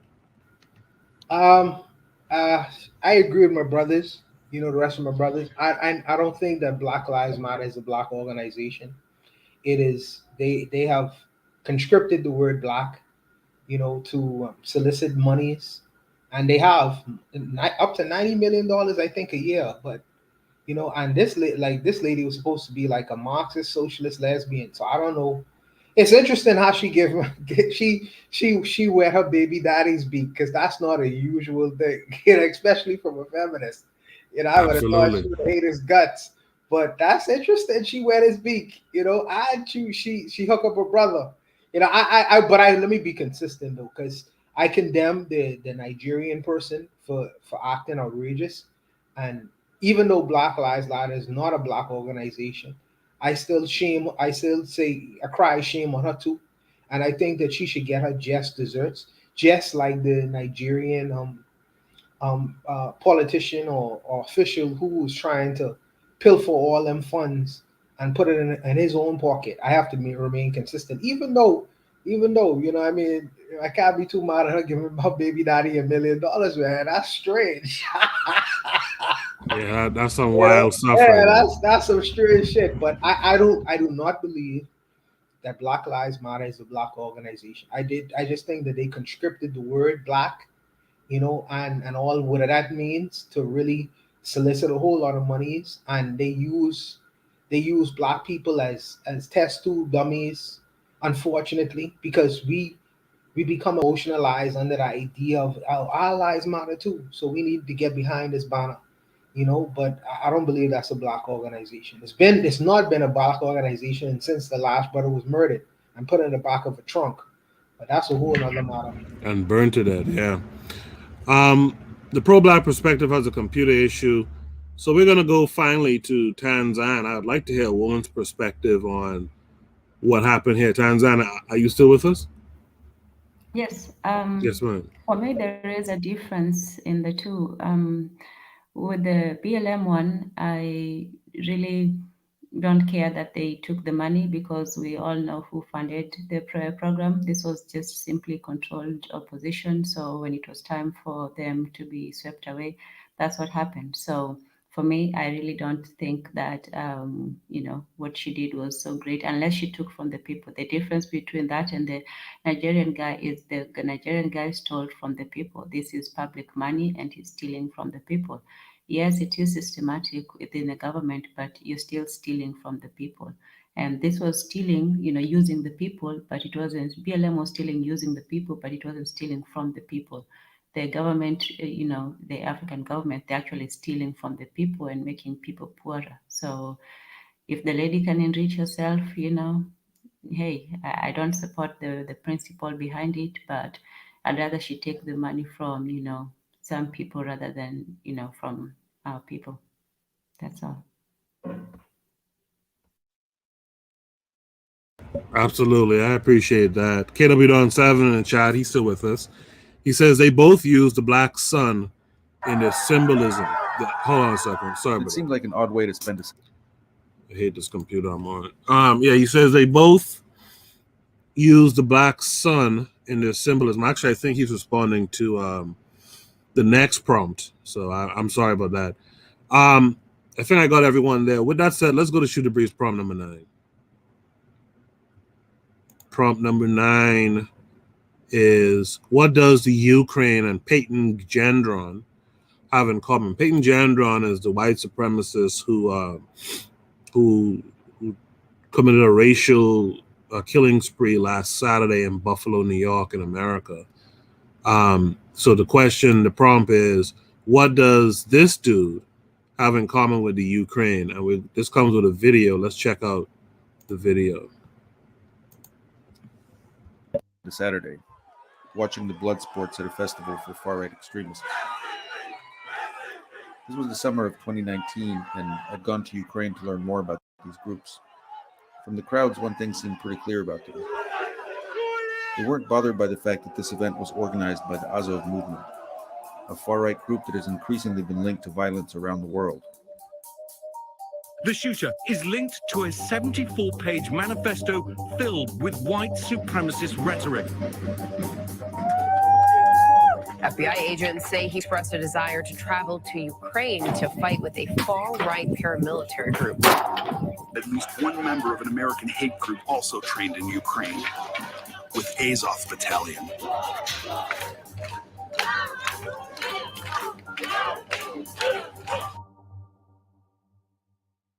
According to the FBI, domestic terrorists killed 39 people in fiscal year 2019, making it the most deadly year for domestic terrorism since the 1995 Oklahoma City bombing. The threat of white nationalism has evolved since Oklahoma City, where a domestic terrorist used a truck bomb to kill at least 168 people. Police don't tend to see such terrorists as lone wolves acting in isolation anymore. It's become clear to law enforcement that these attackers often have links to a global network, one with common goals and a shared ideology. We are looking very hard at white supremacists or neo-Nazis here, connecting through social media online with like-minded individuals overseas, and in some cases actually traveling overseas to train. Over the last few years, experts in violent extremism have grown especially alarmed about the Azov movement. The group emerged from the revolution that swept across Ukraine in 2014, and it has gotten a lot stronger amid the ongoing war with pro-Russian forces in eastern Ukraine. The fighting in that region has become kind of ideal breeding ground for militias like Azov. At their public events, one thing that surprised me was how many Ukrainians tend to see Azov not as militants or extremists, but as war heroes. In Kiev, the capital, I watched an Independence Day parade where veterans of the Azov battalion marched alongside other volunteer militias, surrounded by cheering crowds who thanked them for defending Ukraine against Russia. But even at the march, there were signs of the far-right ideology that's so common inside Azov. The symbols on their flags have been especially controversial. Azov says it combines the letters I and N for idea of nation, but extremism experts see it as an emblem of Nazism. The official symbol of Azov, it's a version of Volksangel. It was one of the symbols of one of SS division during the World War II.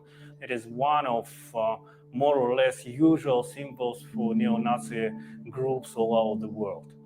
And it's not just about their symbols. When it was founded in 2014, Azov drew many of its commanders and recruits from Ukraine's most notorious far-right groups, including outright neo-Nazis. We basically recruited everyone who could hold weapons in their hand when Ukrainian state was paralyzed and the defense of Ukrainian state was totally in the hand of Ukrainian volunteers.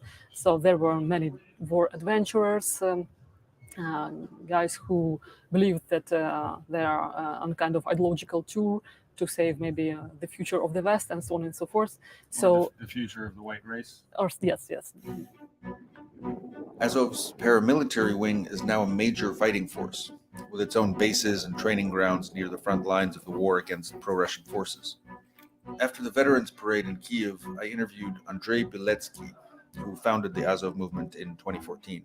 Воинское братство – это люди, которые не просто служили вместе проливали кровь, переживали гибель товарищей, сладость побед, охраны общественного порядка на улице. Мы создаем отряды самообороны, которые помогают поддерживать порядок на улицах. Azov's leaders have also tried to break into politics. They failed to win any seats in parliament during the most recent elections in 2019, but their plans in Ukraine are ambitious. Сьогодні ми відпочиваємо, але навіть відпочиваючи, ми пропагуємо наші нові українські цінності. Бути сильними і сміливими, бути єдиними і відчувати братерство своєї нації. What worries officials in the West is Azov's recruitment strategy. It's tried hard to build friendships with far-right groups around the world, especially in the US and Europe. During my visit in 2019, I spent a day at one of the biggest recruitment events in Azov's history. Thousands of people showed up for a day of fighting sports and blatant propaganda. There were neo-Nazi symbols, tattoos, and posters all over the place. And many in the crowd seemed pretty receptive to Azov's far-right ideology. Бути толерантним про-ЛГБТшникам – це не природне. Для цього треба людині промити мозки. Поважати своїх батьків, любити своїх дітей, пишатися за свою країну – це нормально. Events like this also tend to attract recruits from abroad. One of the ones I met was named Robin, who had just arrived in Ukraine from Sweden, where he told me he's wanted for hate crimes. This is hard to explain the surroundings for someone who's watching this. You know, it's surreal. It's like I don't know. It's like something you read about the great Germany before. You know, in the 1920s, it's a revival of the Indo-European soul, and it's all happening here in Ukraine. Afterward, we rode back to the Azov base in northern Kyiv, where Azov commanders had allowed Robin to stay as a potential recruit. We are Aryans, and we will rise again. That's the way of life, you know. And after the war in Germany, we went back to the benches, school benches. But now we will rise again. Are they neo-Nazis as an organization? No. Have they had neo-Nazis in the organization? I would say look at the U.S. Army, and you would find neo-Nazis as well. Dave is an American expat and U.S. military veteran who has volunteered to help Ukraine's National Guard. And he's met a lot of the recruits who'd come to join Azov. You only need one of these guys to kind of go home and commit an act of terrorism to then really damage the reputation of Ukraine in the eyes of the world, right? So that's really a risk that Ukraine faces. Do you think they're taking it seriously enough? No, yes. Now, a few weeks later, Robin, the Swede I met at that festival, wrote me that he was going to the front lines to join the fight. With recruits like this, it's little wonder that U.S. officials see Azov as a threat. Experts point out that the pace of white supremacist terrorism has intensified, with new incidents frequently filling the headlines. 22 gunned down at a Walmart in El Paso, Texas, 2 killed near a synagogue in Halle, Germany, 9 more in an attack on 2 shisha bars near Frankfurt, and a series of arrests exposing far-right terror plots across the US and Europe. One tally reported an increase of 320% in such attacks in Western countries between 2014 and 2019. Я знаю, я вірю, я переконаний, що ми готові до боротьби, що ми готові бути сміливими і сильними, що ми готові перемагати. Бо за нами Україна, а перед нами наша остаточна велика перемога. Слава Україні! Героям слава! Слава нації! Смерть ворогам! Україна! Понад усе! Україна! Понад усе! Україна! Понад усе!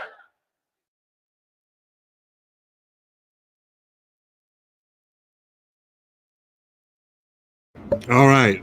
Some of those subtitles, I just realized Mr. Untouchable was saying that the banner might have been in the way. By the way, shout out to Achieve Mindset. I saw him in the chat earlier, and I kind of lost him there. I think we lost. Well, I guess that's the pro-black perspective that we lost in the chat.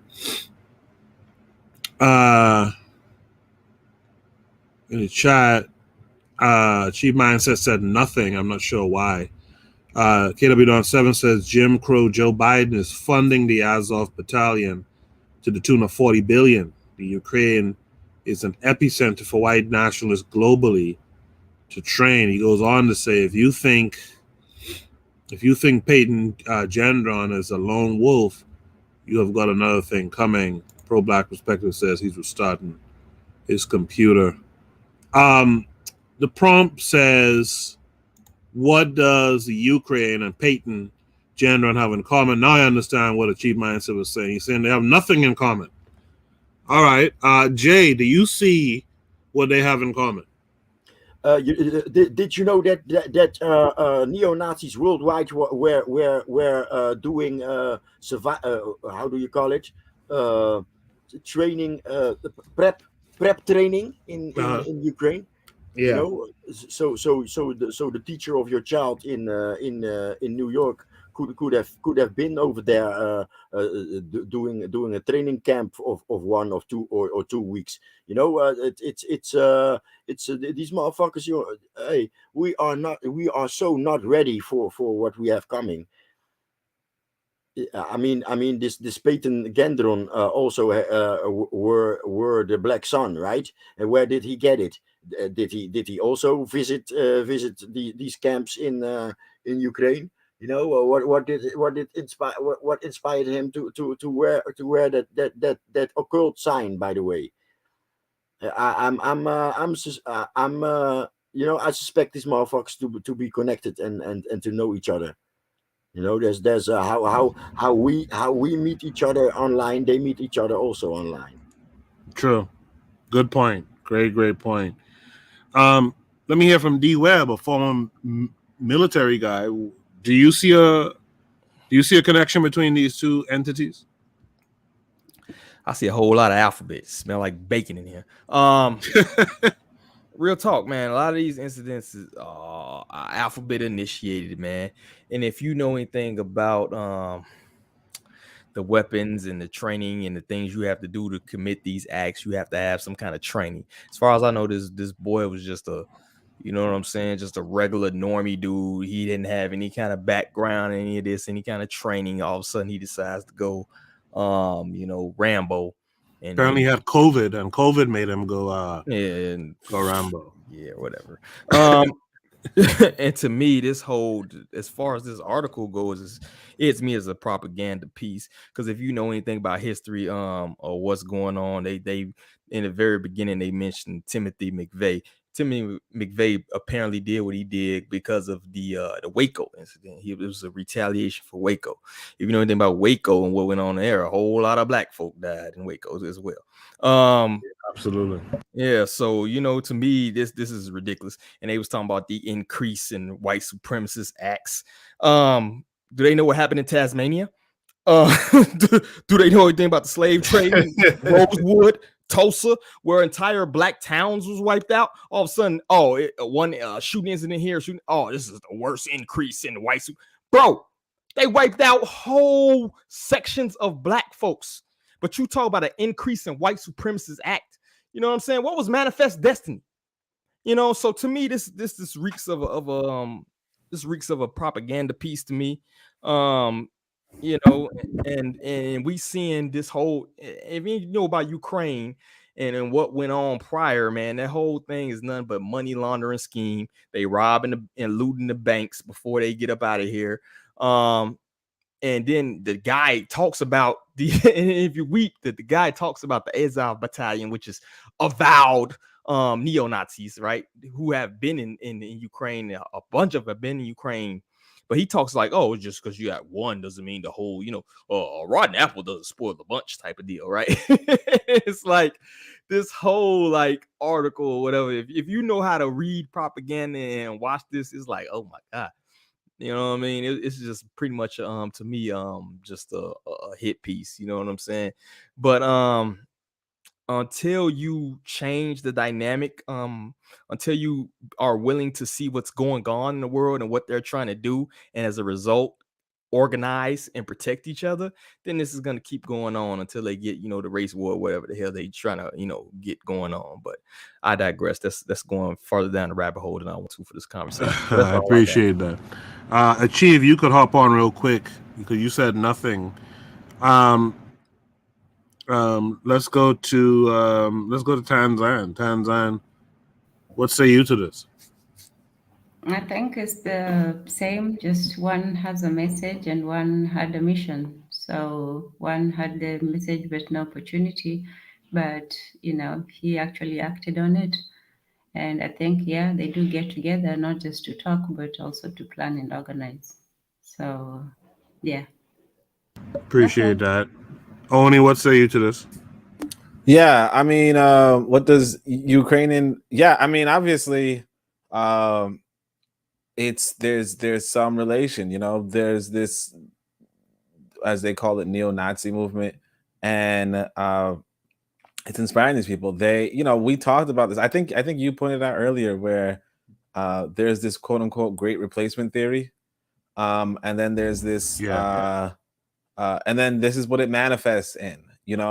At some point, I mean, I like, that's why I said I like about quote unquote like African Americans. What I like about, for the most part, it's like you would not expect sort of terror cells, but at the same time, anything could happen, and soon we'll be watching documentaries. Well, I mean, I hope not, but you might have documentaries of let's go kill those immigrants, you know what I'm saying? But I hope not. But you never know.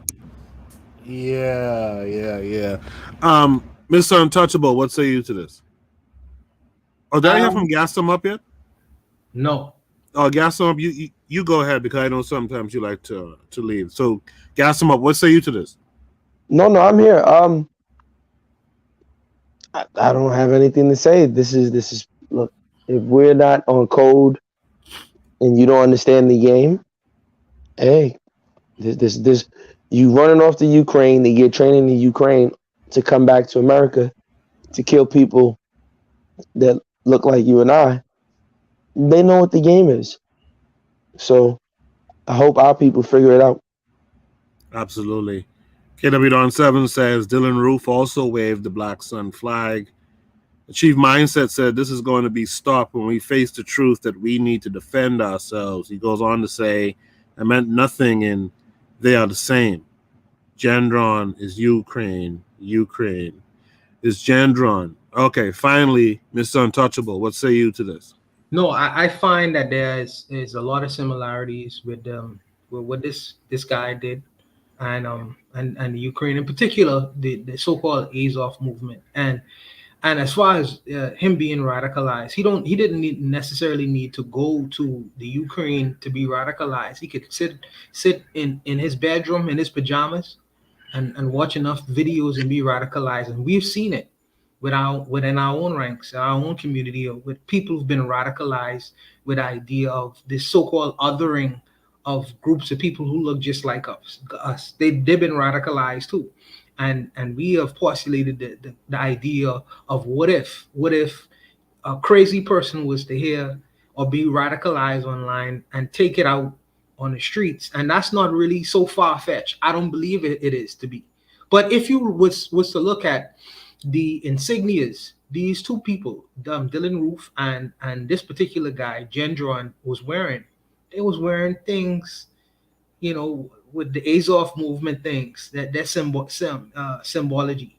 A lot of the symbols that they was wearing, what the brother was saying with the Black Sun, and I think that Dylan Roof was wearing the other insignia of the Azov movement as well. They don't necessarily need to leave the borders of the United States to do these kinds of things. I think that the guy who committed the acts of terrorism in on Waco, Texas, one of the reasons was because of what my brother was saying earlier. But the other reason is he was radicalized by the Turner Diaries.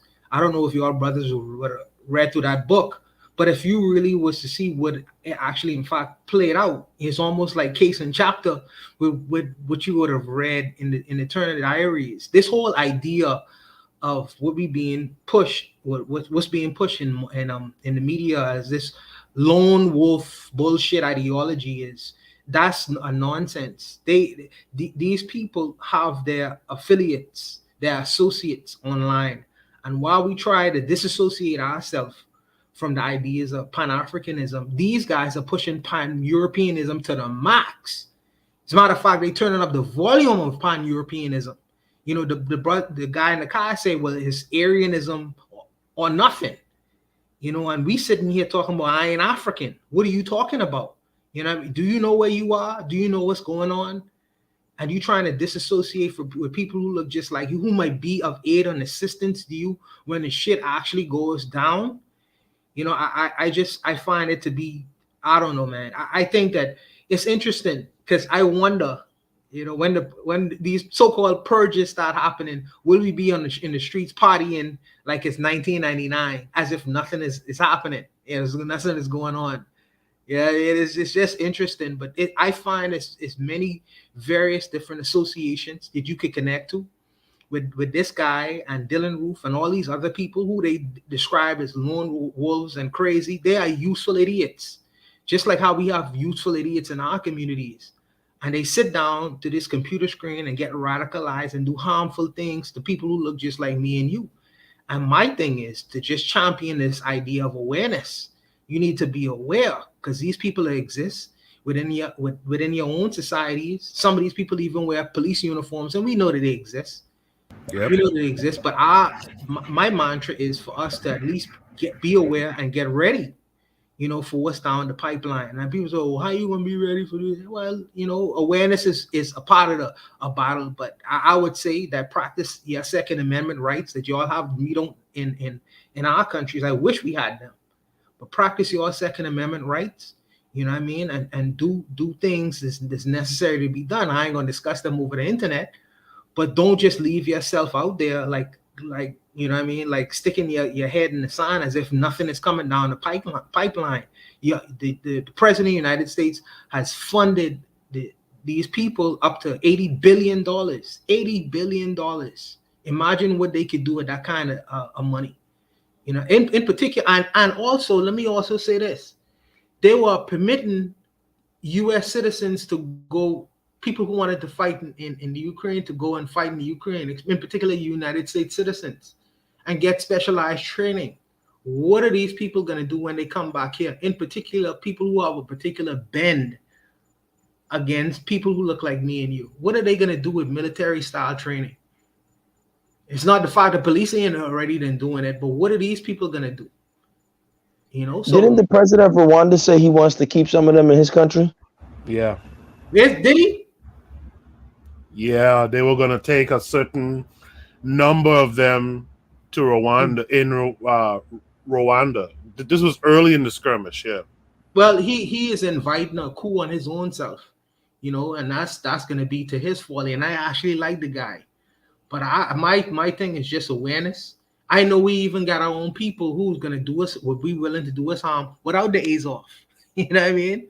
But the fact that these people actually exist in a society that we have to live in with our kids, you know, and preparation is key. And it's not the fact to be prepared without them, because we should have been getting prepared without these people. But the fact that we live in a world right now when this thing is a real situation, you know, so. You know, when Micah X did his thing, I think that was in Dallas, right? When Micah X did his thing down there, they were quick to point out that he followed and interacted with guys like Zoe Williams and Tariq Nasheed and Professor Griff and stuff like that. But my question at the time and now during this story here is, how come with all the folks that we have that talk about Pan-Africanism, that talk about power, that talk about, you know, the fact that nothing is given, you have to take it, how come we don't have more people that submit to the propaganda, if you will, like these little average dweebs, so to speak, who can't get girls, by the way? Like, how come we don't have as many people who become radicalized in that way? Anyone can answer. I think that we do have people, like you say, we have the Michael Johnsons of the world and the other brother from the military who but it's rare. It's fine between. It is rare. It is rare. And that's, well, let me don't say it's unfortunate, but it is rare. It is rare. But I suspect let me say this too. There are people who would believe and portray this idea that everyone on the plantation system was either willing to fight against their slave master or run away. When in fact, that's not actually true. The majority of the people actually accepted their fate in slavery. The majority of the people, very few people in small numbers was willing to either run away or even to strike out against their masters. So the numbers or the idea of this whole let's get away, let's be apart, or let's confront this thing that we being confronted with, it's going to be in very small numbers. These ain't going to be in large numbers, man. It's never been that way. However, though, we could inspire the people coming up after us, and even within our own ranks, to inspire people to move, because people are going to be led by leaders. That's a natural thing. But if the leaders sit down and do nothing, or pretend to be revolutionaries when they're actually integrationists, underneath the table, they're gonna follow their leadership. And that's an unfortunate thing. We've been having so-called leaders for years who've been good, but in practice, they've really been integrationists. They're good talkers, they make us feel good, but in practice, they really want us to be here on the plantation. They're very few and in between. You're gonna find people who gonna really be that edge of the spear, who gonna act in the same manner in which they talk. And keep it buck. I think D-Web wanted to add something. Go ahead, D-Web. I got something. Yeah, and keep it buck. It's the numbers game, yo. It's simple mathematics. If you're, 13 to 17% of the population, they're 70% of the population. Of course, they're going to have more people who are extremists on their side. You know what I'm saying? And honestly, if you play their game in terms of I'm going to go out and take out this many people and you're behind enemy lines, you're going to be destroyed. If that 13% of the black population, let's say half of them is like, yo, we're gonna get on some extremists, not and take out this, you're gonna be wiped out. You're gonna lose. You know what I'm saying? It's simple numbers. It is simple numbers, yo. You got whole battalions of cats out here in Colorado and Idaho been training for that day. They would love for it to happen. You know what I'm saying? So you have to play the numbers game. If you're behind enemy lines, of course, it would be idiotic. Honestly, it would be idiotic. But at the same time, you don't give them anything to fear. You know what I'm saying? You don't give them anything to fear. If you go to, let's take an example. You say anything bad about Muhammad on this show, it might be somebody running to be crib with a bomb on strapped. Yep. You know what I'm saying? They don't play. And you don't see the same example. You got Trayvon Martin laid out in the streets, and his daddy is giving speeches. While the cat who killed them is auctioning the gun and doing speaking tours. You feel me? All these cats, you have various examples of people who have been laid out and their own daddy wouldn't do that. Or their own mama or their own cousins and uncles, but you got brothers killing each other over some pumas. So when you give people nothing to fear, then of course you're gonna have these incidents. It's simple. It's not even complicated upon what you see in America. You know what I'm saying? Like, there's nothing to fear in terms of black people, and it kills me because you always get this whole like, oh, they scared of us, they fear the black. No, they don't. They don't fear black reprisal, because they do. They got you up out of here. You feel me? All right. So that's what I see, man. Earlier today, when I showed the tweet earlier, and this person was talking about we immigrants play, we're the major drug lords and all this old stupid shit. One of the things I brought up to them, because they said something to me like, why don't you guys go be great in your own third world countries? And I said, well, why don't you be great and go after the Buffalo shooter? And their retort was, well, the Buffalo shooter was already captured. What's wrong with you? I'm like, but y'all didn't do it. Like, he didn't have to fear, or his family didn't have to fear, that Black Americans, Africans in America, was going to retaliate against him and retaliate against his family for doing it. Meanwhile, when this youth killed Nipsey Hussle, they were shooting his cousins, shooting up his the youth shitty cousin, whatever his name was. They was shooting his cousins, shooting up his auntie in them house. They killed like 3 relatives, right? But these guys, like Webb just said, you have your George Zimmermans and the Darren Wilsons and such. You guys don't even have that avenging spirit. And if you don't have even that avenging spirit, we joked about this some months back about like, there's certain things you really couldn't do in the Caribbean.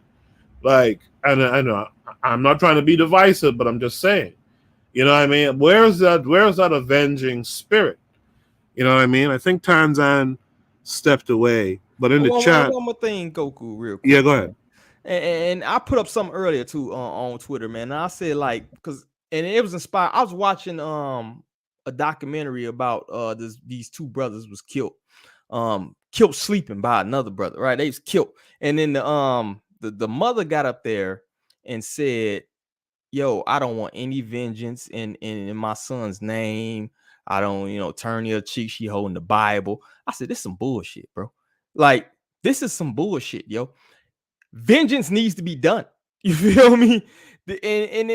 And it goes on what you were saying, brother. Like, it needs to stop with this whole like turn the other cheek so you can smack the other side. You need to instill a sense of fear into people. Then that's how you keep peace, is to instill fear, and people don't get that. And that's all I got. Sorry to cut you off, bro.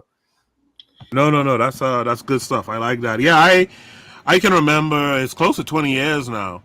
I saw this thing up here. I think that's the A&E channel or something. Black guy, somewhere down south, like in Georgia, Alabama, somewhere there.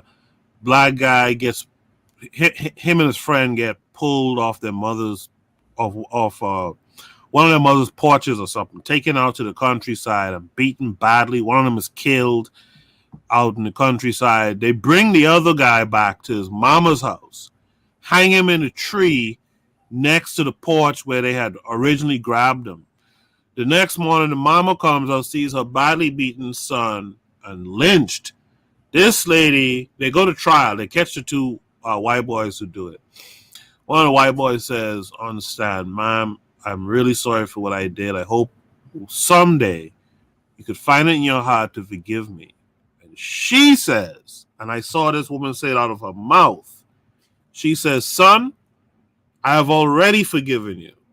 And when that type of shit happens, when I saw that, I shook my head. When that type of nonsense happens, you're done for. You're done for. Unless anyone has a last thought on this. Quick thought. Go ahead. Being revolutionary don't only have to do with confronting your enemy on the battlefield. Sometimes being revolutionary is saying goodbye.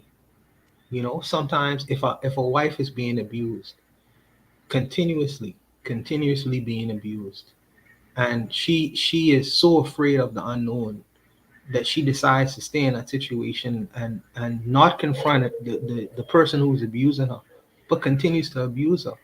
You know, the revolutionary act would be to leave and embrace the unknown. And I think that in the situation what we deal with in the West is we need to say bid adieu to our aggressors and try to see if we could chart a course for ourselves somewhere else.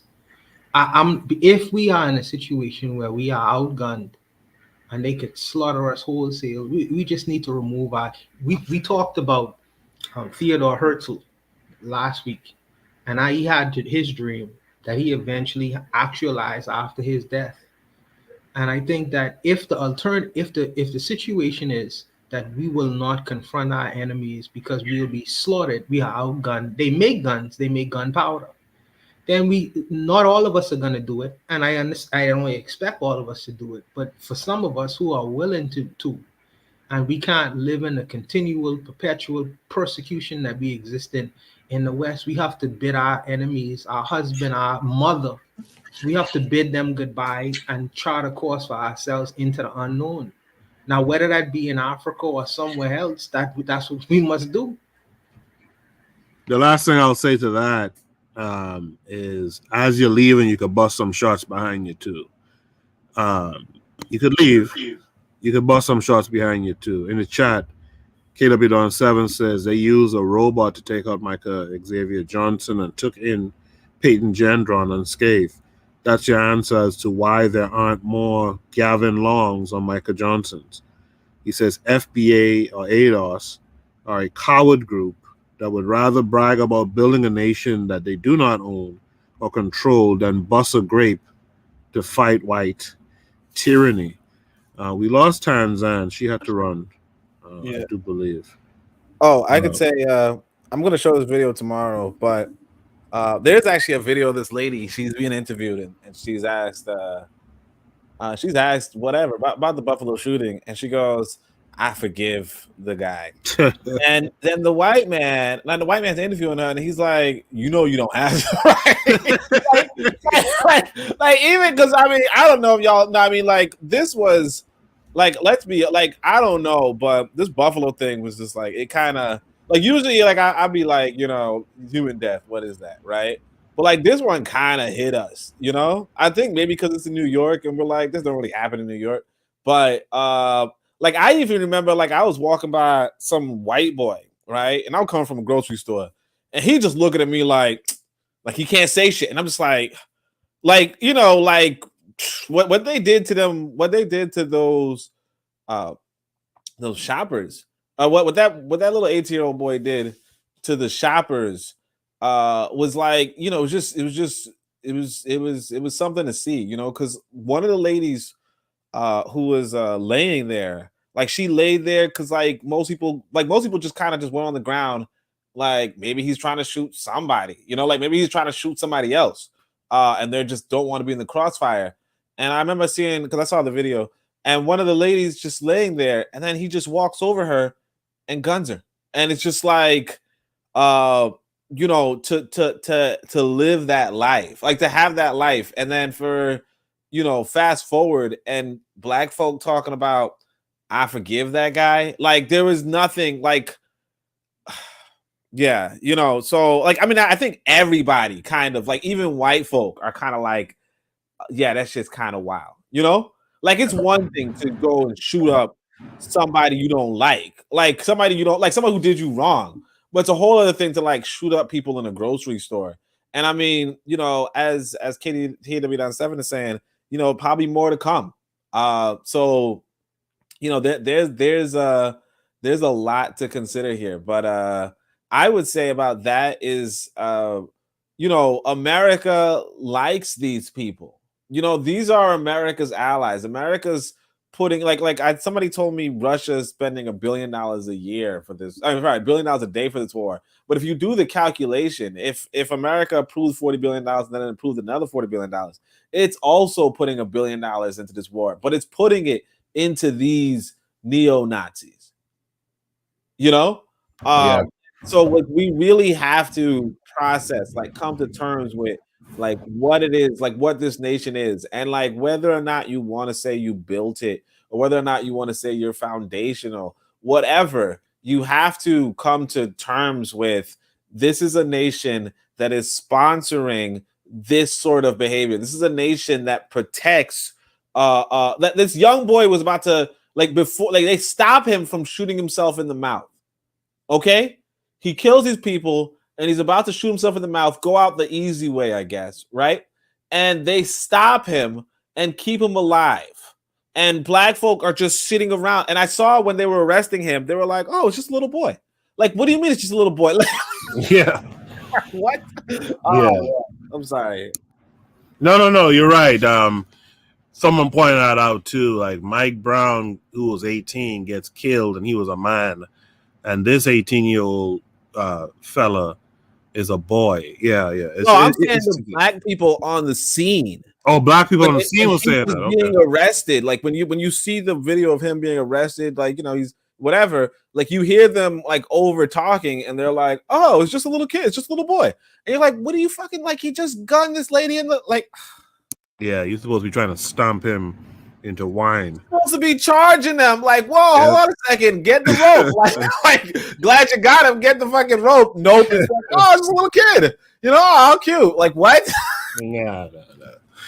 Let's go to the last problem for tonight. I appreciate all you guys for sticking around in the chat. Those of you on the panel who are still here. Let's go to Shoot the Breeze topic number 10 tonight. The final topic for tonight. Time is the most valuable human resource. This came with a link as well. Let's watch the link. You know, this computer's gonna take a minute to do it.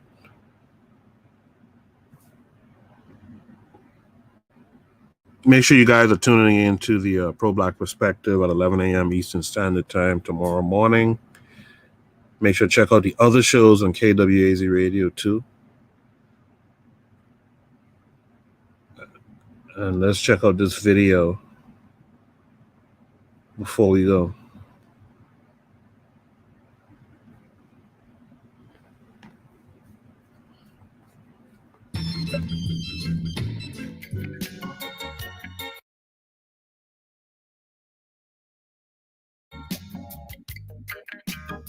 Please explain the importance of time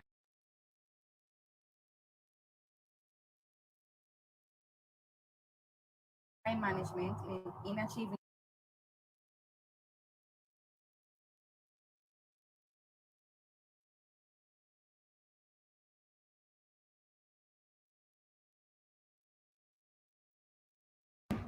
Sorry about this. It's a slow computer. It should be ready to go. And what you do to manage your time. Time is the master. All we have is time, you know. Time is the master of our reality. All we have is time. We have a limited amount of time available on this planet. Once you go to bed, see what the profession that I do, I get to see people transition from this planet all the time. And it's a constant reminder to me that I have Very little time. The Buddha said, the mistakes that you make is thinking that you have time. You don't have as much time as you think. It is so precious. It's the most precious resource that the human body has, is the time, the breath associated with the time that you have. Appreciate it, right? Pay close attention to it, have reverence to it, because it's a gift. Maximize it, do what you love, because at the end of the day, you won't be here forever. And that's just a conscious reminder. Wake up every day, and when you wake up, you say to yourself, I'm still alive. Because believe it or not, the average statistic says that at least 1 million people go to bed and never wake up, right? That's a fact. At least 1 million. The statistics might even be higher now since the COVID-19 pandemic. So just realize that, do what you love. But don't be misguided by thinking that it's going to be easy. Yeah? One must be organized in your thoughts and your actions and your direction in order to make your dreams a reality. You know, for me, how I manage my time is I have that constant reminder to myself: you don't have as much time as you think. Appreciate it, maximize it to the best of your ability, and put things in place in order to make what it is that you wish to see your life blossom into happen.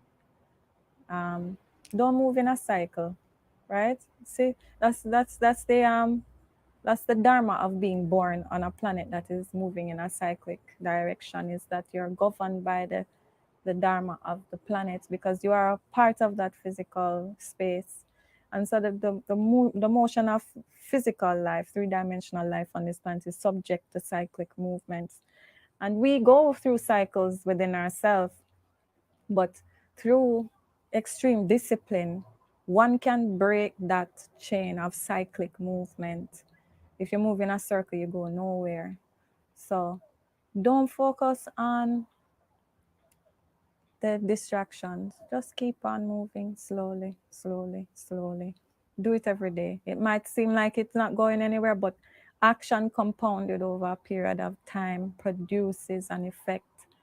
And so master your thoughts, master your action, and use your time wisely. And I believe that you will achieve the things that you set out to do. But most of all, make sure that the things that you're doing serve a greater consciousness, the upward movement of the consciousness of the beings of the planet.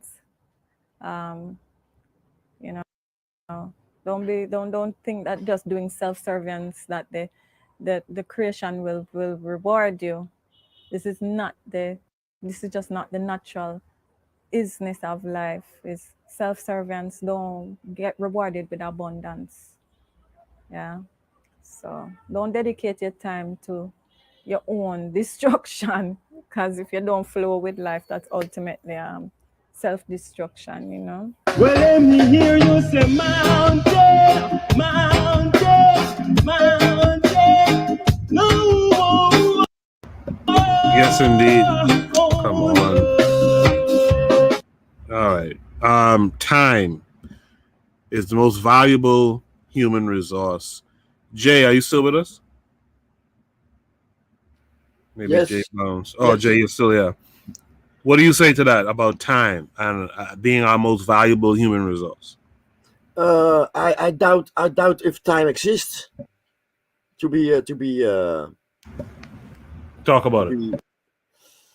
Time is like space, and you know, I have this thing behind this logo that you see there, and that's the black star, right? So what star? You know, at daytime, at daytime we only see 8 light minutes, right? The farthest thing that you can see is the sun at daytime, right?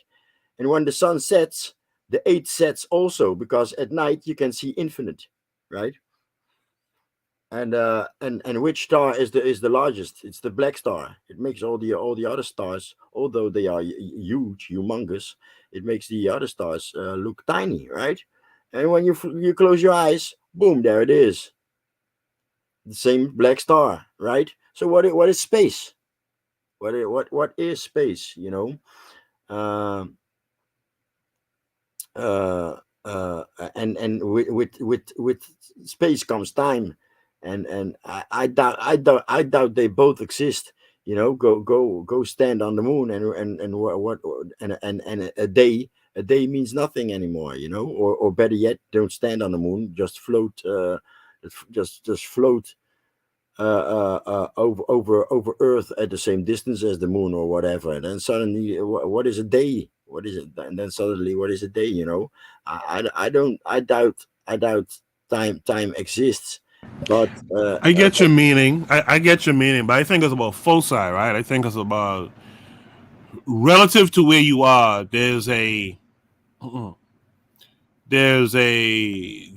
do I put this? Relative to where you are, there is quote unquote time, right? Time and space. Yeah, we are on the event horizon of this entity called the Earth.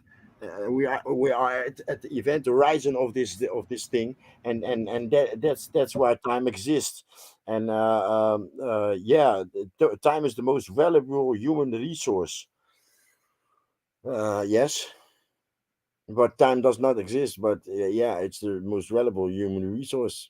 Yeah, as long as we're locked up in this 80-year average machine that's called our body, then yes, yes, I agree. 80 sounds like I always laugh. I think white folks, it's funny to me in a sad way. Or it's sad to me in a funny way. The average white person, when they think of their lives, they expect to live like 80, 90 years old, if not 100. But if you speak to the average black person, I would wager that they don't have that high of an expectation for that long of a life. I think most black folks top out around 70 if you push it. So it's just interesting to see how we look at the length of life. Just as black folks, we just assume or expect it to be much shorter than white folks. I remember someone died. It might have been Betty White or something like that, who died at damn near 100. And some jackass online said something like, "Man, gone too soon." I'm like, "Gone too soon?" Like, you know, she's damn near a vampire. Jay, were you done with your thought? Well, to answer you in short, I'm afraid I'm going to be very, very, very old, man. My father beat cancer 2 times, and he was 83 when he left. You know. Oh, really?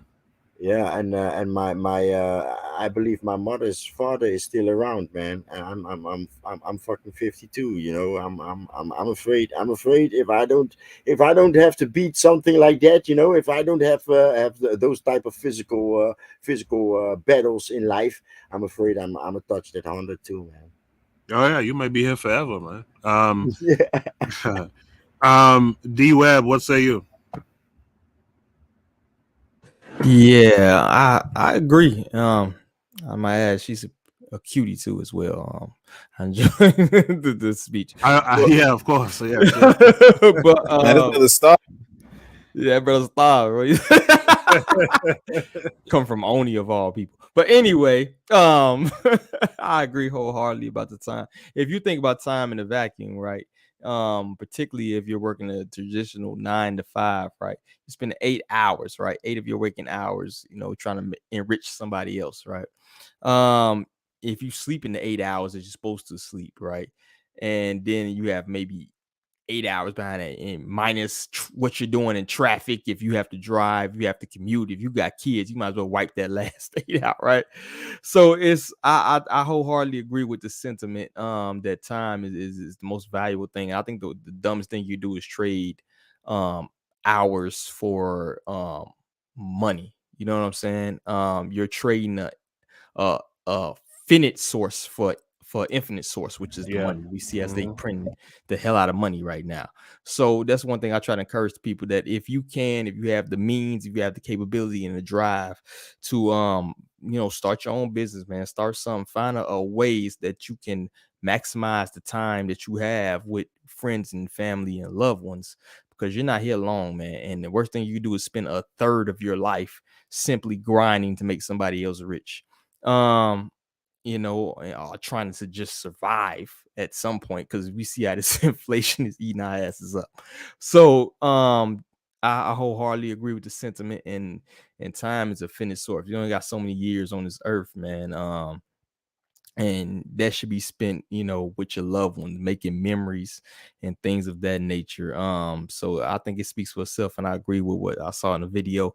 And like I said, to add upon it, leave something for the next generation as well. If you're gonna do something, I don't care if it's memories, if money, whatever, leave something for the next generation to build upon what you built here. Hopefully with knowledge, but also with if you build some lasting legacy in terms of a business or in terms of money or something like that, leave something for the next generation to build upon what you left. Leave a legacy. That's all I got. I appreciate that, man.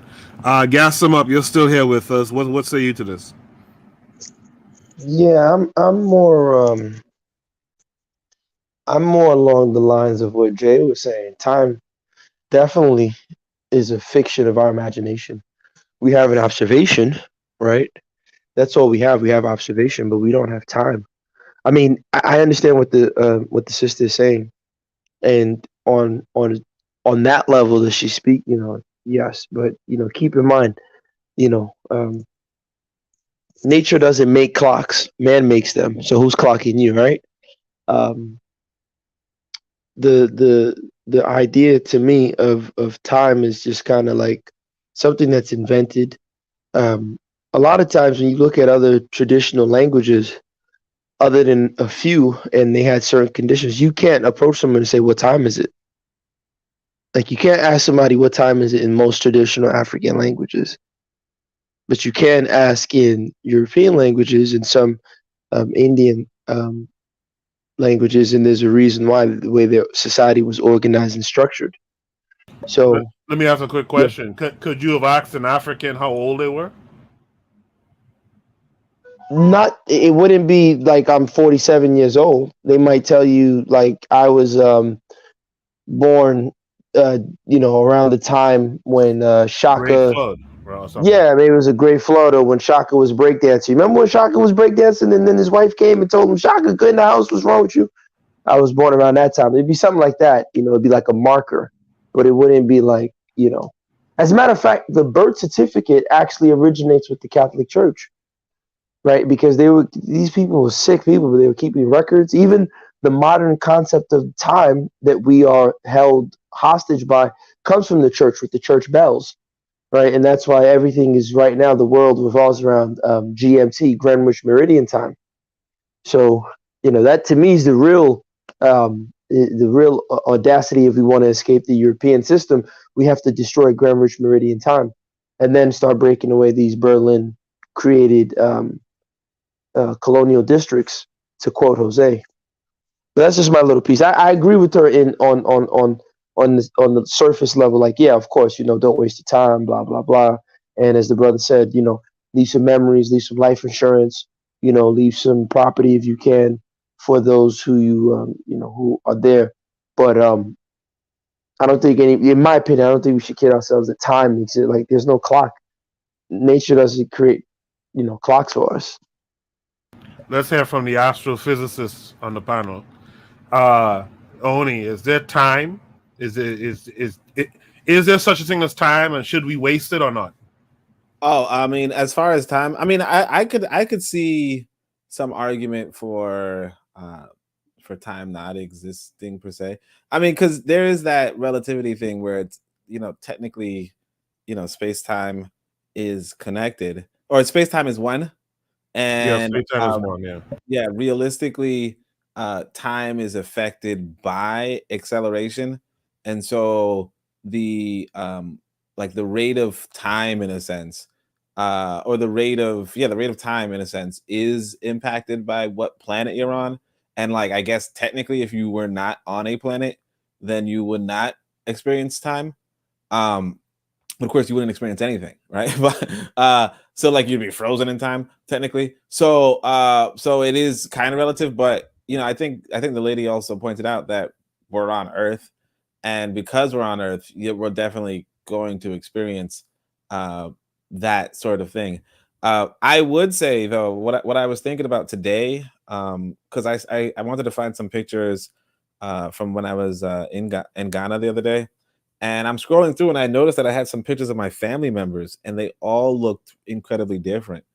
And it dawned on me that all of us as human beings are slowly dying, you know, like each and every one of us are every you know, day. Yeah. yeah, every day we're just slowly dying to the point where, I mean, obviously some of us die before we Dying die. or living, or are they the same thing? Exactly. But like, I mean, I would say for the young, maybe they're, you know, just coming into whatever, but for people of my generation and above, obviously, like we're heading to a grave. So it is, I think, very important for us to, you know, connect with our loved ones and, you know, keep in contact with other people, because I find that, particularly me, I would say, I admit for me, that, you know, I don't want to say I'm living selfishly. I mean, I'm not exactly. But there is, you know, we do, as the lady was saying about the cyclical life that we're living, like we do kind of fall into these patterns that kind of, or like these circles that kind of exclude other people, or even long-term plans or what have you. And the reality is that a lot of the people that we grew up with are going to be gone if we're not gone first. And we have to like use the time we have right now. But as far as the astrophysics thing, yeah, I would say time exists, obviously. But I mean, there is that idea too, that technically, like, I think time would go faster on Jupiter, I think, but slower on the moon, you know. Finally, Mr. Untouchable, is time real to begin with? And come on, man, come on. I'm not. I'm gonna defer to the soldier, my soldier on this one. My brother who's a soldier on this one. On a practical level, I could delve into the metaphysicians on the panel, because they like to get into the metaphysical at 1 o'clock in the morning about time.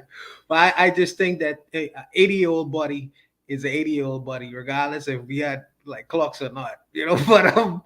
But I would suggest that time is an extremely valuable resource, and I think that it should be managed very well, very, very well. In particular, have to do with us. We have the philosophy where we want to die early and leave a pretty corpse, and that's an unfortunate thing with us, you know. But I would say that time should be managed very well, and even down to the seconds, you know, if you're very wise. But I would say even down to the hours, if you're trying to achieve a particular goal or outcome, you know, even into years, you know, because some goals, you know, have a years time limit on it, and little by little, if you have a particular goal, whether if it's a small one or a grand one, you know, you should, you know, manage your time into those fragments, you know, either it's by the hours or the seconds, or even the years and months.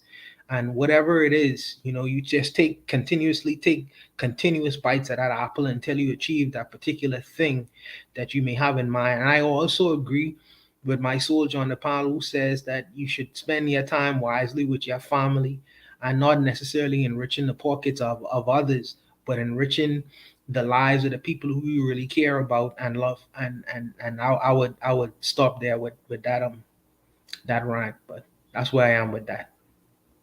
yeah, I guess the last thing I'll say to that about time is, you know, with time as we understand it, there's this uncertainty. And like Oni said, like most of the people you knew as a kid, they're gone. And if they ain't gone, you're gone. You know what I mean? And so the uncertainty is the thing that really holds me the most, which is we're all here talking, knock on wood, we're all here talking, but you don't know what next week, you don't even know what tomorrow will bring. And while you're here, man, make the best of it in all aspects. We have a situation as African people, try to make the best and putting in some efforts towards that. You know what I mean? So that the youth, the ones who will outlive us will have a opportunity and the interest to do something. Spend time with your families. In fact, to me, to be honest, all those things are one and the same from an African-centered perspective. Use your time to build your family, build your relationships, your health, your wealth, etc. And that's just how I look at it. I want to thank everyone who was here tonight. I want to thank you guys on the panel: Oni, Gassed Them Up, D-Web, Jay, Jose, and Mr. Untouchable. I want to thank everyone who was in the chat tonight as well. Daily Affirmations by Pauline, Janelle, Coach Pete, KW Don 7, Marcus McGee, and others who may have passed through, whose name is Achieve Mindset, whose names I might not remember right now. D-Web, what's going on with you? What's new?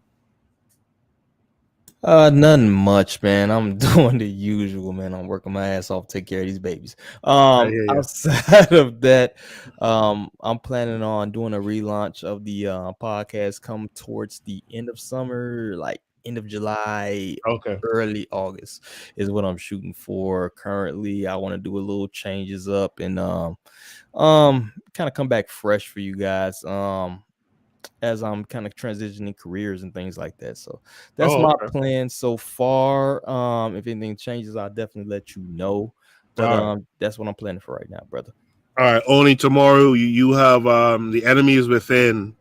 Anything juicy you could share with us right now, real quick? Oh, damn, you're right. I should have done a freaking flyer. I'm about to make a flyer. I don't know, because I wasn't sure. I was gonna bring up something. There was something juicy, but then I was like, I can't put that on a flyer. Let me actually double check what it might have been. Circle back. All right. In the meantime, Gas Him Up and Jay, I was on your show. I was on your platform last night. Good platform. And I've been listening to some of your more recent live streams, actually. I've been listening to the playback. Just let everyone know, you guys are on Friday nights. What's the name of your show exactly? And what can we look forward to upcoming?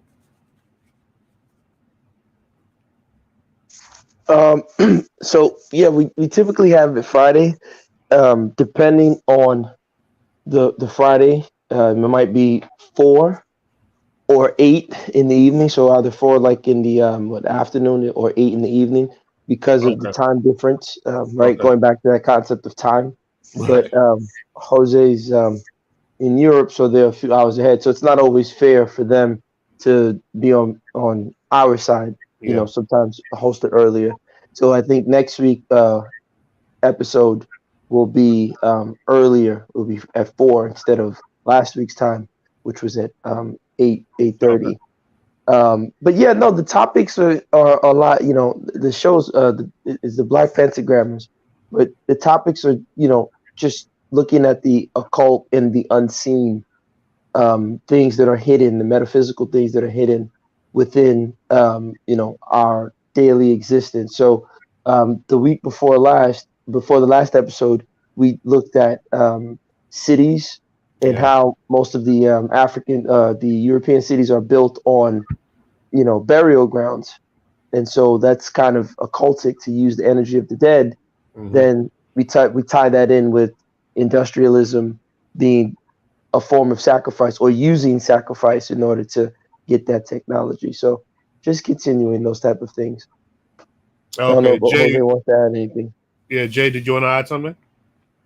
Yes. The Black Pentagram is where all comes from and where all arrives. Your words end up in my Black Pentagram, and that's the blackness when I close my eyes, and that's where my words come from, and that on itself is already the occult, behind the occult. When I go to church, that's where I come from. That's where my prayers come from. When I go to a witch doctor, that's where my questions come from. And when I go to my work, that's where my solutions come from. Eventually everything revolves around the black star, the black pentagram. Yeah, I want to in a friendly way, I want to talk to you guys about like the branding and stuff for your show, like, because I didn't know the name of the show. It's like the titles of the videos are all like gassed them up, and Joe say it. So yeah, I wanted to talk to y'all about that. Jay, what time is it where you are right now? Is Jay still there? He's trying to figure out what time you're talking. Time don't exist. Sorry. Yeah, time doesn't exist, but it's a beautiful morning in the Netherlands, and it's what is it? 7:43. Oh man, I so you've been up here all night with us, man. I appreciate that. I appreciate that. Well, my system is a bit shook up, right? I'm the past 2 days I'm sleeping 2 hours Right. and awake 4 hours, and then I sleep another hour, and then yeah. Luckily it's You hear that jet lag? Yeah. Luckily it's a weekend, so I can just lay down when my eyes get heavy, but yeah.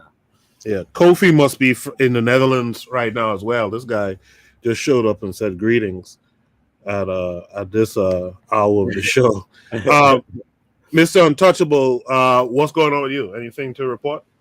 Yeah. I mean, I just trying to get through the CCNA exam, and the next thing is the securities exam for this computer stuff, man. It's just worries, man. But just trying to get through it. But Kofi, remember, hit the like button. You know what I mean? Remember, hit the like button. You late, but you can still hit the like button. Yeah. You're late, but hit the like button. I appreciate that. Oni, did you figure it out?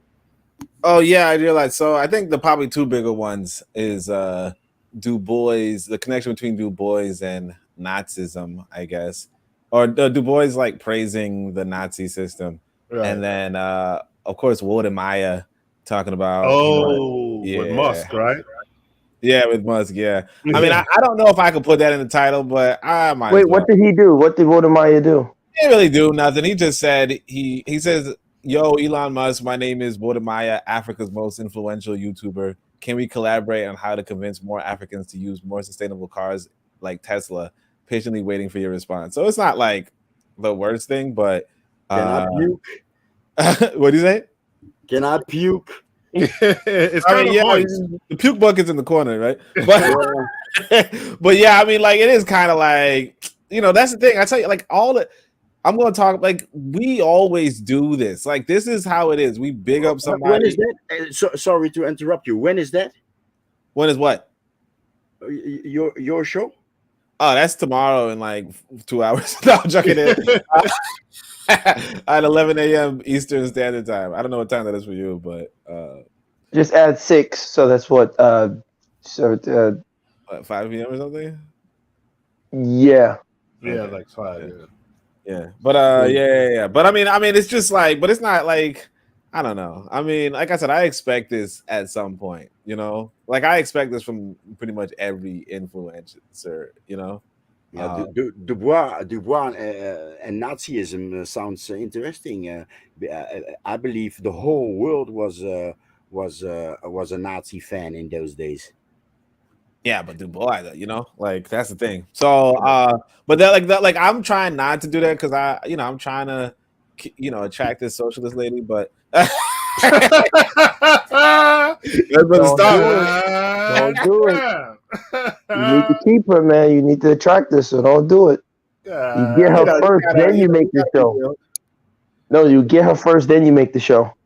This man cupcaking in socialism now. Okay. Well, I thank all you guys. I'll be there tomorrow in the live stream for Oni's show. Thank all you guys for coming through. We'll do it again next week. I think this week I might read a paper on Herzl in Africa, actually. So inspired by Jay and Gassed Him Up and Mr. Untouchable's prom from last week. So I think you'll see that on Tuesday, Herzl in Africa. And next week, Saturday, Shoot the Breeze. I thank Mr. Untouchable for all the prompts and Kevin Carre and others who posted prompts tonight. Guys, I'll see you guys during the week. All right. Wish you all the best. All right, man. You guys be good. Thank you. Yes, sir. You All right, guys be peace good. out, man. Good talk to y'all, brother. Peace. Good talking to you, Webb. Take care, Mr. Untouchable. Oni, we'll talk. All right, you guys be good tonight. All right. I'll see you guys soon. Peace.